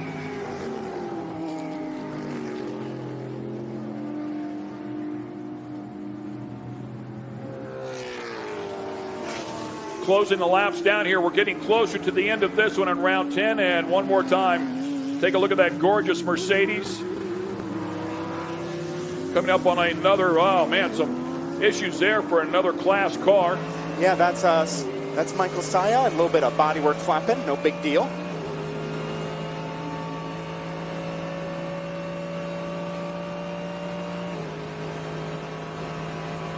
And once again, we welcome you back here to Virginia International Raceway. This is round 10 of the Trans Am Series, presented by Pirelli. We go on board here with Danny Lowry. And we were just talking about this before in XGT. His teammate closing the gap here just a little bit. Yeah, exactly. So rookie teammate catching. Well, not rookie to the series, but rookie to the car catching us. That puts the pressure on. Come on, Danny, got to respond. Let's see if you can get away from him. Looks like about 7 more laps here to go. Some of the suites there on the front straightaway. The fans up there enjoying a beautiful day out here. Partly cloudy, so just enough to keep some of the temperatures down. Mid-70s or so, mid to upper 70s. And the Pirelli tires are happy about that, because when it gets hot, this place gets greasy. So it's happy it's a little cooler today than yesterday. Yeah, and I chatted with you about it in the TA2 category. These tires really good. I mean, they settle in, and there's not too much tire deck. Yeah, there's very little. We had a little bit yesterday, but it's more the track evolving rather than the Pirelli's degging. The track just gets so hot and gets covered in Pirelli rubber. That rubber gets a little slimy when you have the sun baking on it, but that little cooler temperature today preventing a lot of the deg, not so much deg, but a lot of that slipperiness that we saw yesterday. Yeah, I actually heard one of the drivers here in TA said they felt like the track was polished. which is a way to put it as well. Look at him eating those curbs, running up through the S's, trying to straighten it out as much as absolutely possible. And the SGT leader, that is Eric Foss. We talked about Kaylee Bryson a little bit earlier, winning the championship, but Eric Foss has shown up here this weekend, and he says, I would like to take a win this year. He did, and I talked to the team before the race today. They're really excited to have Eric in this car, brand new car, really want to show off this G-Speed Corvette. They turn these street Corvettes into these wild things, so if you want a wild Corvette, give those guys a call. They make an awesome race car, as you can see, as Foss is out there leading the race with it. Really fast car, too. Really flying down that straightaway. Those things are incredibly fast for production-based cars. Yeah, great-looking hot rod. Lean hard in there, and you can see how sharp that right-hander is as they enter that roller coaster area. Big high-speed left-hander here. Again, headed downhill, and then the big compression into turn 17. Yeah, and then the car, when it lands in that 17, some of the cars bottom out. Some of them all get squirmy. You can tell it puts a lot of load on the dampers, as we saw earlier from Chris's failure. So much vertical load around this track that you don't see other places. That's why I kind of call it America's Nürburgring, because they have a lot of humps and jumps. We have that here, too. As they get around someone coming out of the pits, always makes it a little dicey moment. Yeah, I saw that. It's Owen. Somebody facing the wrong direction there as well. So things really kind of crazy. One off of pit road. People trying to run at race pace into the Mission Foods turn number 1, and somebody facing the wrong direction. Yeah, that always makes things a busy time. Now to pit road, a car spun. That's a very adventurous turn 1. Yeah, if there's any of the spotters over there, and they'll typically stand on the hill around 5A, 5B, and you can see most of that action coming off of pit road or down into the Mission Foods turn number 1. In fact, you can see all the way up through the S's, and you can actually see up through turn 10 and the Oak Tree turn and part of the back straightaway, depending on how many campers are in the middle. Yeah, exactly. Though I usually stand on top of the restaurant when I spot overlooking turn 3, so I can see turn 1 a little better, because turn 1 that's where the action is. Paul Menard, we have not spoke of him here recently. 25 laps in here, working 26, and of course he has been out front since the drop of the green flag. Chris Tyson started off on the pole, but squeezed onto that 900 horsepower monster, spun the rear tires. It opened up the door for Paul Menard to take over first place going into the Mission Foods turn number 1. He did so and has been there ever since. As he gets by Joshua Carlson, running second in SGT. Really, really small budget program, doing a great job with his car. Since he's here, I want to highlight him because that's a difficult car to drive. He does a great job, and we went to full course yellow. And that, my guess is that car sitting in the wrong direction there in turn number 1. We've yet to hear much more about that, but it is. There it is right there on our monitor. He's sitting right on that. Is that turn 1? That is the double zero of Raymond Cobbs. That's a TA car, and now has it fired up and backing up out of the way. That's always the way it is. These things are so hard to start when they're that hot, and then they sit and they heat soak and they get harder to start. So that's not him just sitting there and waiting for the yellow. They're just very difficult to crank when they're warm. And a good look at the Master Force Tools number 3 of Paul Menard.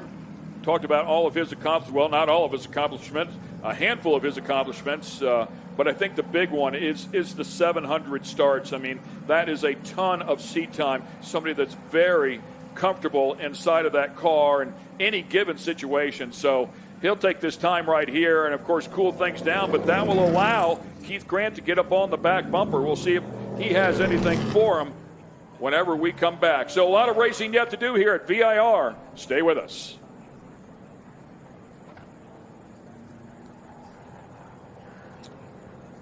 Great time. How hot is it inside of these cars whenever you slow down like this? Oh, that's when you feel it, right? It is, but I have to say, cool suit technology has come a long way. Those ones that are mini AC systems, there's a couple different brands that are. It's not just a chest of ice anymore.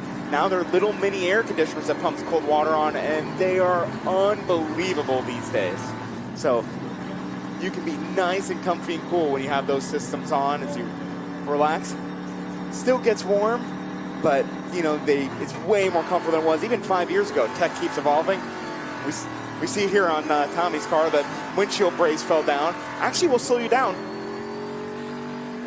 actually will slow you down in a straight line a little bit with that windshield caving in. So yeah, it'll push the center of that windshield in there, and the arrow won't I don't think there's any danger of blowing it through, but like you said, it's just not supporting it. Will actually become concave right in the center. Exactly, just cause a little bit of drag. But this, I'm just getting word that this should be a really quick recovery, so we should be going green very soon. Yeah, it'd be great here towards the end of this race, of course, and we'd like to see him run these last 4 or 5 laps at full steam, under full anger, if you will. This is going to allow Tommy Dreese, I believe, to close up on the back of Keith Grant, so we'll see how things shake out there.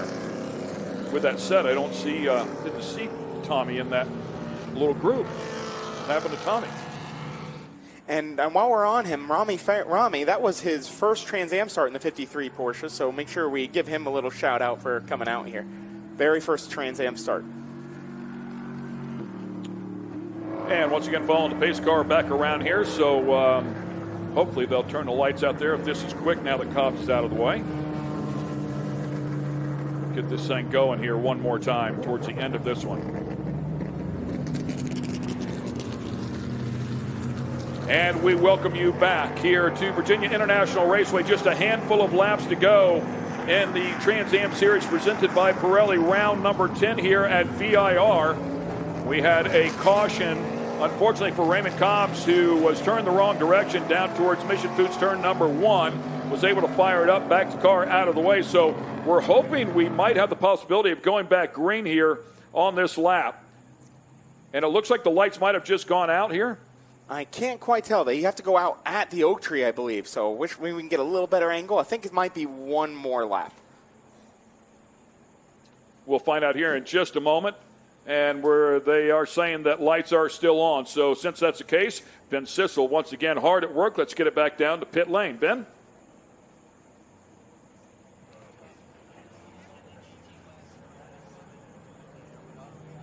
All right, thank you, gentlemen. I'm down here with the 3GT team. I have Tony Gentilozzi here, but this team has been together a long time. They've won like 8 or 9 championships in the Trans Am Series, but championships in other series too, and your dad has won championships in Trans Am.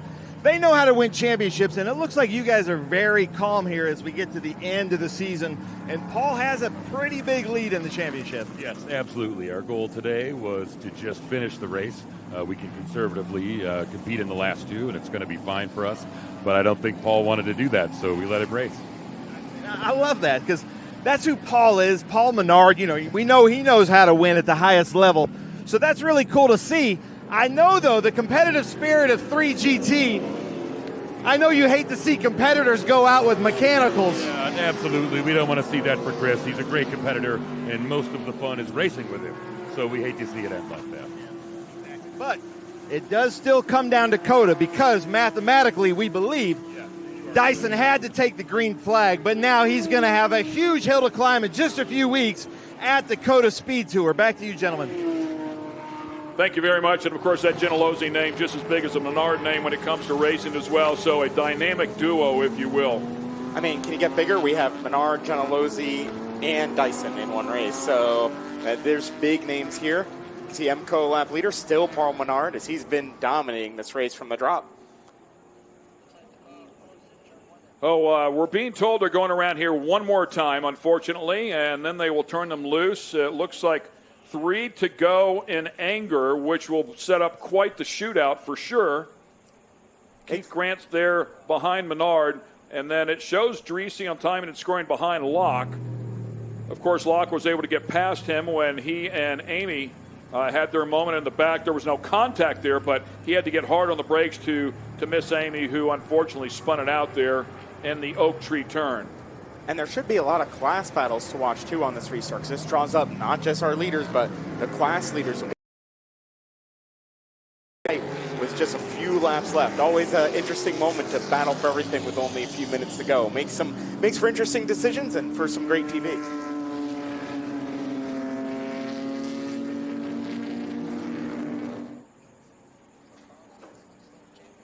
Beautiful overhead shot there from the drone. Headed through 10, and then back there would be where the oak tree stood in the right-hand portion of the grass. just as the safety car is coming through right now. That's where the oak tree used to stand proudly as they work their way back onto the back straightaway. And they should be going to green this time. We should be looking for lights out right about now. So time to clean those tires off. That's why you see the weaving. It's scrubbing any of that debris these hot tires pick up on these slow pace laps. So yeah, we were talking about cooling things down, but then you get to the point where you want to keep some heat in the tires, correct? Exactly, and you can't let the tires get too cold even on the pace lap, because what happens, the colder you let them get, and then when you reheat them up, it actually makes them harder. These tires are really prone to mini heat cycling under the yellow, and they don't fire back the same. So you end up with a different race car at the top of the green than you had before, and you're only going to have 3 laps to adapt, so you really don't want that. So they're trying to keep temperature in it. In the super late model dirt racing world, they would call it sealing over, and you can see them. They'll actually put the tires up on a device, on a machine, and they'll buff off that top surface. Clearly, you don't have that opportunity to do so here, still in the middle of the race. Exactly, but yep, lights are out. We can confirm that. So we are going green with 3 to go this time. Going to be exciting. Hopefully pull those belts tight one more time, take a sip from your drink bottle, and be ready to battle. It'll be fun to watch him go as Menard looking to claim yet another win here on the season. He has 5 so far, a total of 8 podiums. In control of the field, the pace car has pulled off and onto pit road. Dyson bringing him down the front straightaway. Looking at the flag stand. We'll squeeze onto this one. Keith Grant right behind him. Dreesy back just a couple of spots here. And here comes Dreesy. Dreesy trying to get around Brian Locke there just in the back. He does so nicely up into 3rd place. He'll be able to see the back of Keith Grant now. Amy Ruman coming with Dreesy around the outside of Brian Locke. That'll put Brian 5th overall as the TA cars just muscled their way by.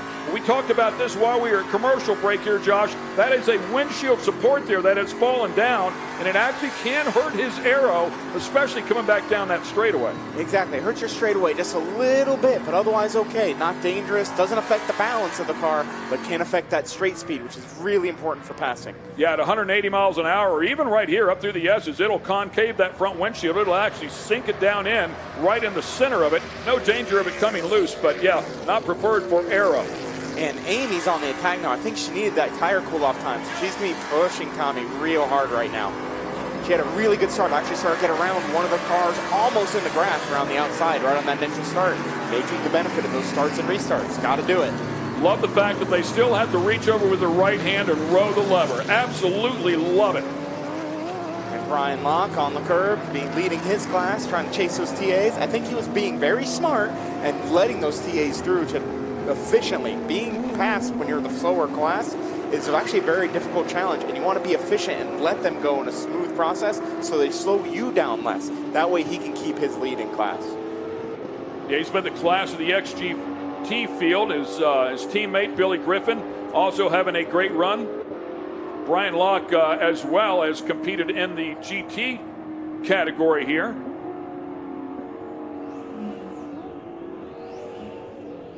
Had a successful career with Nissan. As we are running the final laps here, round 10, Virginia International Raceway with 1 event to go. It'll go to Circuit of the Americas in Austin.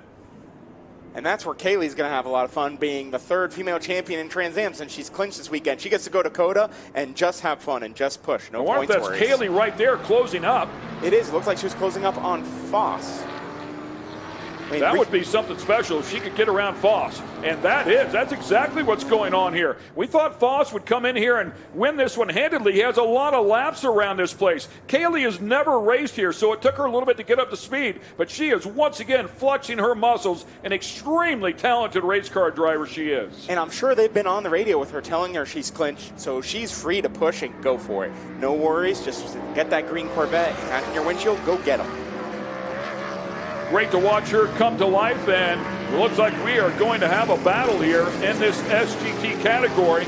We talked about the championship being wrapped up, but this race is not. Ooh, she got a little wide in the S's, lost about a car length to Foss. I know that doesn't seem like a lot, but you can't give Eric a cookie like that, because he's going to take that whole glass of milk. He's going to keep pulling away if you give him just that one little foot. Maybe she can come back. She still has some time. She's not that far back. She might have a run right here. Really good exit. 2023 became the first female to win in the SCCA Silver Crown Series Rookie of the Year. Extremely accomplished in open wheel racing in terms of midget sprint cars, Silver Crown. But her first year here in sports cars, getting used to all of these tracks, is Paul Menard, the overall leader, coming back down the front straightaway. And he'll pick up the white flag. There it is, 1 lap yet to go here at VIRginia International Raceway for the number 3 Master Force Tools car. I'm going to check timing just to see where Foss and Bison are, because I know it's close. Their last lap time was only a 10th apart. And she got around him. She did. Kaylee has gotten around Eric Foss, and I'm going to tell you, if you had asked me to put some money on that one earlier today, I'd be losing right now. I hate to bet against her, but the fact that she hadn't raced here and going against Eric, who has a million laps around here, looks like Keith Grant having some issues here. Exactly. That's great on her. Any day you can beat Eric Foss is a day you can be proud. She can truly call herself a road racer today, I think. So Keith Grant in the 40 car with some issues here on this last lap. What a shame, as he was in second place. That puts Tommy Dreese up into second. Amy Ruman will bump up into third, back into a podium position.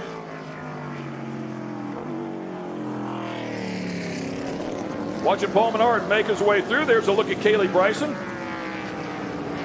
And that is Eric Foss right there behind her. Keith Grant behind them, of course, in the TA class. But these are the SGT cars.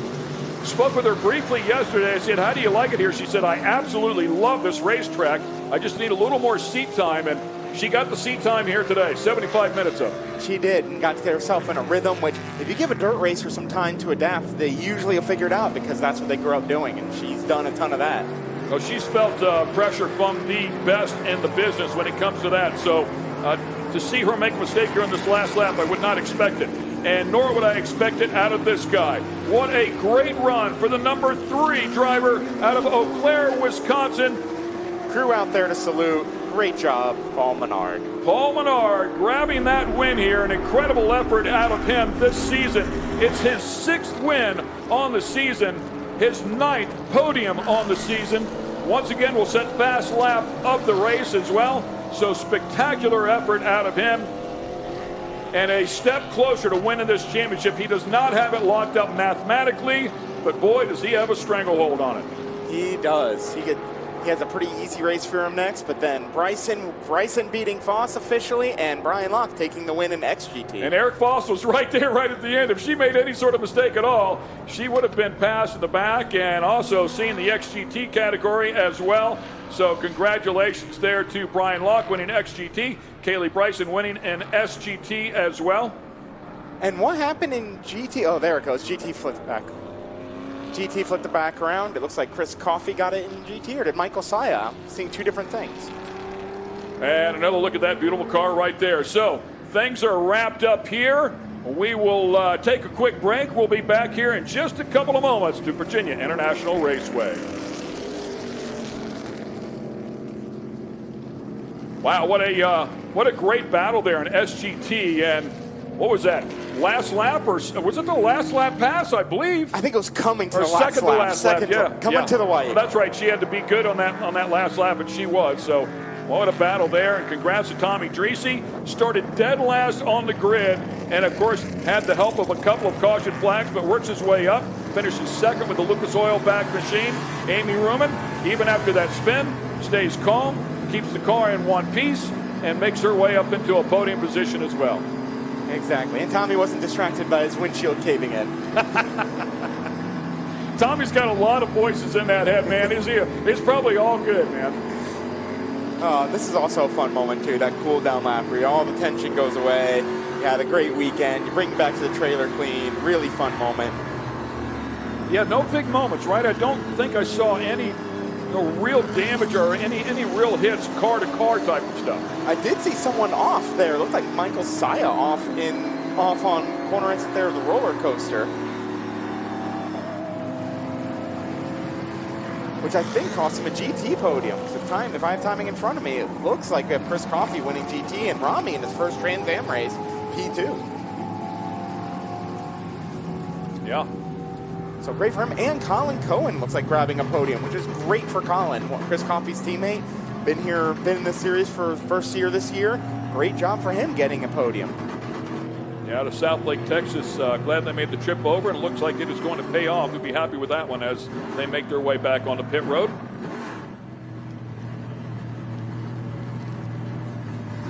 Boy, these cars just, I mean, absolutely incredible vehicles. I love the way they sound.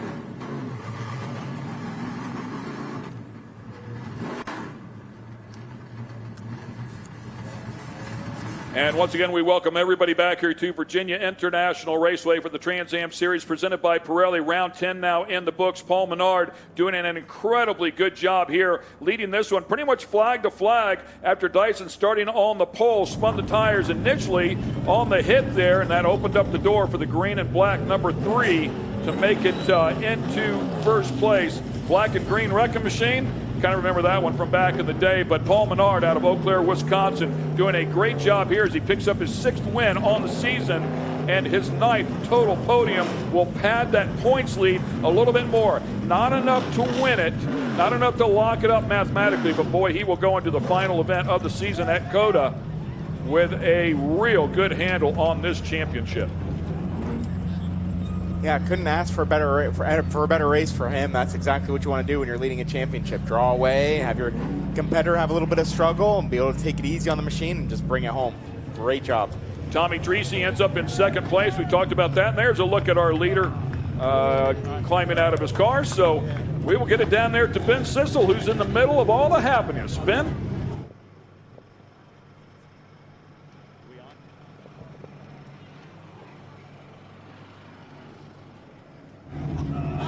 Look at this, ladies and gentlemen, with Paul Menard here at the Jim Weed Winner's Circle with his 2 kids here. Your mom's here. This has got to feel pretty good. Pretty cool. Got a lot of family that came in for this one. Friends and family. General Bill Moore's here from retired from the U.S. military. Just a hero of mine. These guys did a hell of a job all weekend. We weren't that good. We had some issues going on with the car, and the guys rebuilt the car basically twice, and it felt normal in qualifying. And I'm not sure what happened to Chris on the start of the race. He spun his tires, and then we just kind of set sail. So I wish I hate whatever happened to him happened, but I wish we would have had more of a race there. But this is pretty comfortable going into COTA. Bo, did you have fun? Yes. Remy? Yes. Nice, I love it. Another family affair. It's kind of, come on in here, Mom. It's kind of weird when you have like 2 home tracks. The Road America Wisconsin track, the whole family was there, and then your family in North Carolina. You've kind of got 2 geographic areas. Yeah, a little bit. The kids played at the farm yesterday with friends of ours. Put together a thing for a bunch of kids, and so they played at the farm yesterday. Drove up last night. It's a nice little 2-hour drive, and they'll be home for bedtime, so they can go to school tomorrow. I love it. I love it. Thank you guys so much for coming out. It's awesome. Let's come over here. Hey, nice job there. Way to go. Way to go, Master Force. I love it. I love it. But we're going to come over here and talk to the newcomer to the series, ladies and gentlemen, Brian Locke. Unbelievable, Brian. I really hope to see you in XGT next year. I think we might even have our first XGT overall win if the weather cooperates at the next track. Did you have fun on your first outing? I had a blast. One thing's for sure, when you haven't been racing these things all year, get in shape before you get in the car. I'm still catching my breath, but it's great that Trans Am has a place for these GT3 cars, both new and old. Just had a fantastic time out there, so it was awesome. Now, we're kind of making a call out to all the GT3, GT4 drivers. What would you say about this series? How do we get more drivers out here? You know, I think it was a really relaxed atmosphere this weekend. A lot of great camaraderie with my other drivers. So yeah, just had a really good time, and I really like that, some of the older GT3 cars can be out here too. So it was a good time. Perfect. Well, nice job. Congratulations. First time in XGT, Brian Locke. But ladies and gentlemen, we have kind of a special thing happening here. Only the 3rd time ever. We have now a female champion in the Trans Am Series. Kaylee Bryson, you just keep breaking down fences. Unbelievable in every series that you're in. But I think now provisionally we can say you're the Super GT champion of Trans Am. How's that feel? Man, that feels really good. And, man, that was the race of my life right there. I never gave up. And we started 3rd and really had to, chase down the guys. And I think once we got the fuel load off, our car really came to life there at the end. But, Yeah, I can't thank my fellow competitors enough for racing me clean, and we were side by side and never touching, and that was really awesome. But it's really cool to be a champion in this series, and you know, the LSI Logical Systems, this whole entire team does so much to make this possible. Sam Pierce Chevrolet, AP Driver Development, RE Enterprises. There's so many people that make this Corvette fast, and I can't thank them enough. How about that, Kaylee Bryson? Well, gentlemen, I'm going to send it back up to you in the booth so we can have a big celebration down here. Thanks a lot, Ben. Great job as always. Pretty exciting, and congratulations to Kaylee Bryson. What a great accomplishment there. Coming out here, making her way in sports cars. And that's how you want to clinch it. It's always fun to clinch it with a race win, especially beating an actual pro in the business. Like beating Eric is a tough thing to accomplish. So really great day for her. Yeah, and I think that really helps her in putting her name on the map. You know, you want to say you beat somebody along the way, and she's beaten the best in the best in the business in open wheel in the dirt as well. So no reason to believe she wouldn't continue to do that over here as well. And we'll show you some highlights here of how things got going. That is Paul Menard right there taking the lead. Didn't see it right there as Chris Dyson, unfortunately, had spun the tire just a little bit. Looks like things were buffeting just a bit. So we'll see if maybe we can re-rack that and bring it back to our fans there as well. That's a look at Winner's Circle right behind Race Control. The building off there to the left is where our booth is, looking at the front straightaway. And the paddock, of course, just there to the left as well. And they have re-racked this highlights reel. So we'll bring it back to you here and show you what happened at the start of this race. Once again, Paul Menard out there on the left-hand side takes the lead, and Chris Dyson had spun the tires just a little bit there at the top, and that's what allowed that door to open. Exactly. Really easy to do. And then as you can see, everyone's pushing through traffic. A lot of mixed class. Thomas with Annunziata with his problem, and there's your failed damper for Chris Dyson. Yeah, unfortunately for Chris Dyson, look at the left rear right there as the car set down on that left rear in the compression zone in turn number 17. That opened up the door for the number 3 car to make a run for this win. It also opened up the door for Tommy Dreesy to close back up and get on the back bumper of Amy Ruman. Amy, unfortunately, spinning it in Oak Tree. Tommy able to stay out of the back of her there. They would continue on with this race and eventually work their way back up into second place for Tommy Dreesy, third place for Amy Ruman, and, of course, that man right there, Paul Menard, grabbing the win here at VIR. Great run for him, and all but has this championship locked up. So we'll show you our results here as Paul Menard, Dreesy, and Ruman there in the top. Congratulations to Brian Locke. How about that? 4th overall. Exactly. Great run for an XGT car. Danny Lowry hanging on for second, beating out his teammate by a bit. Kaylee Bryson winning an SGT and clinching her championship. Keith Grant was up in a podium position for the longest time there in TA. Something going wrong in that last lap and allowed Dreesy and Ruman back into those podium positions. Eric Foss led almost the entire way there in SGT, but car started to fall away there with a couple of laps to go, so Kaylee made him pay. And we look at Billy Griffin as well in XGT. We'll make it onto the podium in that particular category. In his first time in that category, in that Mercedes. So great result for your first time out here in one of those cars.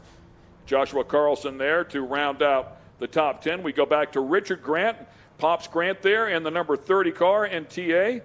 Gabriel Jasper in SGT. Chris Coffey in GT. He's taking his win in GT with Rami in his first GT, in his first race in Trans Am, let alone GT, getting on the podium, as well as Colin Cohen getting another podium win. Really great result for them. That's 2 Maseratis on the podium. Yeah, and you mentioned Michael Sy as well. Yeah, Michael Sy, exactly, finishing in 4th. He's actually teammates with Rami, so they're coming home in 2nd and 4th. We have teammates split, odds and evens in GT.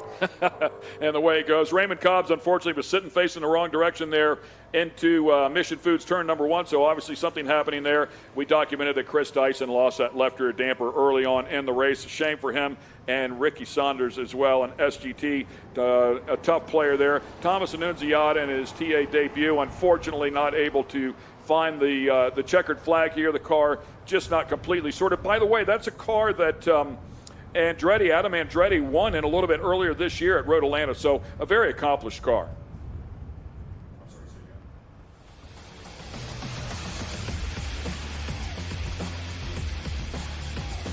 And taking a look here at the GT highlights as we walk you through, and those Mercedes coming out here doing a great job today. Off the Oak Tree turn, and the teammates racing hard. Pretty cool, huh? It'll be a lot of fun. That'll be a good trip home.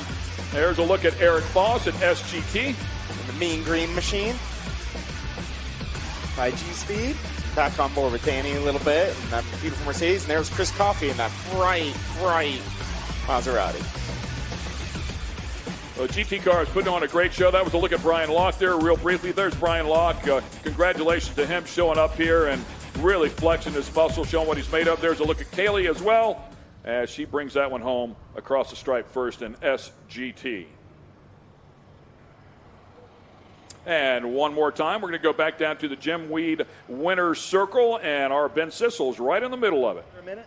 All right, just under a minute, crowd. We're really counting on you. You guys showed up well yesterday for the race yesterday. You were loud and proud. Almost there. All right, ladies and gentlemen, come on now, get loud. VIR SpeedTour.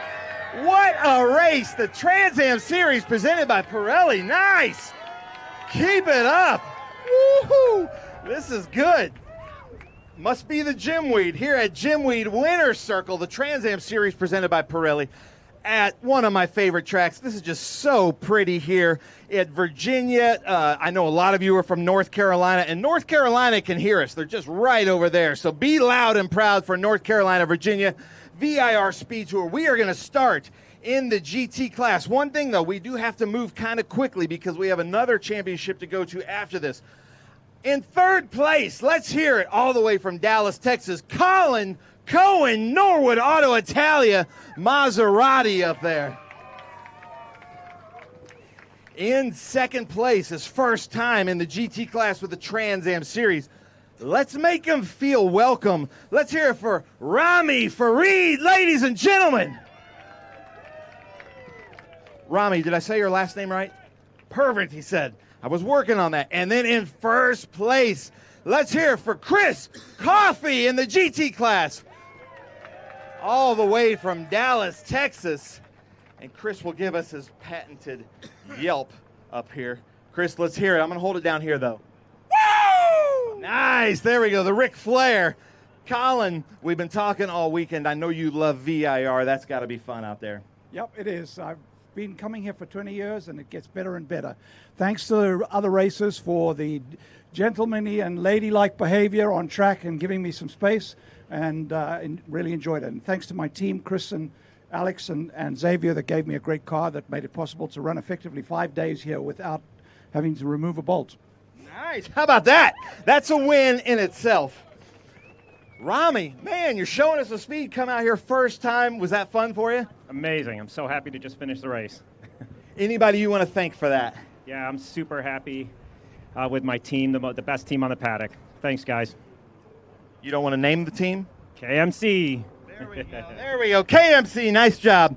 And then Chris Coffey, nice job. I know you helped to put all this together. Your crew works a long time, but man, you just keep getting on the top step in GT. Yeah, that race was a little confusing. Weren't really sure the cars behind me were on the same lap or not, and unfortunately, me and Michael came together, and we didn't have a little conversation about that, and I feel terrible that it happened, but we'll talk about it, and we'll talk our way through it and see what happens. But I want to thank Colin Cohen here first. Without him, I couldn't be here, and my crew, Xavier and Alex, my shop, Norwood Auto Italia, my wife, Morgan, and my son, Sam. How about that, ladies and gentlemen? Come on now. Let's get loud. Colin Cohen, Rami Farid, Chris Coffey, GT right here. Hold those trophies up. What'd you say? Oh, here's some Jim Weed for you, gentlemen. If you'd like it. It will make you energetic like this side of the crowd over here. All right, now come on now. Get loud. Let's hear it. Colin Cohen, Rami Farid, Chris Coffey. Man, I like this. Even Jason Hart's clapping. Now, you guys can throw out those hats if you want. Or you can keep them, whatever you want to do. Doesn't matter. Boo! Boomerang. There we go. Oh, man, the wind is getting you guys. You can come and grab them, though. It's fine. All right, come on now. One more time. Colin Cohen, Rami Farid, Chris Coffey. Hold those up. Paul Menard's got some hands on them. I like that. Uh-oh. Champagne. Now watch out, people. Don't get this in your eyes. Bo's running away. There we go. Oh, look at that. The gentleman way to do it. Just spray it on your competitors' cars. Oh, got me. Colin, you got me right in the eye. Yeah, he said he's trying to get his cockpit. I love it. Nice job. Hey, man, welcome to the series. Hope you come back. That was awesome. Nice job. Super GT, ladies and gentlemen, this has been a really fun one to watch all season long.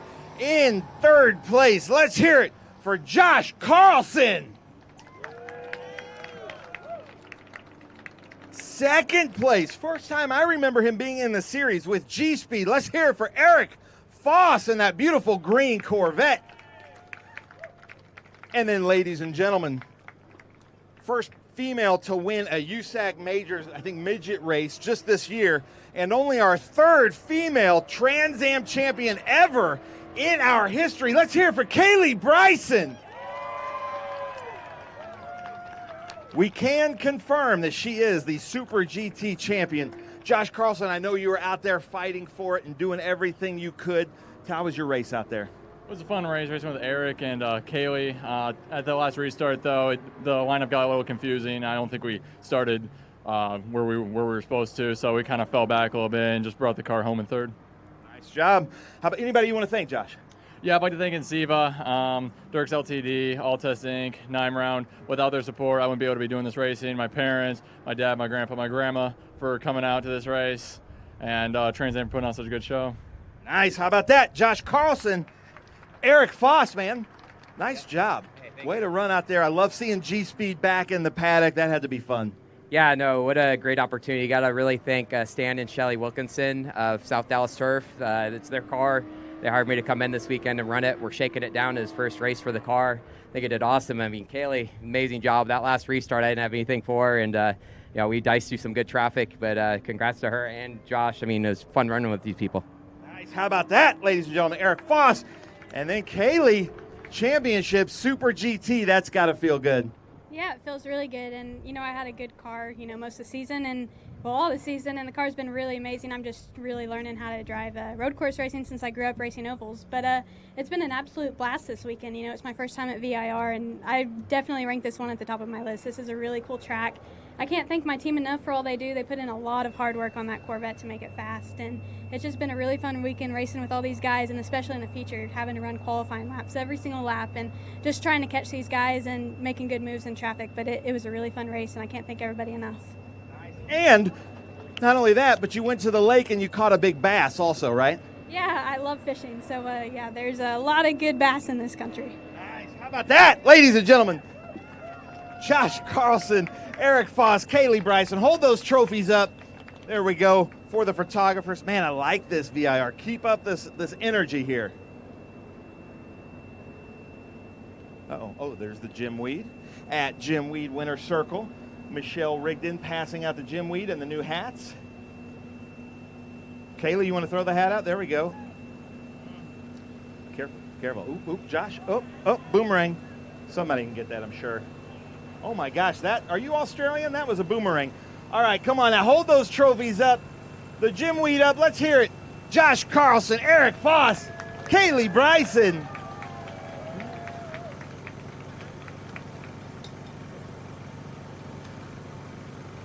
Is everybody of age?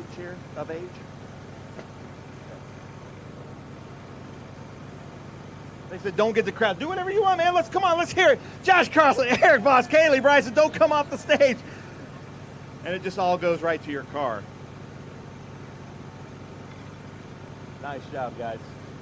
Keep it up, crowd, because we've got Extreme GT coming up. Third in Extreme GT, he is a 2-time GT champion at Trans Am. Let's hear it for Billy Griffin. Come on now. There we go. Come on, we can get louder than that. Billy Griffin running the Bridge Hall Bennett car, and then the Cenex car in second place. Let's hear it for Danny Lowry. I'm being told to hurry up, though. His first time in Trans Am, first time in XGT. Super fast out there. Let's hear it for Brian Locke, the Helium mobile car. Not here. All right, well, you can take a spot if you want to. So you guys see Billy's like, I'll take it. You know how to do that. So, Billy, how was it out there? I know you know how to run these GT cars, but XGT, you said, is a whole different animal. Oh, the car is beautiful. I almost wanted to put my finger over the Ford Oval that I love. The hardest thing I had is trying to let the traffic go at the end. They were fighting for the lead, so trying to get out of the way, got some marbles on the tires. But the car's amazing to drive. I want to thank Danny and the whole Bridgehall Bennett team for letting me drive the car. It's just a one-of-a-kind experience. I'm really happy. Thank you. Nice. Congratulations. Hey, and so happy to have you up here on the podium with us in Trans Am. Billy Griffin, ladies and gentlemen. And then with Bennett Bridgehall, but driving the Cenix car, Danny Lowry. How was your race out there? That was a good race. The car was really loose on the back the whole time, so I was fighting it, and I was very fortunate to be able to stay in front of Billy. And, hey, I would like to call out Billy. Billy, it's the first time he's driven one of these cars. He picked up 8 seconds yesterday learning how to drive this car. He's fantastic. And he pushed me around the track all day today. Fantastic job by him. I wish Brian was here. Brian's a great guy. Brian, we didn't have anything for Brian. He was just a little too fast for us today, but we'll come back and try to get him somewhere else at another time. But I would, Ben, I would like to say hey to my wife out there. She's still at home without electricity while I'm out here racing. And my crew, they're fantastic. Tyler Hoffman, my coach, and Jason Howell, my crew chief. They do a fantastic job for me every time. So thanks, guys. Appreciate it. How about that, ladies and gentlemen? Billy Griffin and Danny Lowry. Yeah, hold those trophies up. Come on now. Come on, VIR. Let's get loud. Hard fought there. Nice job. Now we're going to change hats. Have some Jim Weed at Jim Weed Winner's Circle. Anybody want a hat? Ooh, that was a good throw. Bo wants one. We'll get you. Oh, Billy. Right to Danny. Nice, nice. All right, come on now, VIR. Let's get loud. Billy Griffin, Danny Lowry, Extreme GT. There we go. Hey, man, I like this. I like this. Keep this up over here. Uh-oh. Uh-oh. Uh-oh. He's going right at it. Usually teammates aren't that aggressive, but that was pretty good. That was good. Nice job. Billy, awesome to have you back up here with us, man. Danny, thank you so much, and I'm so sorry that your wife has no electricity. That stinks. All right, TA, ladies and gentlemen, somewhere between 850, 900 horsepower cars. In third place, I'm going to bring up our two-time Trans Am champion. Going to be painting my nails red here soon. Let's hear it, Amy Ruman. And I'm so happy to have her up here because last couple years, she's had some rough mechanical problems, some weird gremlins at VIR, so awesome to have her here. In second place, this is awesome to have our Lucas Oil Mav TV car, Tommy Dreesy up here, Showtime Motorsports, Dreesy Advertising. Let's hear it. And I hope you have your phone on you because we got to keep that tradition.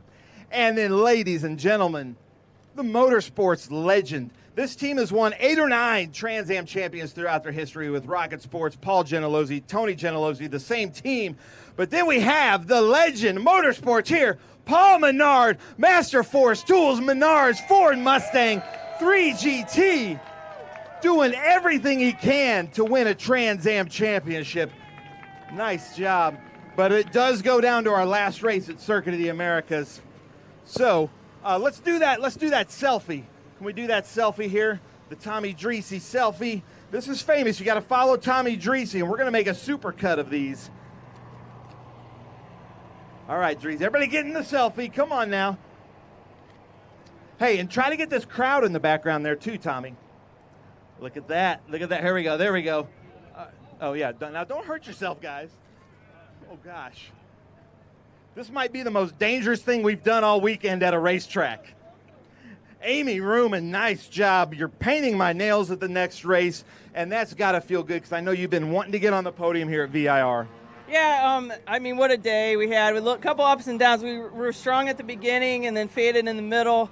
Came back. We kept trying and trying. I can't thank my guys enough for not giving up on us. And the McNichols 23 Valley Chevrolet Corvette was good enough to get us on the podium today with a little luck at the end. And you know, I got to thank ECR for giving me that rocket ship and keeping us going. I'm fast all the time, and what a day. Congratulations to these guys, and we'll see you the next one. Nice, hard fought podium for Amy Ruman. Let's hear it for Amy Ruman.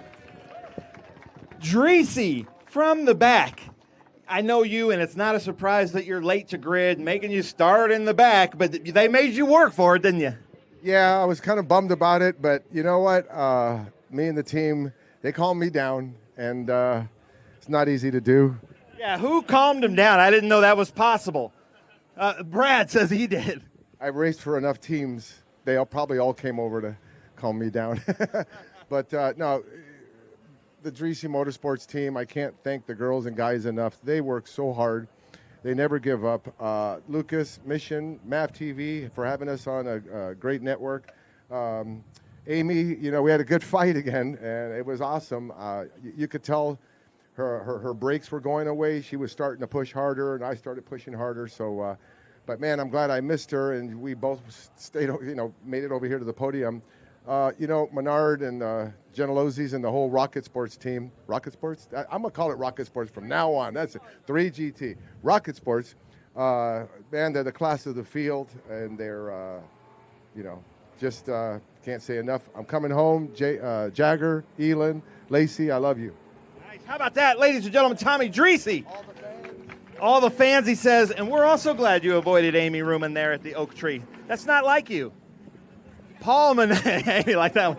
Paul Menard at Sebring. Before the Sebring race, I said, hey, Paul, are you going to do the whole championship? He says, I'm going to do Sebring. I might do Road Atlanta. He had so much fun at Sebring. There's a very good possibility we may be crowning a new champion. Keep it up. Come on, keep up the noise. How was your race out there, Paul? Not as loud as this. No, we had a great race. You know, I hate that Chris had his issues. We got a good launch at the start. I thought you know, Chris is notorious for, you know, low air pressure, kind of sluggish at the beginning, but then comes on hard at the end. So I was trying to build a gap to conserve the lead for when the tires fall off. But you know, we built this car. The guys, I didn't do anything. These guys built the car twice this weekend.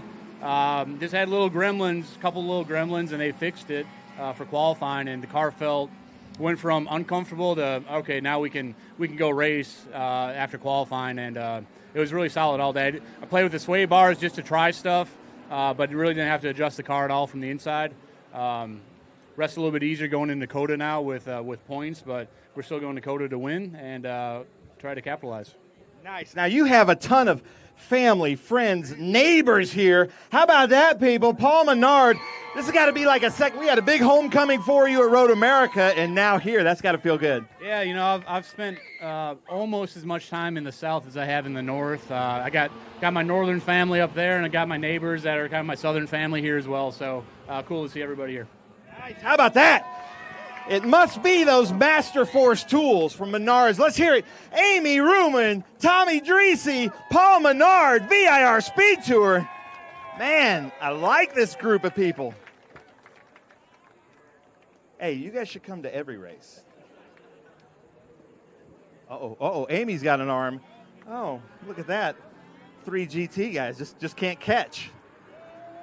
Let's see where Paul Menard's going. Oh, there we go. Nice. All right, come on now. Oh, hold up the Jim Weeds, that Jim Weeds winner circle. All right, come on, VIR. We're getting to the end of it. Let's be loud. Have some energy. I love it. Amy Ruman, Tommy Dreesy, Paul Menard here at the VIR SpeedTour. Okay, now these teddy bears, you can keep them because, you know, Remy and Bo might want some. You can throw them out. So you guys can do whatever you want with those. But hold them up, though. Hold them up, though, real quick. Chris, you got a picture of that? There we go. Bo, Remy, you guys got some, right? No, Bo says no, he doesn't. How about that? All right, you can throw them out. You can keep them, whatever you want to do. Oh, look at that arm. Oh, man. Paul Menard's got an arm on him. I like that. All right, looks like we got some champagne here. All right, VIR, come on now, get loud. Amy Ruman, Tommy Dreesy, Paul Menard. They're trying to be gentlemen about it, but we'll see. Oh, there we go. Just up in the air. Right on the Menard car. And then, Amy, Tommy, you guys are excused because our MCO Lap Leader Award, the Gearhead, goes to Paul Menard. So Paul Menard, if you'll just, you can do that right here up front. Is that cool, or do you want him on step? Yeah, right there. Just hold, put the hat on and get a picture for Chris. And then, ladies and gentlemen, that does it here for the Trans Am Series presented by Pirelli at VIR. I'm sure the Menard family wants to come up here for a family photo, but we will be back here next year. Paul, nice job, man. You guys are just kind of the class of the field this season. So proud of you guys. Come on up here, guys, for a photo, but we're going to go join this race live on the live stream. Hey, there are stairs over here. Thanks a lot, Ben. We appreciate all that stuff down there in the Jim Weed Winner's Circle. It's very, very busy down there. We want to remind all of our fans there at home as well that we will bring you a couple of highlight shows here that will air on MAV TV. You'll be able to catch those. I believe it is October 9th as it pops up here. October 10th, my apologies, at 8 o'clock and 9 o'clock, featuring the Cube 3 Architecture TA2 series at 8 o'clock, and then followed up with the TA race along with XGT, SGT, and GT on October 10th as well at 9 o'clock. So back-to-back hours here. It's been a great time out here at VIR. Josh, thanks for all the help here, man. It was a fun race. I think the caution flags present opportunities here. We had a couple of them here today, and it allowed some of the players to get back up there. It did. It allowed a brilliant fight, especially for that Kaylee Bryson-Foss fight. We got to see great pass and some history being made with some champions crowned today. Yeah, no question about it. So a great time here at Virginia International Raceway. We knew it would be. Just one round yet to go here, and that will take us to Circuit of the Americas. We want to thank everybody there at home for watching us on MAV TV. It's been a great time here, I have to say, for Josh Hurley and Ben Sissel. I'm Ken Stout. Thanks for watching the Trans Am Series presented by Pirelli. We'll see you next time at Circuit of the Americas.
You've got a business to run, big and heavy products to ship, and customers who need them now.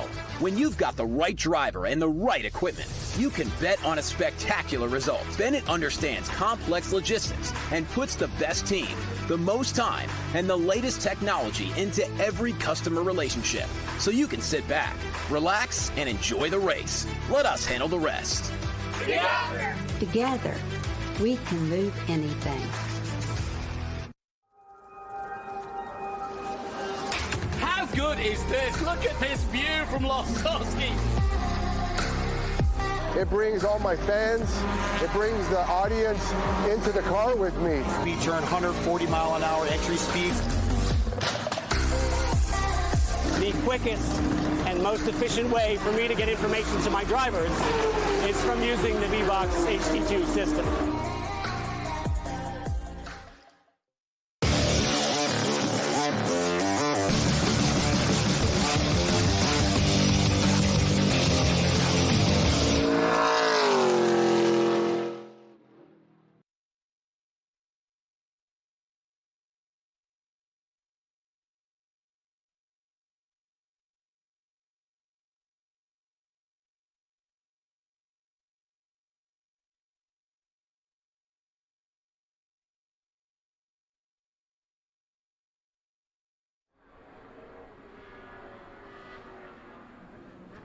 And we welcome you back here to Virginia International Raceway as we pick up the action here in Class 10 and also the Janetta series as well.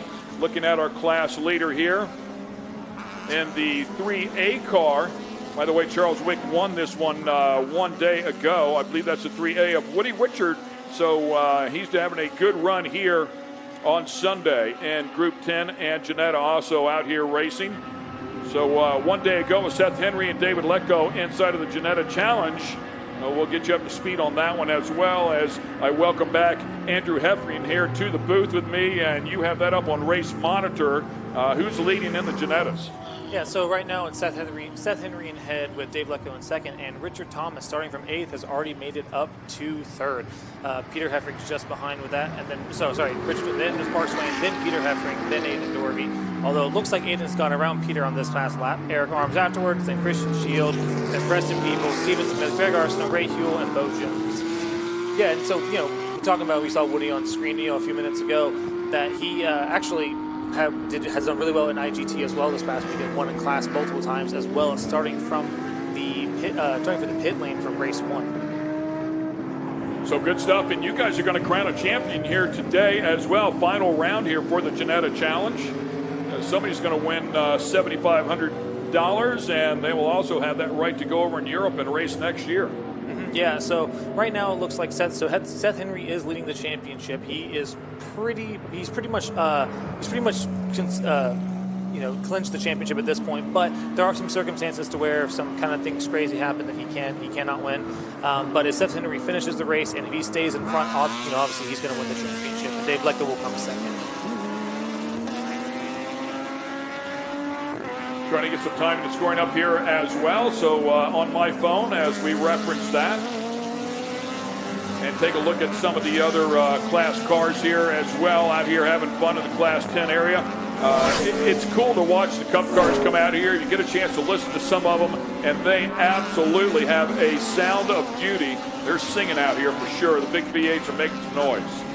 Yeah, you can even feel the rumbling in your chest the whole time as it comes by. Even here in the even here in the commentary booth, that you can literally feel your heart shaking from just the absolute shock that's going by. There's a look at time and scoring, as you can see there on the left-hand side as well, with Henry and Lecko up front, followed up by Thomas, as you were just talking about. Thomas a few seconds back there with some work to do, and Swain a little bit farther back behind him. My buddy Eric Arms back there in 13th place overall. Great to see him getting some seat time out here. Has set up many championship-winning cars, but now has a look at it from the helmet, with a helmet on. So it's a different point of view, but had a chance to talk to his father, and they're having a great time as we watch the 161 car there as well. That is Bacon, currently in 6th overall, and 6th in Group 10. Great looking Porsche. There's a look at one of the Ginettas. That's Seth Henry coming up to Paul Bacon. Last time they caught Paul right around the middle of the race, but we had a larger split start this time, so hopefully they won't catch as much traffic this time. I definitely want to say a quick note for Gerald Spittler. He's already up to 2nd overall, which is fantastic at that Lamborghini. He's looking to move up to Lamborghini Super Trofeo and continue running SVRA in his current car as well. So, as much track time as you get. But yeah, that's Seth Henry in the Magellan Financial and Foundations Janetta. He's looking to move up to other series as well, and he's using this as a great platform, and loves running the Janetta Challenge, loves running with SVRA, and he's been very excited and been clinical all since Mid-Ohio. He's just been every single time he's putting the lap down, putting consistent quick laps down so that nobody's been able to really challenge him. Great looking cars for sure. Championships for all levels, from rookies to experienced drivers, based off of the GT4 car, Spec G56 GTA race car rules package. So they did announce their series for next year. Great to have them back. There will be 5 different events: Road Atlanta, Indianapolis Motor Speedway, Watkins Glen, right back here, VIR, and then Barber Motorsports Park, another beautiful racetrack. So a very impressive schedule for next year. Yeah, and these, and the tracks that we're going to, we always, specifically pick that where a Janetta is going to shine. Not huge high horsepower tracks where, where, a Trans Am can go mock Jesus down the straights and that kind of stuff. But it's more about tight, nimble corners where it's mostly about good high minimum speed into, high and low speed corners. Yeah, very balanced car, very good weight balance and 50-50, so a good handling car. You get that thing set up, get it in the window, and then you can really work on your driving. That's what's cool about the series. Yeah, and it's primarily for gentlemen drivers, so anybody can come in and have a chance of having a chance of getting a podium as long as you can put your lap time together. And we have different professional drivers that are around the paddock to help you get up to speed. And that's all part of coming to the Ginetta Challenge, that no matter who you are, we're going to help you get out there. And you said your team, your father's out here competing, by the way. You said your team is providing an arrive and drive, at least one car, maybe more for next year. But most of them are owner drivers. How much does a car like this cost if you want to purchase one and jump in here and have some fun? So a brand new car is about $145,000 in Janetta Challenge spec. You can buy one, and that is the base of the car was $125,000 plus. Then you need to put about 10 to 15 in for a data system, a race seat, a couple sets of wheels, that kind of stuff. So nothing too dramatic to add to the car, but enough to where we wanted to make these cars safer for racing. And there's a couple of used cars on the market as well that if you want to get into it but you don't want to buy a new car, if you want to reach out to us or even Janetta, there's a couple of used cars that you can get. And you can even run a right-hand drive car if you really want a right-hand drive car. How about that? Yeah, that's pretty cool. I saw that pass taking place there as Henry was able to get around Bacon. So that is the first Janetta able to jump up into that Group 10 category, if you will, for 6th overall. And it looks like Lecco just got by Bacon as well, and he's trying to, because Lecco's trying to keep in touch with Seth because he wants to get that first win of the season. He's been very close a number of times, and I definitely see him going for another win, going for a win today at least. Yeah, finished up in second one day ago. You mentioned that. I think it's his 7th second place finish overall. So talk about a bridesmaid season. Yeah, I'm sure he would love to finally stand on top of the box, but no question Seth Henry has been the class of the field here as he's put together a great season. Yeah, and Dave Lecco has also been quite impressive because he's been so consistent. He's always been there. When I won my first championship, I never won a race the entire season, but I never finished off the podium, and I won my championship by a pretty large margin because I was consistent. Unfortunately, this time, unfortunately for David, somebody's been just as consistent, but it's been one step a little bit higher. So he said he's committing back to the season next year, and I have a very strong hunch that he's going to be in for the championship. There's Eric Arms, the 84A on the outside, hanging on to that spot right there. I thought he might lose a spot in the Shield, who had the position down there on the bottom. Oh, and a little bit loose there off to Eric Arms driving the wheels off of that thing. Good for him. We talked about him being such a talented mechanic. He actually helped my team win a national championship going back to 2009, and then also prepared a Scion FRS. We were Factory Scion that we competed with in the World Challenge Series as well. And that car won. It was debuted at the SEMA show, and it won Best FRS, Scion FRS at the SEMA show. That was all at the hands of Eric Arms. Extremely talented car builder for sure.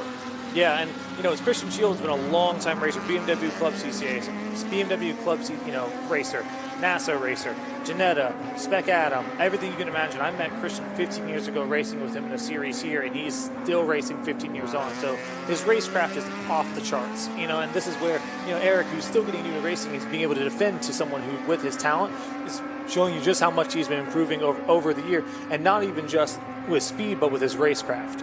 I didn't think Eric Arms was angry enough to race. He's about the nicest guy on the planet. He's very nice. He's quite gentle. He's a really cool guy.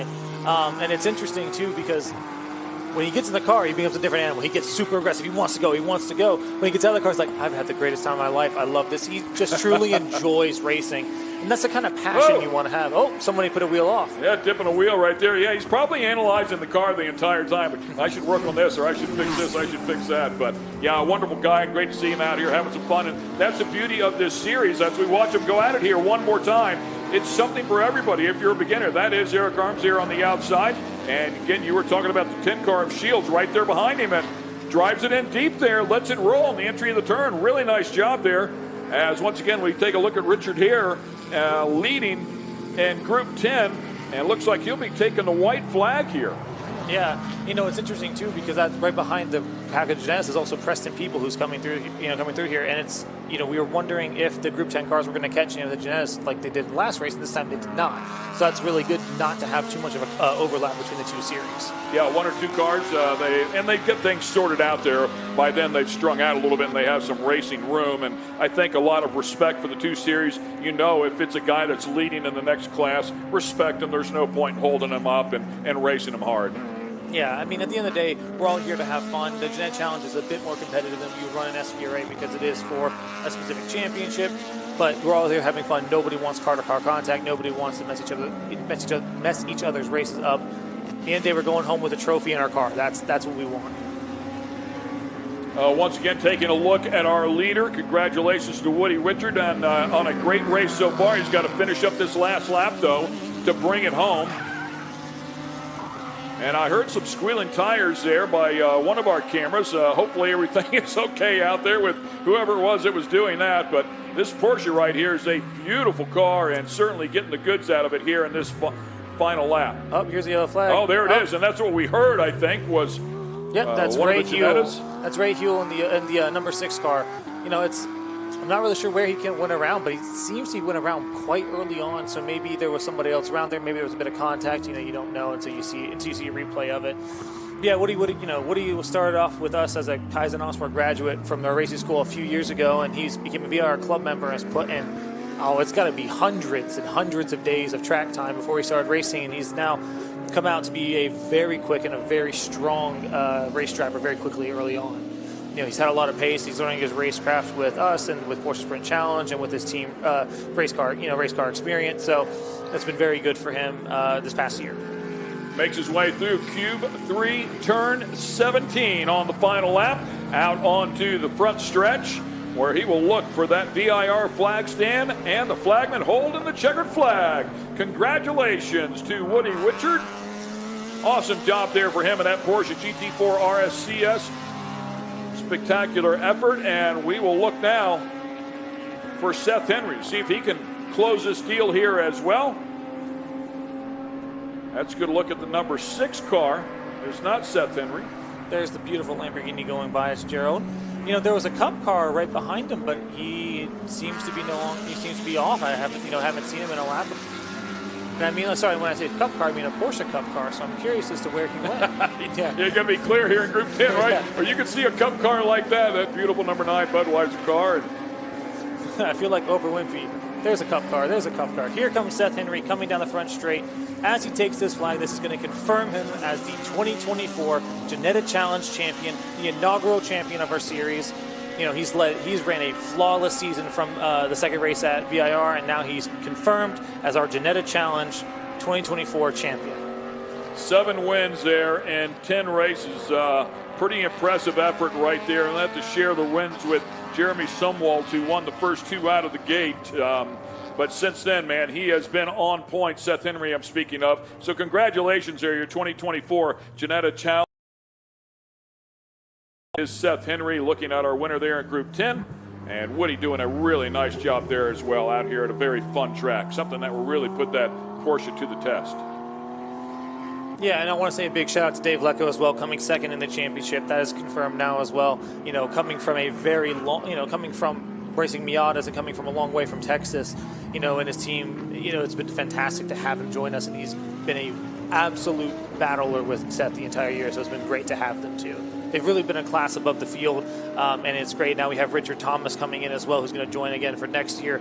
He came in 3rd, and that's his first podium after being away from racing for over 5 years due to a pretty serious health problem, and he managed to get through the problem, come back, and now he's back at racing and right back up to where he always has been on the podium. Yeah, congrats to David Lecco there. Any other season, that would have been enough to win a championship. He just ran up against a buzzsaw and Seth Henry here so far. So that'll wrap things up here for Group 10 and the Janetta Challenge. We do have one more race yet to go here. It'll be Group 6 and 12A. I want to thank Andrew Heffring for helping me out up here in the booth.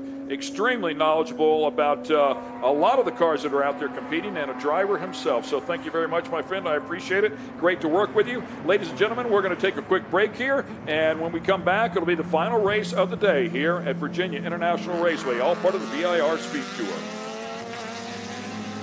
An important decision is afoot. This man is about to buy tires on TireRack.com. Tire Rack is the leading online retailer of tires in North America and a repository of advice and expert reviews. And it's done! All that's left is to arrange for safe, easy installation at one of our independent recommended installers. Well, I guess he did that too. TireRack.com, the way tire buying should be. One of the main reasons for poor vehicle performance is a dirty fuel system. It can cause decreased fuel economy and actually do harm to your engine over time. By adding Lucas Fuel Treatment to your vehicle, it cleans and lubricates the entire fuel system. Pump, carburetors, fuel injectors, and valves as you drive. It also improves your vehicle's performance. It's a non-solvent product designed to protect both gasoline and diesel engines. Lucas Fuel Treatment. It works.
Well, ladies and gentlemen, welcome back to the VIR SpeedTour with SVRA.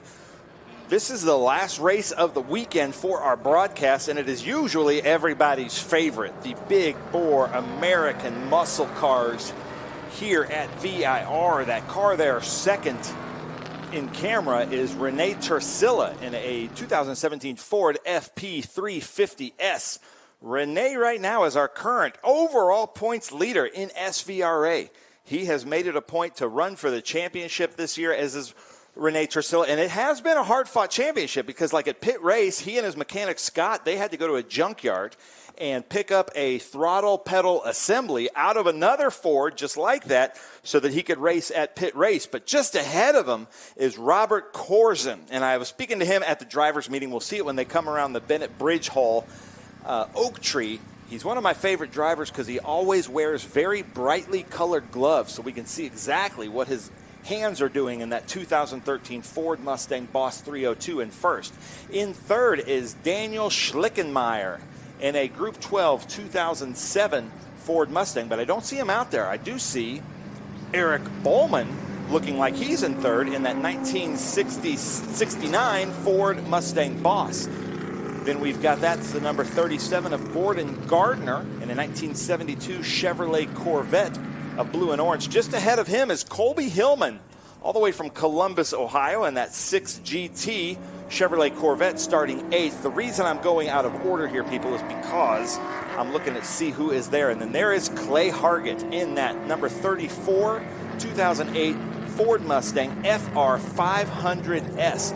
Unfortunately, we didn't get to broadcast the Group 6 and 12 race yesterday because of some scheduling conflicts. So we're going to have a good race here. The track conditions are great. I've got the man, Ken Stout, next to me. And Ken, this is kind of always everybody's favorite group. Yeah, I want to go back there. If you look in fourth place, it's actually car number 200 of Mark Davis, that 1966 Shelby GT350 there in Group 6. So super cool car right there. They'll have to drive the wheels off of that one to hang with these other cars. But pretty cool. Would love to see that 69 Ford Boss Mustang. If Eric is out there, he is not in the proper starting order. Didn't get a number on that car, just behind the 66 of Mark Davis, but there should I saw the Corvettes out there as well, so we'll see how things shake out as they come back around here for timing and scoring to see what they give us. And we've got some questions of what delineates Group 6 and 12. Both are big bore muscle cars, street cars like this, but basically Group 12 is 1973 or newer, and Group 6 is 1972 or older. But if they said they made like the Gen 2 Mustang, let's say, from 1970 to 1976, the 76 would still count as Group 6. But there is our current points leader with Griffin Motorsports, Renee Tursilla, and then Robert Corzin. He's really good here.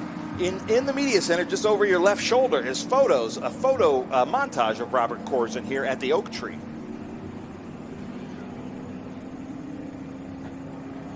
And that is Clay Hargett in the 34 car. That was right alongside Davis with the 200 car. So side by side they go. They throw the green flag up here. We are racing with Group 6 and 12, and the Mustangs go at it around the outside, trying to make it work. Can he get it done? So much action has happened there, and that's a beautiful move right there.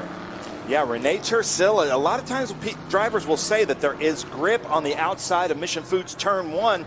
He found that grip. He gave Corzin the room, but Corzin, being a longtime vintage racer, he didn't want to do anything to risk both of the drivers, but now he's going to have his work cut out for him to get back around Renee Tursilla. Yeah, and a lot of times it's really good. That grip is. But a little bit later on in the races, whenever the marbles form up there, it's a little more sketchy to try and make a pass on the outside. But going in here, lap number 1, hang it out there on the outside and make it work. Gordon Gardner off the throttle there just a little bit, breathing it. Yeah, exactly. That's exactly what you have to do with these cars. But Gordon Gardner has really moved up from the back of the field now to near the front of the field. But they go side by side here, Ken. Corzin making a run at it here. A little bit deeper on the brakes is Tursilla. Tursilla's going to hang on to the spot here, but no doubt Corzin making a run there in an area where typically you do not see a pass. He's got another run right here. He's going to pull up beside him, going down the straightaway. Gets back in the draft. Yeah, now Renee Trursilla should have a little bit more power on that long straight, but the 302 of Corzine staying right with him with the draft, and I think Corzine has a lot more experience here at Virginia International Raceway than Renee Trursilla, but I love seeing that Group 6 car up there like you were talking about, that 66 Shelby GT350 of Mark Davis keeping up with him. Yeah, that's super cool. Some of those guys just absolutely drive the wheels off of what you would call a first-gen Mustang. All right, so Robert Corzine here now using the draft. He's going to try to outbrake Renee Trursilla, maybe going into Mission Foods, but might be making the pass here from his momentum out of Q3 Architecture turn 17. How about this? Side by side, Ken. Absolutely, great run. These two putting on a great show. Again, just a little bit deeper on the brakes there is Trursilla, but it's not going to be enough. He's on the outside, so the 88 car of Robert Corzine gets it done there on the inside, the preferred line, and now drives away. We'll see if Trursilla can answer back to the call. And Richard McIntosh, I know he's saying, leaving comments, only 7 cars, and that's disappointing to me too. It is late on a Sunday. We had a lot more in yesterday's race, but you can't be disappointed if there were only 2 cars on track right now. These 2 are making it exciting. Yeah, I don't disagree with that at all, and I wonder if it just took a bit there for Corzine's tires to come in. Might have gone out there with low pressures and took a lap to get things up there where they're happy, and the car comes back to them. Yeah, 2 different generations of Mustangs here. We've got a 2013 and a 2017. Did they go to this new model? Was it the 17-year model or was it the 15-year model? I'm sure our comments can tell us. But I love when they went back to that retro-style Mustang, I believe in 2005, which is what Corzine is in, and they've kind of stayed with that, and I absolutely love that. Yeah, it's a beautiful-looking car. They're very, very accomplished cars as well. There's so much race development that's come through this program into the GT4 program, GT3 program for the Fords, the Multimatic Fords, so much work done to those race cars, and a lot of that has transferred into the street car over the course of time. So you can go buy one of these cars, and they are great track cars and certainly great race cars. Yeah, you see Renee Trursilla just easier on the brakes there, going into the roller coaster, now coming into the Cube 3 Architecture Turn 17 section.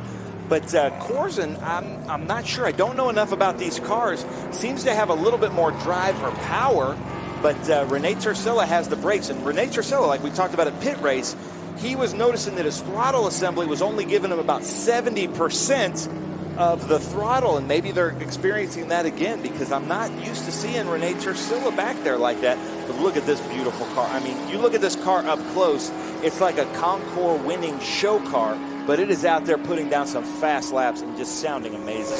Yeah, Mark Davis at 66 Shelby GT350, a car you would see running Trans Am back in the day. You know, they would sling these things around, and some of the best names in the business getting behind the wheel of a car like this. So impressive, and really happy that somebody has saved one here, brought it out here, and not afraid to race it. Yeah, not afraid to race it. I see the Cobra Automotive there on the left rear fenders. Kurt Vogt, my good friend Kurt Vogt of Cobra Automotive, he really builds the fastest, coolest Shelbys out there. The president of the Shelby Club, and a lot of these vintage Cobras and Shelbys come from Cobra Automotive. Then there's my friend right there. He was with us. He comes to a lot of events with us. Clay Hargett, the 2008 Ford Mustang FR500S. I like the colors on that car. And look at that big rear wing. Yeah, you can see, I believe the rules package for that rear wing is it cannot be higher than the roof line. Looked like it was right there at the limit. Yeah, they like to push the limit. And to be honest, in SVRA, that's how it would have run in like a pro series. But in SVRA, we really just check a lot of the safety and things like that. But we do leave it up to the competitors to try to stay true to their rules packages. But if we tried to keep up with all the rules in different series, that would be tough. So we do appreciate it when drivers like Clay Hargett try to keep to the integrity of how it was prepared. Look back a little bit deeper there at the Corvette. Coke bottle style, the Mako Shark version, if you will. Zora Arcus Duntov, of course, very instrumental in designs for the Corvette back in the day. These cars just ripping around as well. I remember these cars, this version of the cars running 12 hours of Sebring as I grew up in Florida. So cool to watch them come out here and thunder down, and you can just hear these things thunder all the way around the track, the side pipes as well. It's just that classic V8 sound. And if you saw that in the background, that Camaro, that is the Optima search for the ultimate street car going on in the Patriot. So not only do we have a bunch of different race cars and different race classes here, it seems like Optima's got about 75 to 120 different Optima search for the ultimate street cars going on, and they're going to be coming on track here at the end of the day, I believe, but they're doing the Patriot track in the infield, and there are some absolutely fantastic looking cars in there. Yeah, that's a great series. I had the privilege of covering that for 5 or 6 years as well. This is their final regional event, if you will, and then they will go on to their big national championship in Las Vegas to close out their season as they always do. That was, by the way, that was Gordon Gardner in that number 37 Corvette that we were watching. I don't think I ever mentioned his name. 72. Is that at the SEMA show where they do that? That is at the SEMA show. That is all part of the fun, yeah, for sure. And it's a big deal. Optima really does a nice job for those competitors. Now, this white car in the back is Leadfoot Racing of Colby Hillman from the Columbus, Ohio area, a 1969 Chevrolet Corvette, longtime supporter with SVRA. In fact, a few years ago, he supported Edward Savagian in the TA2 series at COTA, where Edward finished third. So it's great to have Colby here in that beautiful car. Colby ran with us this year at Gateway and I think at Mid-Ohio, but a really, really well-prepared car. You can see there as we get great shots coming through Mission Foods Turn 1. I believe that's a Gen 3 style Corvette. I think in 1968 started the third generation of the Corvette. The C3 is what they call it, right? C3, yeah. Yep. Yeah. I don't know what the C stands for, maybe Corvette 3, but they just had to do something Gen a little 3, different. That's exactly right.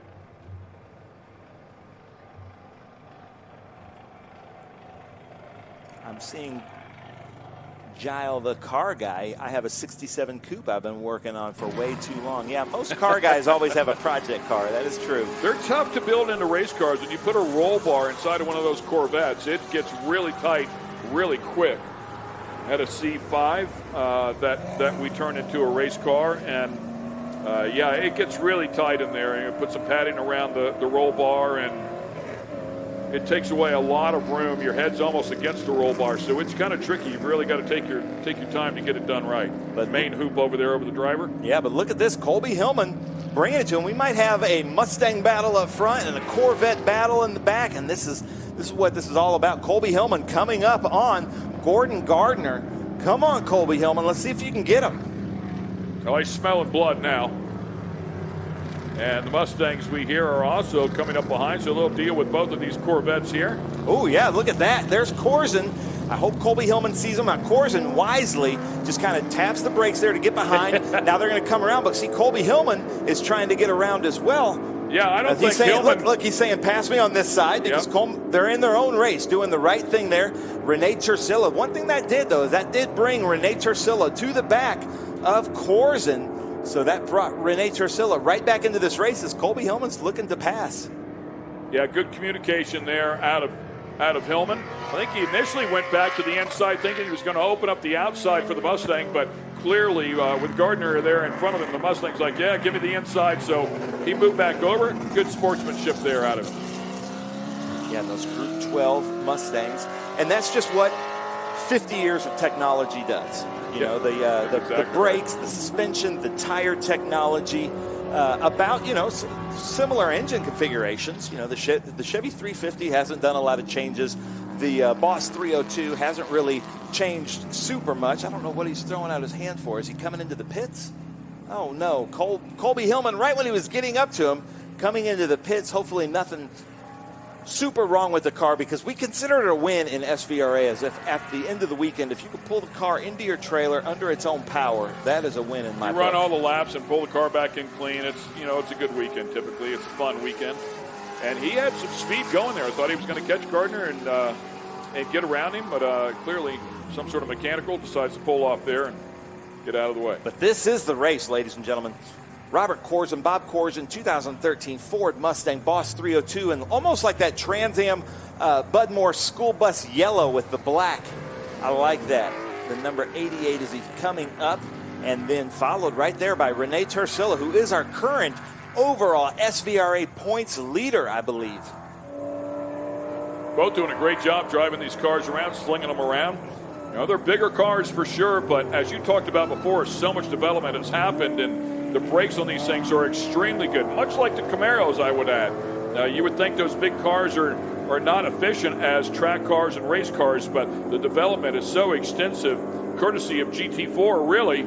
And they've come a long way. With the power is very, very good. The cooling's very good. The brakes are good. So these are very accomplished race cars. They're a lot of fun to drive. Great track cars if you want to go grab one, pick one up, and just go out to your local track on a club day and have some fun. On that straightaway, I thought I was seeing a little bit of smoke coming out of the rear of Robert Corzen's car. Let's keep an eye on that. Nothing like super needy yet, but usually that's the signs of something maybe to come. It didn't look like tire smoke, but we'll see if anything is happening there. I see a little bit of a lighter color on the back, but I'm not seeing smoke like I did on that back straight. Would be uncommon to have a little diff fluid, maybe overfill that and push out of the overflow. It may be oil dry from a few races ago too. Yeah. Also, I don't know, so we'll see. But look at this, Renee Tursilla out braking in Mission Foods turn 1. He's going to give the fight right back to Robert. And I think that would be the big difference in these two cars as we talk about the development. The 2017 brake package, I think, would be much, much better than the 2013, unless, of course, Corzen has updated the brake package on that 2013 model. I'm sure Robert Corzen has done some things. He's really good. And these two, I need to talk about this. I was at an event at Daytona years ago. They work together. Griffin Motorsports out of South Florida. These two, the teams that both work together, they're friends. They probably share some knowledge, but they definitely want to beat each other out here on the track as they come up behind Hargett in that 2008 Ford Mustang FR500S. I love it whenever they really get some heat in these cars. We'll have lap traffic here. It's going to play a role here one more time. Tursilla doing a good job of getting around him or trying to get around him, I should say. I want to say right there, that's very good driving from Clay Hargett. The awareness coming up the S's, he saw him in his mirrors. He gave them all the room in the world, and I don't think any gaps changed. I think the drivers knew exactly what he was doing. So Clay Hargett, that is just precision vintage racing from you. We appreciate that. Love the American flag, by the way, on top of the 009 car. Super cool. Great run for Corzen off the Oak Tree turn.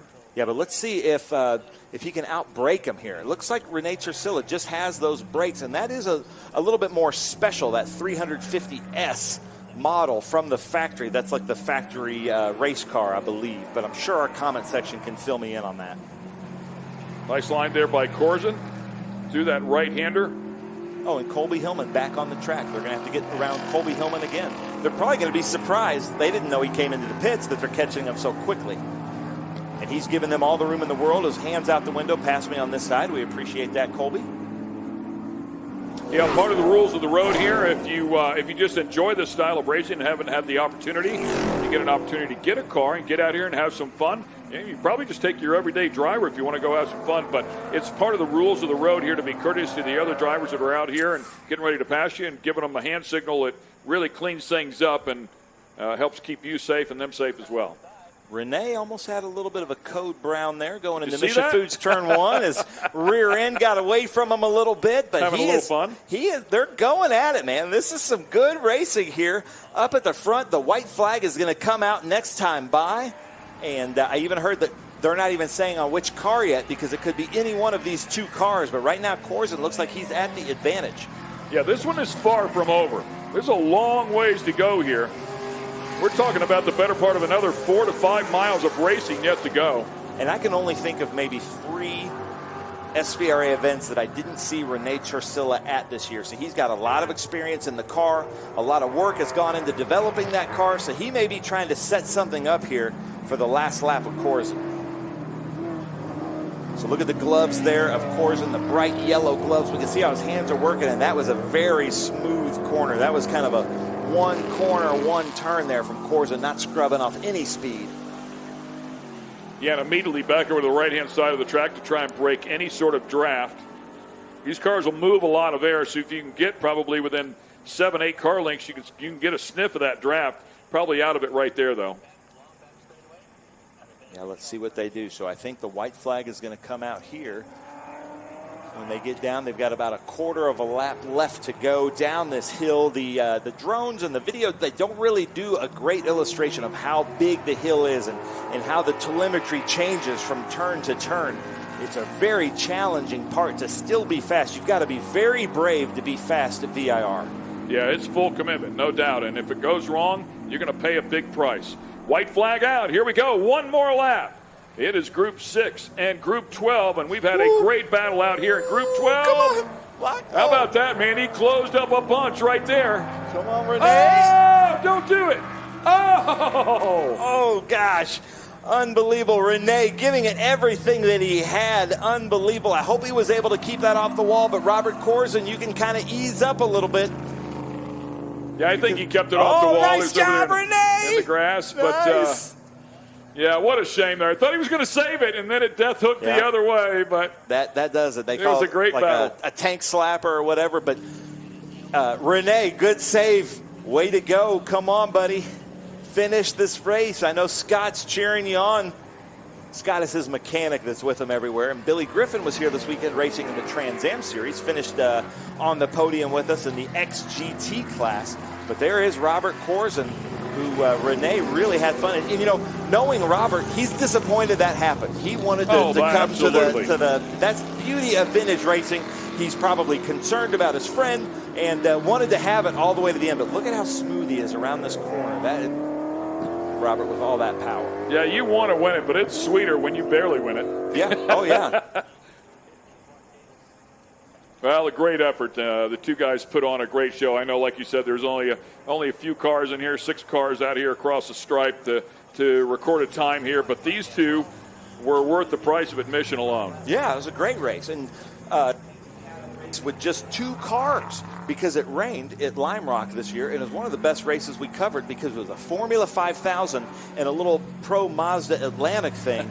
2 totally different ways to do a lap, and they went at it lap after lap. It was really fun to watch. But congratulations, Robert Corzin. Beautiful car. Thanks for coming out. Thanks for wearing those bright gloves. Bring them home, Ken. Yeah, awesome stuff here. The number 88 car is going to get it done. There in group number 12, Robert Corzin. Renee Tercella certainly applied a bunch of pressure all along the way and made it a lot of fun and was charging hard there deep into the brake zone in the Mission Foods turn number 1. Unfortunately, got it sideways, spun it around, and that opened up the door for the 88 car to cruise it home, and cruise it home he did. You can see Renee's tire marks there. Going off at Mission Foods turn 1. I believe Mark Davis will be next one around here, and he would win the Group 6 category with that 66 Shelby GT350. Well, Ken, I have to say it has been an absolute pleasure to be in the booth with you. Like I said, I'm not a trained commentator by any means. I just love vintage racing, so it's been great. I've learned a lot from you and Josh Hurley. Jonathan Green has had the terrible job of having to, bring me under his wing and try to teach me the ropes. Somebody that just, doesn't learn very quickly. So I really appreciate that. And I'm trying to do everything I can to learn how to do this, but it has been so much fun to be up in the booth with you. Yeah, thanks a lot, man. I appreciate the kind words. And I have mad respect for everybody out here. You certainly have your talent. You know these cars and certainly have a passion for them. So I appreciate all your knowledge that you bring to the booth. And I think you do a fabulous job, man, especially out there at the Jim Weed Winner's Circle. You have a lot of fun. It's loose. It's free. And it's the way it's supposed to be, right? Yeah, racing is supposed to be fun. Actually, Paul Menard, who's raced at every level, he said, man, I really appreciate how much fun it is. Because I'm like, yeah, it's supposed to be fun. This is a vacation for Paul Menard. He's done everything you could possibly do in motorsports. This is what he wants to do. And that's what we're trying to do out here. So we're going to bring you some highlights here and show you how things shook out here in Group 6 and 12A. So we'll be able to bring you some highlights of those 2 Mustangs, and it looked like Tercella was going to run Corzin down there. Let's go back to the start of this one here. Yeah, Renee Tercella right side by side with Bob Corzin. Look at this, and they were side by side quite a bit through there. Look at this, great shots from green light of just all the side by sides there up front.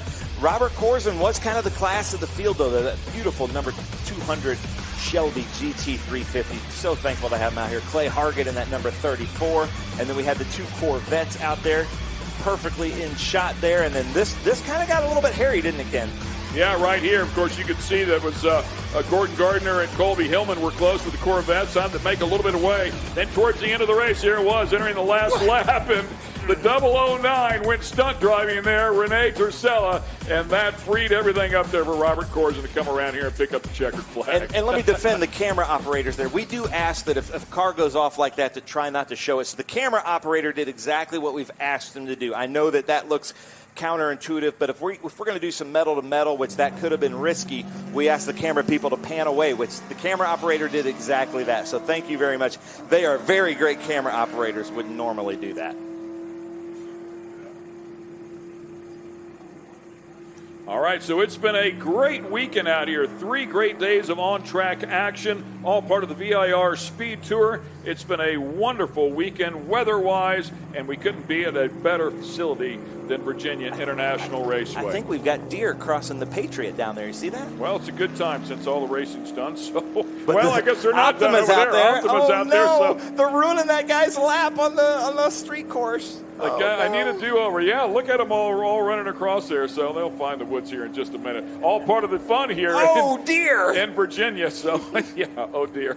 All right, and with that, I will say for Ben Sissel and all the rest of the commentators that have joined me here in the booth, I'm Ken Stout. Thanks for watching, everybody at home. Hope you enjoyed all the great racing action. We'll see you next time as the Speed Tour continues on here, and, of course, Trans Am will go on to Circuit of the Americas. Thanks, ladies and gentlemen. Talk to you later.